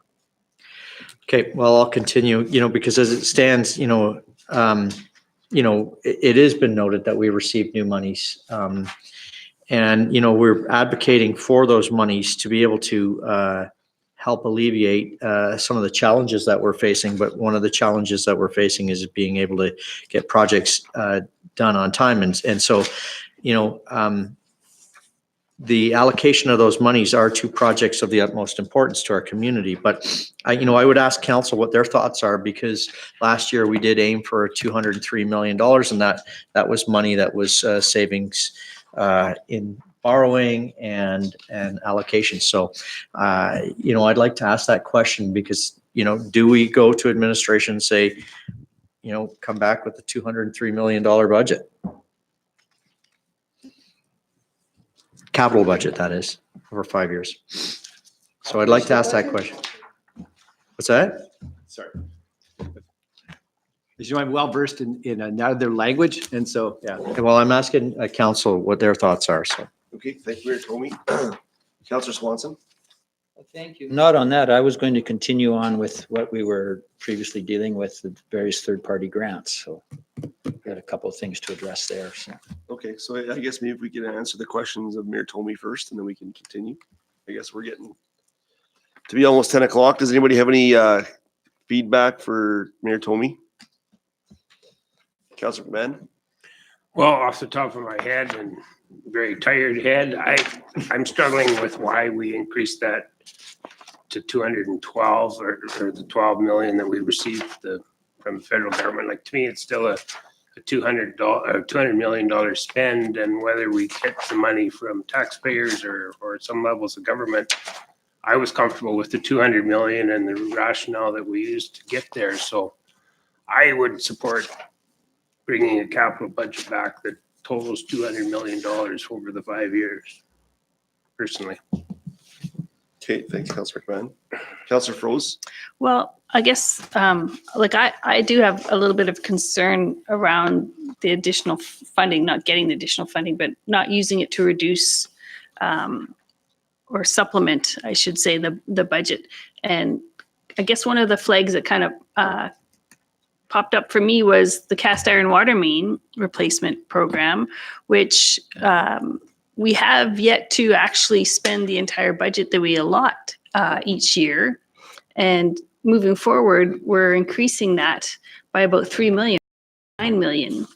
And I think this is a question about capacity, but what we can actually accomplish within that time frame, which is what we kind of discussed last year when we went back down to 200 million, and that to try to work within our means. Because when we raise this is taxpayers' money sitting there, which is why the carryover items are so important, to have a much greater understanding on what projects are actually in the midst of being completed and what actually can't be completed within that time frame. Because that, again, is taxpayers' money just sitting there. And I guess that's where I kind of struggle with, especially around the cast iron water main, is that we're moving forward for 20 and 21, 9 million both of those years, and we have a carryover of 3.1. And so my question is around the capacity. Like, I'd love to see us to be able to accomplish that, but is that even possible if we have yet to actually utilize the budget in the first couple of phases? So, I'm wondering if 200 million is even still too high, and that if we haven't actually set on a right number going forward. One of our mandates that we had talked about last year was about living within our means, and that. So those two questions are kind of what I would say to you, Mayor Tomey. Okay, thanks, Councilor Froese. Were you wanting? Oh, maybe I'll have to clear the queue. Okay, try again. Councilor Swanson? I think 2 points. First of all, I'm reluctant to ask others to do what I myself should do. I'm capable of doing. Like, we just want to send this back to administration, and we're perfectly capable of prioritizing things. And that's really part of our job, actually. And the second point I make is we did that last year, but throughout the course of this year, there's been numerous one-offs come back that put back over the limit, the spending we did. We didn't stick to that because there were numerous one-offs came back for capital budget requests. So I think it's unfair to say to administration, you brought this budget to us, and and I hear the concern about taxpayers' money. It's one I've been making all along here, and I think we have the responsibility to make those priorities. Shouldn't ask others to do it for us. Okay, thanks, Councilor Swanson. Mayor Tomey? Well, I'll answer that. My question was to council, because I believe in building a team and hearing what my colleagues have to say with regards to their point of view. So I take offense to that comment, Councilor Swanson. We've been elected to make tough decisions, and we have been doing that for the last 3 years. So my question was to council, and it wouldn't be just lobbing it back to administration. Last year, that did not happen. We spoke with administration and we worked on something to come back to council for, I think it was 203 million, if I'm not mistaken. So, I believe in building a consensus and hearing other people's points of view concerning what their thoughts are, because their input is just as important as what mine is. Okay, thanks, thanks, Mayor Tomey. Councillor Eby? Thank you. Well, I certainly understand the sentiment of the couple councillors who've spoken about the $212 million 5-year capital budget. But like, let's be honest, the only one we have any control over is the 2020 capital budget. Lots of things could change in 2021, including a whole bunch of people around this table and what they find to be their priorities. So for myself, when I look at the 2020 capital budget, are those the priorities that I think are important? And so what I'm looking at right now is $43.5 million. So there's $3 million extra dollars there that you would be going to, you just real generalized, real vague, going to cast iron, because it was 6 and now it's 9. Is there capacity there? I sure hope so for phase 5. And I'm going to put my money on that. And I would never want to take away 900,000 out of cast iron for 1 year and it gets carried forward to the next year. That's fine with me, because eventually it's going into cast iron, and that is priority. It was my priority in 2016 and it's my priority 2019, 2020. So for me, I understand the hesitation over that's a $212 million 5-year budget, but we're only really affecting 2020. So I'm actually, at this point, having thought about it now for the last couple hours, I'm okay with where it's at. And the stuff that we've kind of juggled here tonight has been really small stuff. And to try to get to that 200 million, we need to find some big things to pull out. And we haven't even been able to find $50,000. So I don't know how we expect administration to find 12 million. Thank you. Hey, thanks, Councillor Eby. Mayor Tomey? Well, thank you for that comment. And I understand that one of the things that we're going to be doing to increase our capacity is by having a second crew for the cast iron water main project. And so that is a point that's got to be brought up, and that's a good focal point. But I just wanted to test council and hear what people had to say with regards to because again, this isn't a reevaluation year of what we had worked on last year. And as you said, Councillor Eby, you can only affect 1 year, truly. And so were we effective last year in what we had processed? That's the question. Thanks, Mayor Tomey. Can I pass the gavel? Okay, thanks. Yeah, I mean, being part of the discussions last year about looking at our historical carry forwards, looking at our historical expenditures, and I mean, it was noted, and rightly so, that over the last 10 years we've increased the capital expenditures by, I think it was almost 300% in the last 10 years in the city of Moose Jaw. So I mean, that was at the $200 million mark.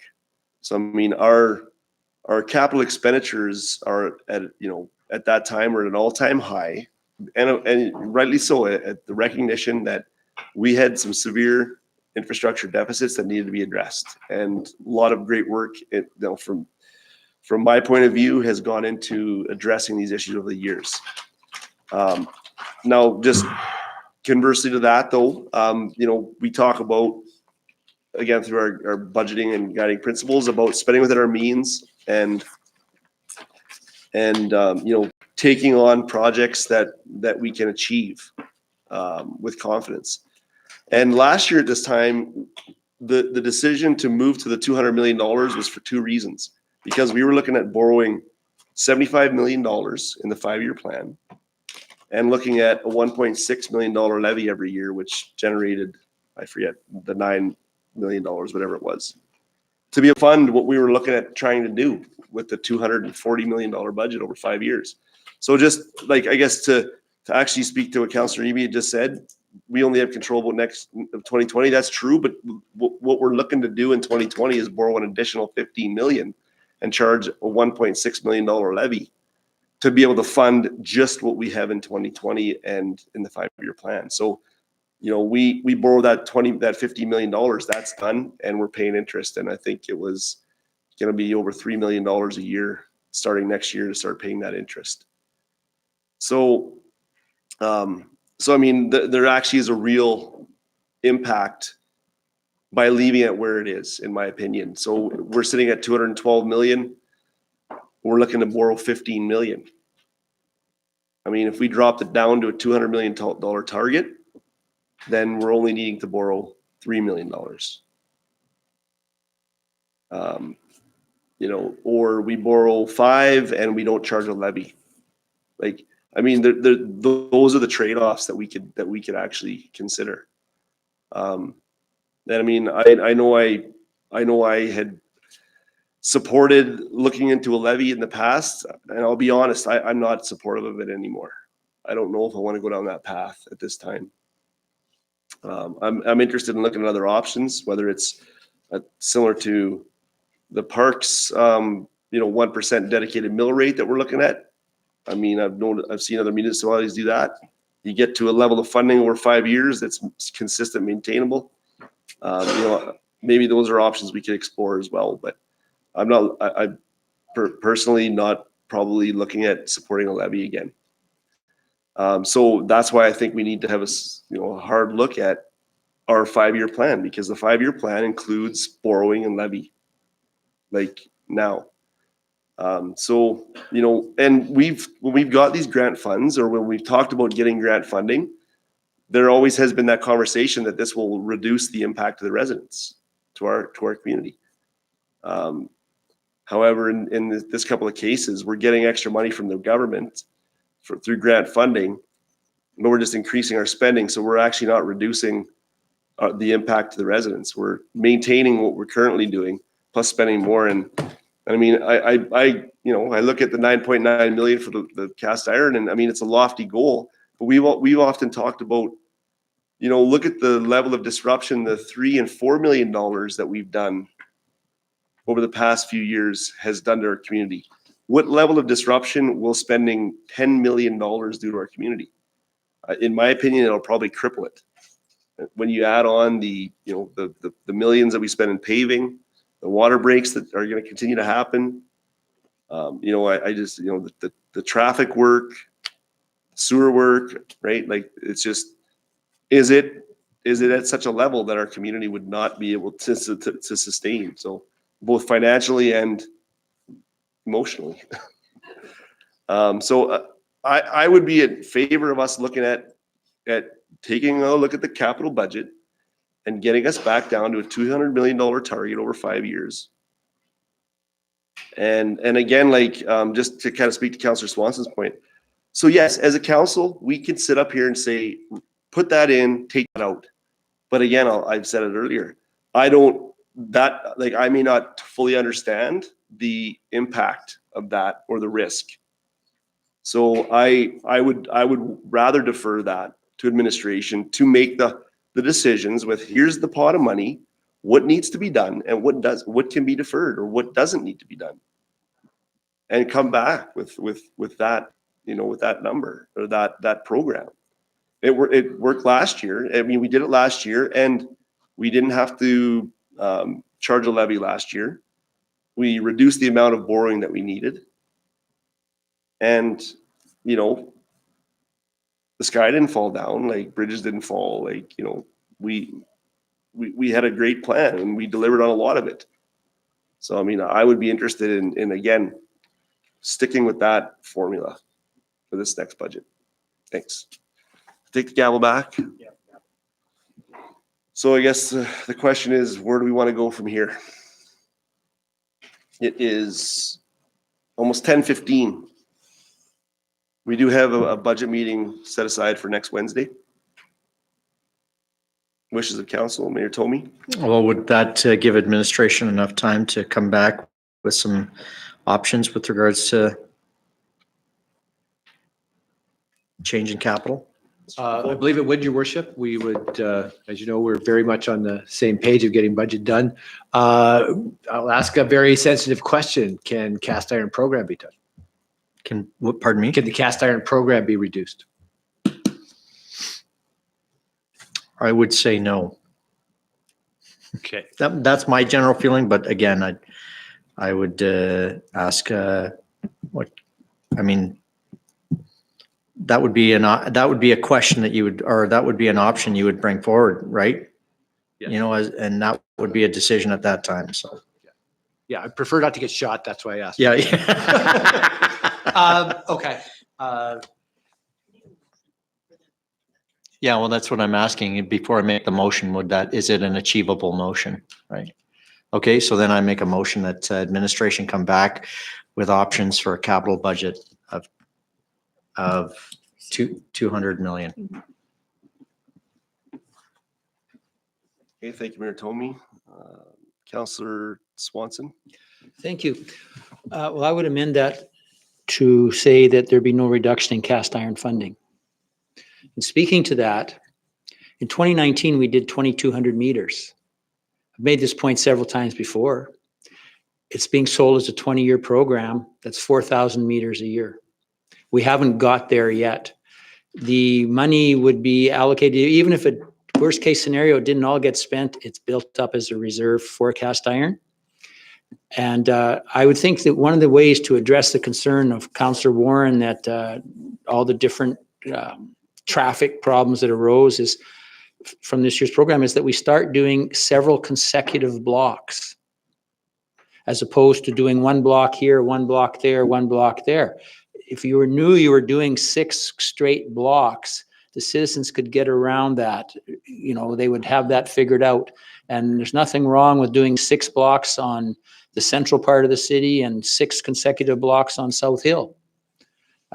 I think we have to manage the program at the levels that are being budgeted to get to the 4,000 meters a year. And the breakdown of the cast iron, which is 20 years past its lifespan, will only increase. So yeah, we have to maintain the integrity of the program as advertised. And I'm not in favor of those reductions coming from cast iron. I think we should look to spend all of the money next year. The consequences in the short term of that are much less damaging to the community than the long-term consequences of not getting it done. Okay, thank you, Councillor Swanson. So there's an amendment. Mayor Tomey. Yeah, as I said to the city manager, I'd rather not see a reduction in the cast iron water main project. I think that water security is of vital importance to our community. And as a result, I would support that amendment. Okay, thank you, Mayor Tomey. Councillor Looney. Thank you. Well, the comments I just wanted to make were about, in response to Councillor Warren saying that, you know, being concerned about that it might, the work that's being done, that it might cripple the community. And I have similar concerns. I don't want to see the cast iron budget be reduced because I think we have to budget for it because we've made it a priority, right? But I do think what we have to consider, and I'll use this as an example, Athabasca in Maine was done this summer. And if you ask some of those businesses downtown, that crippled them for a good month to 6 weeks, however long that went on. I heard from a number of business owners as I walked back and forth from my car, and they would come out of the store and say, do you know how long this is going to go on here? Because look at these streets, they're empty, right? Because people were avoiding the downtown for whatever reason. Now, whether that's the truth or not, I have no idea, right? You know, because everybody has a different view on things. However, I do think we have to be cautious in how much work gets done at certain points and doing consecutive blocks. Like what if we had to do all of Main Street? Oh my God, right? You cannot throw that at a community and say, okay, we're going to shut down from 700 block all the way to 0. If you're going to, you better get it done in 2 weeks, and it better be around the clock work, right? It can't be done from 9 to 4 and then they break until the next, you know what I mean? So, but I'm completely in favor of, the original motion that we go down to 200,000 and start rethinking about this capital budget. I agree with what Councillor Warren said. It worked last year. It seemed that we were able to find some ways to, take some things out of capital and defer them, which is difficult. It's very hard to do that. To pick and choose what's priority and what's not. And I agree again with what Councillor Warren said. I've made motions in the past about, okay, all the departments should reduce their budgets 5%. And I got told, well, you have to tell me what to do. You have to tell me where to cut. And I don't agree with that. I agree with what Councillor Warren said, that I don't know what the ramifications are if I pull line A78 out and B42 out and how that's going to affect the rest of the community, right? You guys are the ones that are in the operation of the city every day, 24/7. You know what something's going to affect. If I say, and this council says, make the capital budget 200,000, please bring us a report with what you think can achieve that. To me, this is the group that needs to do that.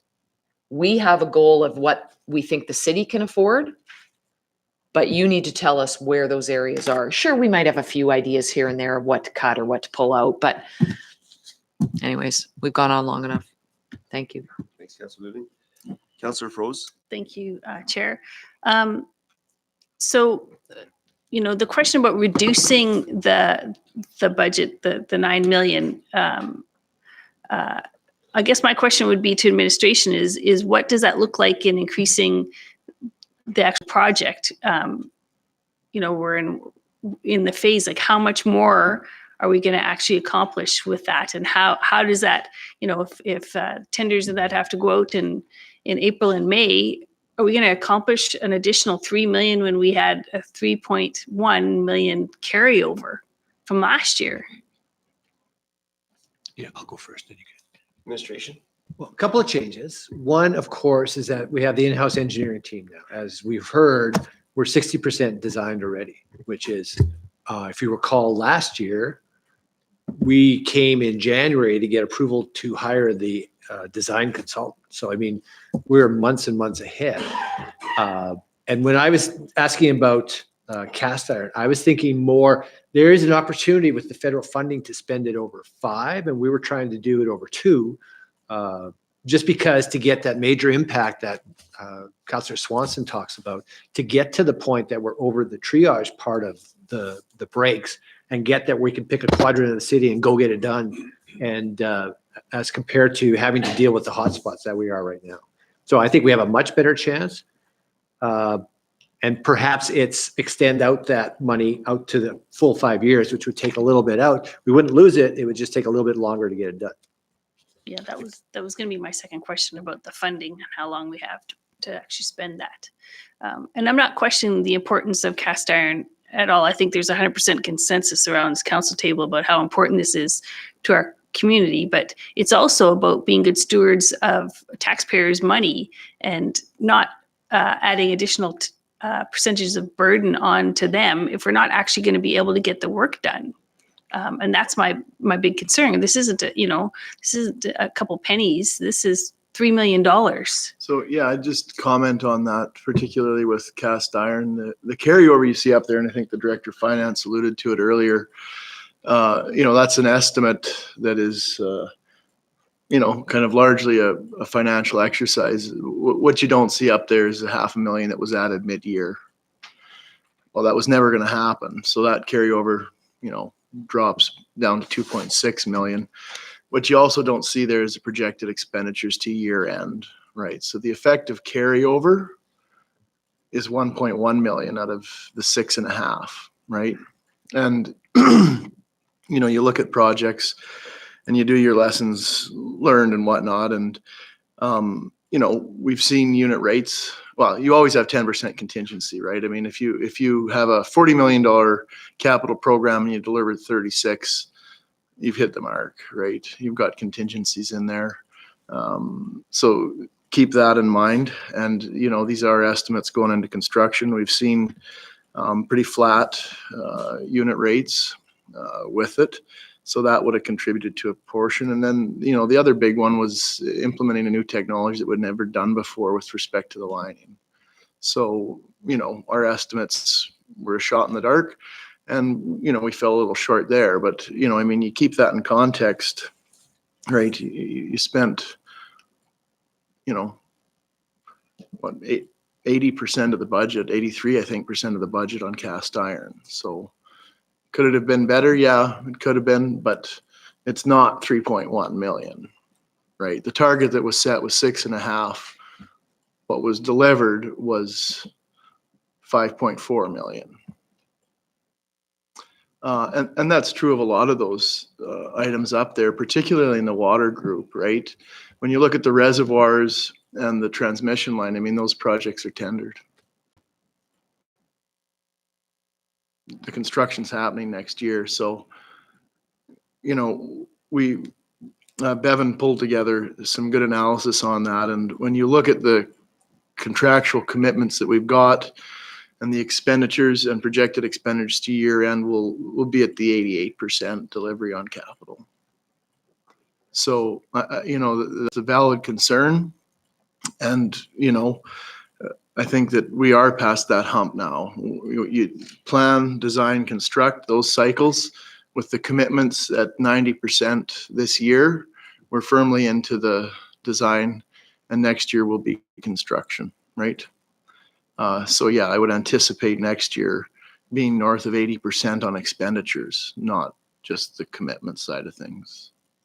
Well, thank you for that, Mr. Mickleborough, because when you put in the right perspective of what a carryover is and what projects are actually underway in relationship to that number, it's a much clearer perspective when I, as a counselor on this side of the table, have to vote on $9 million 2 years in a row.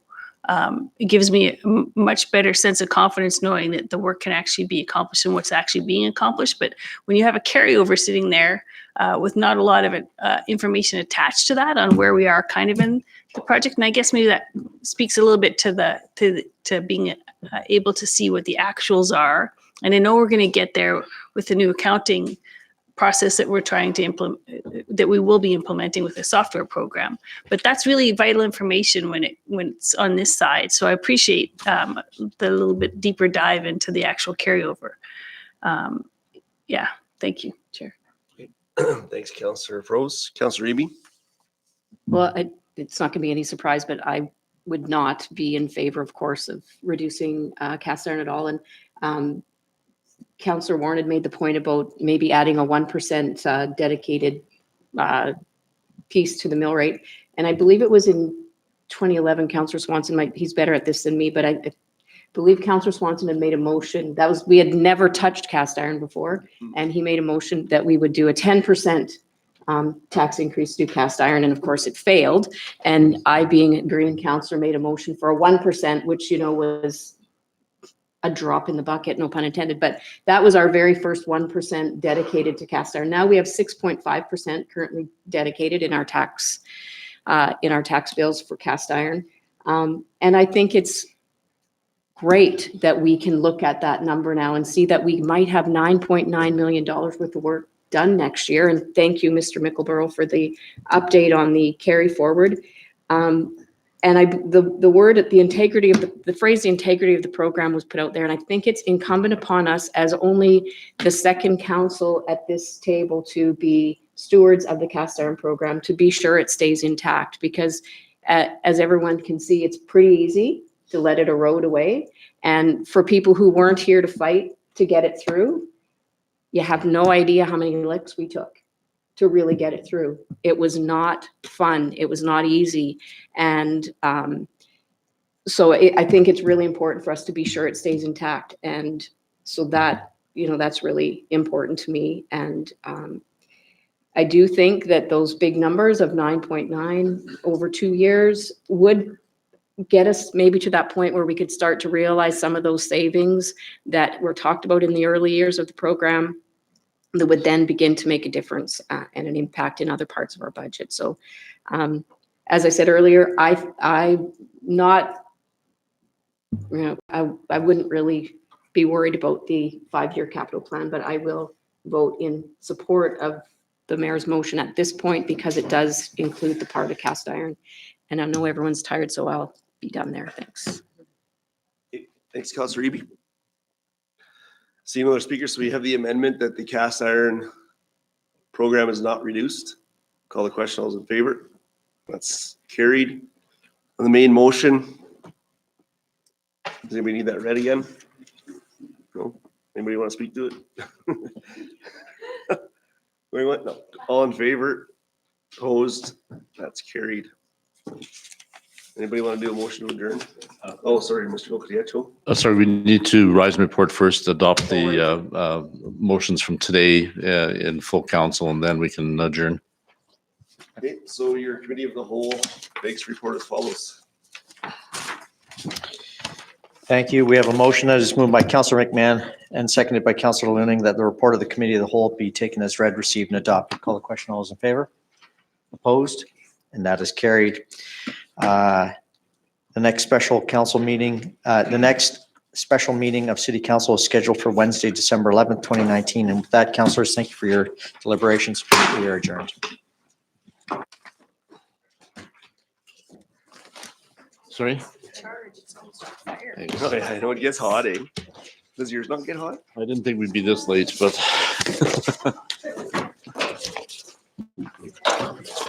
you can feel free to sleep in a bit some more if you like.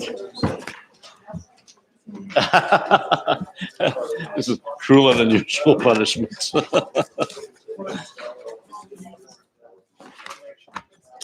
When you work a full day and then you have another 5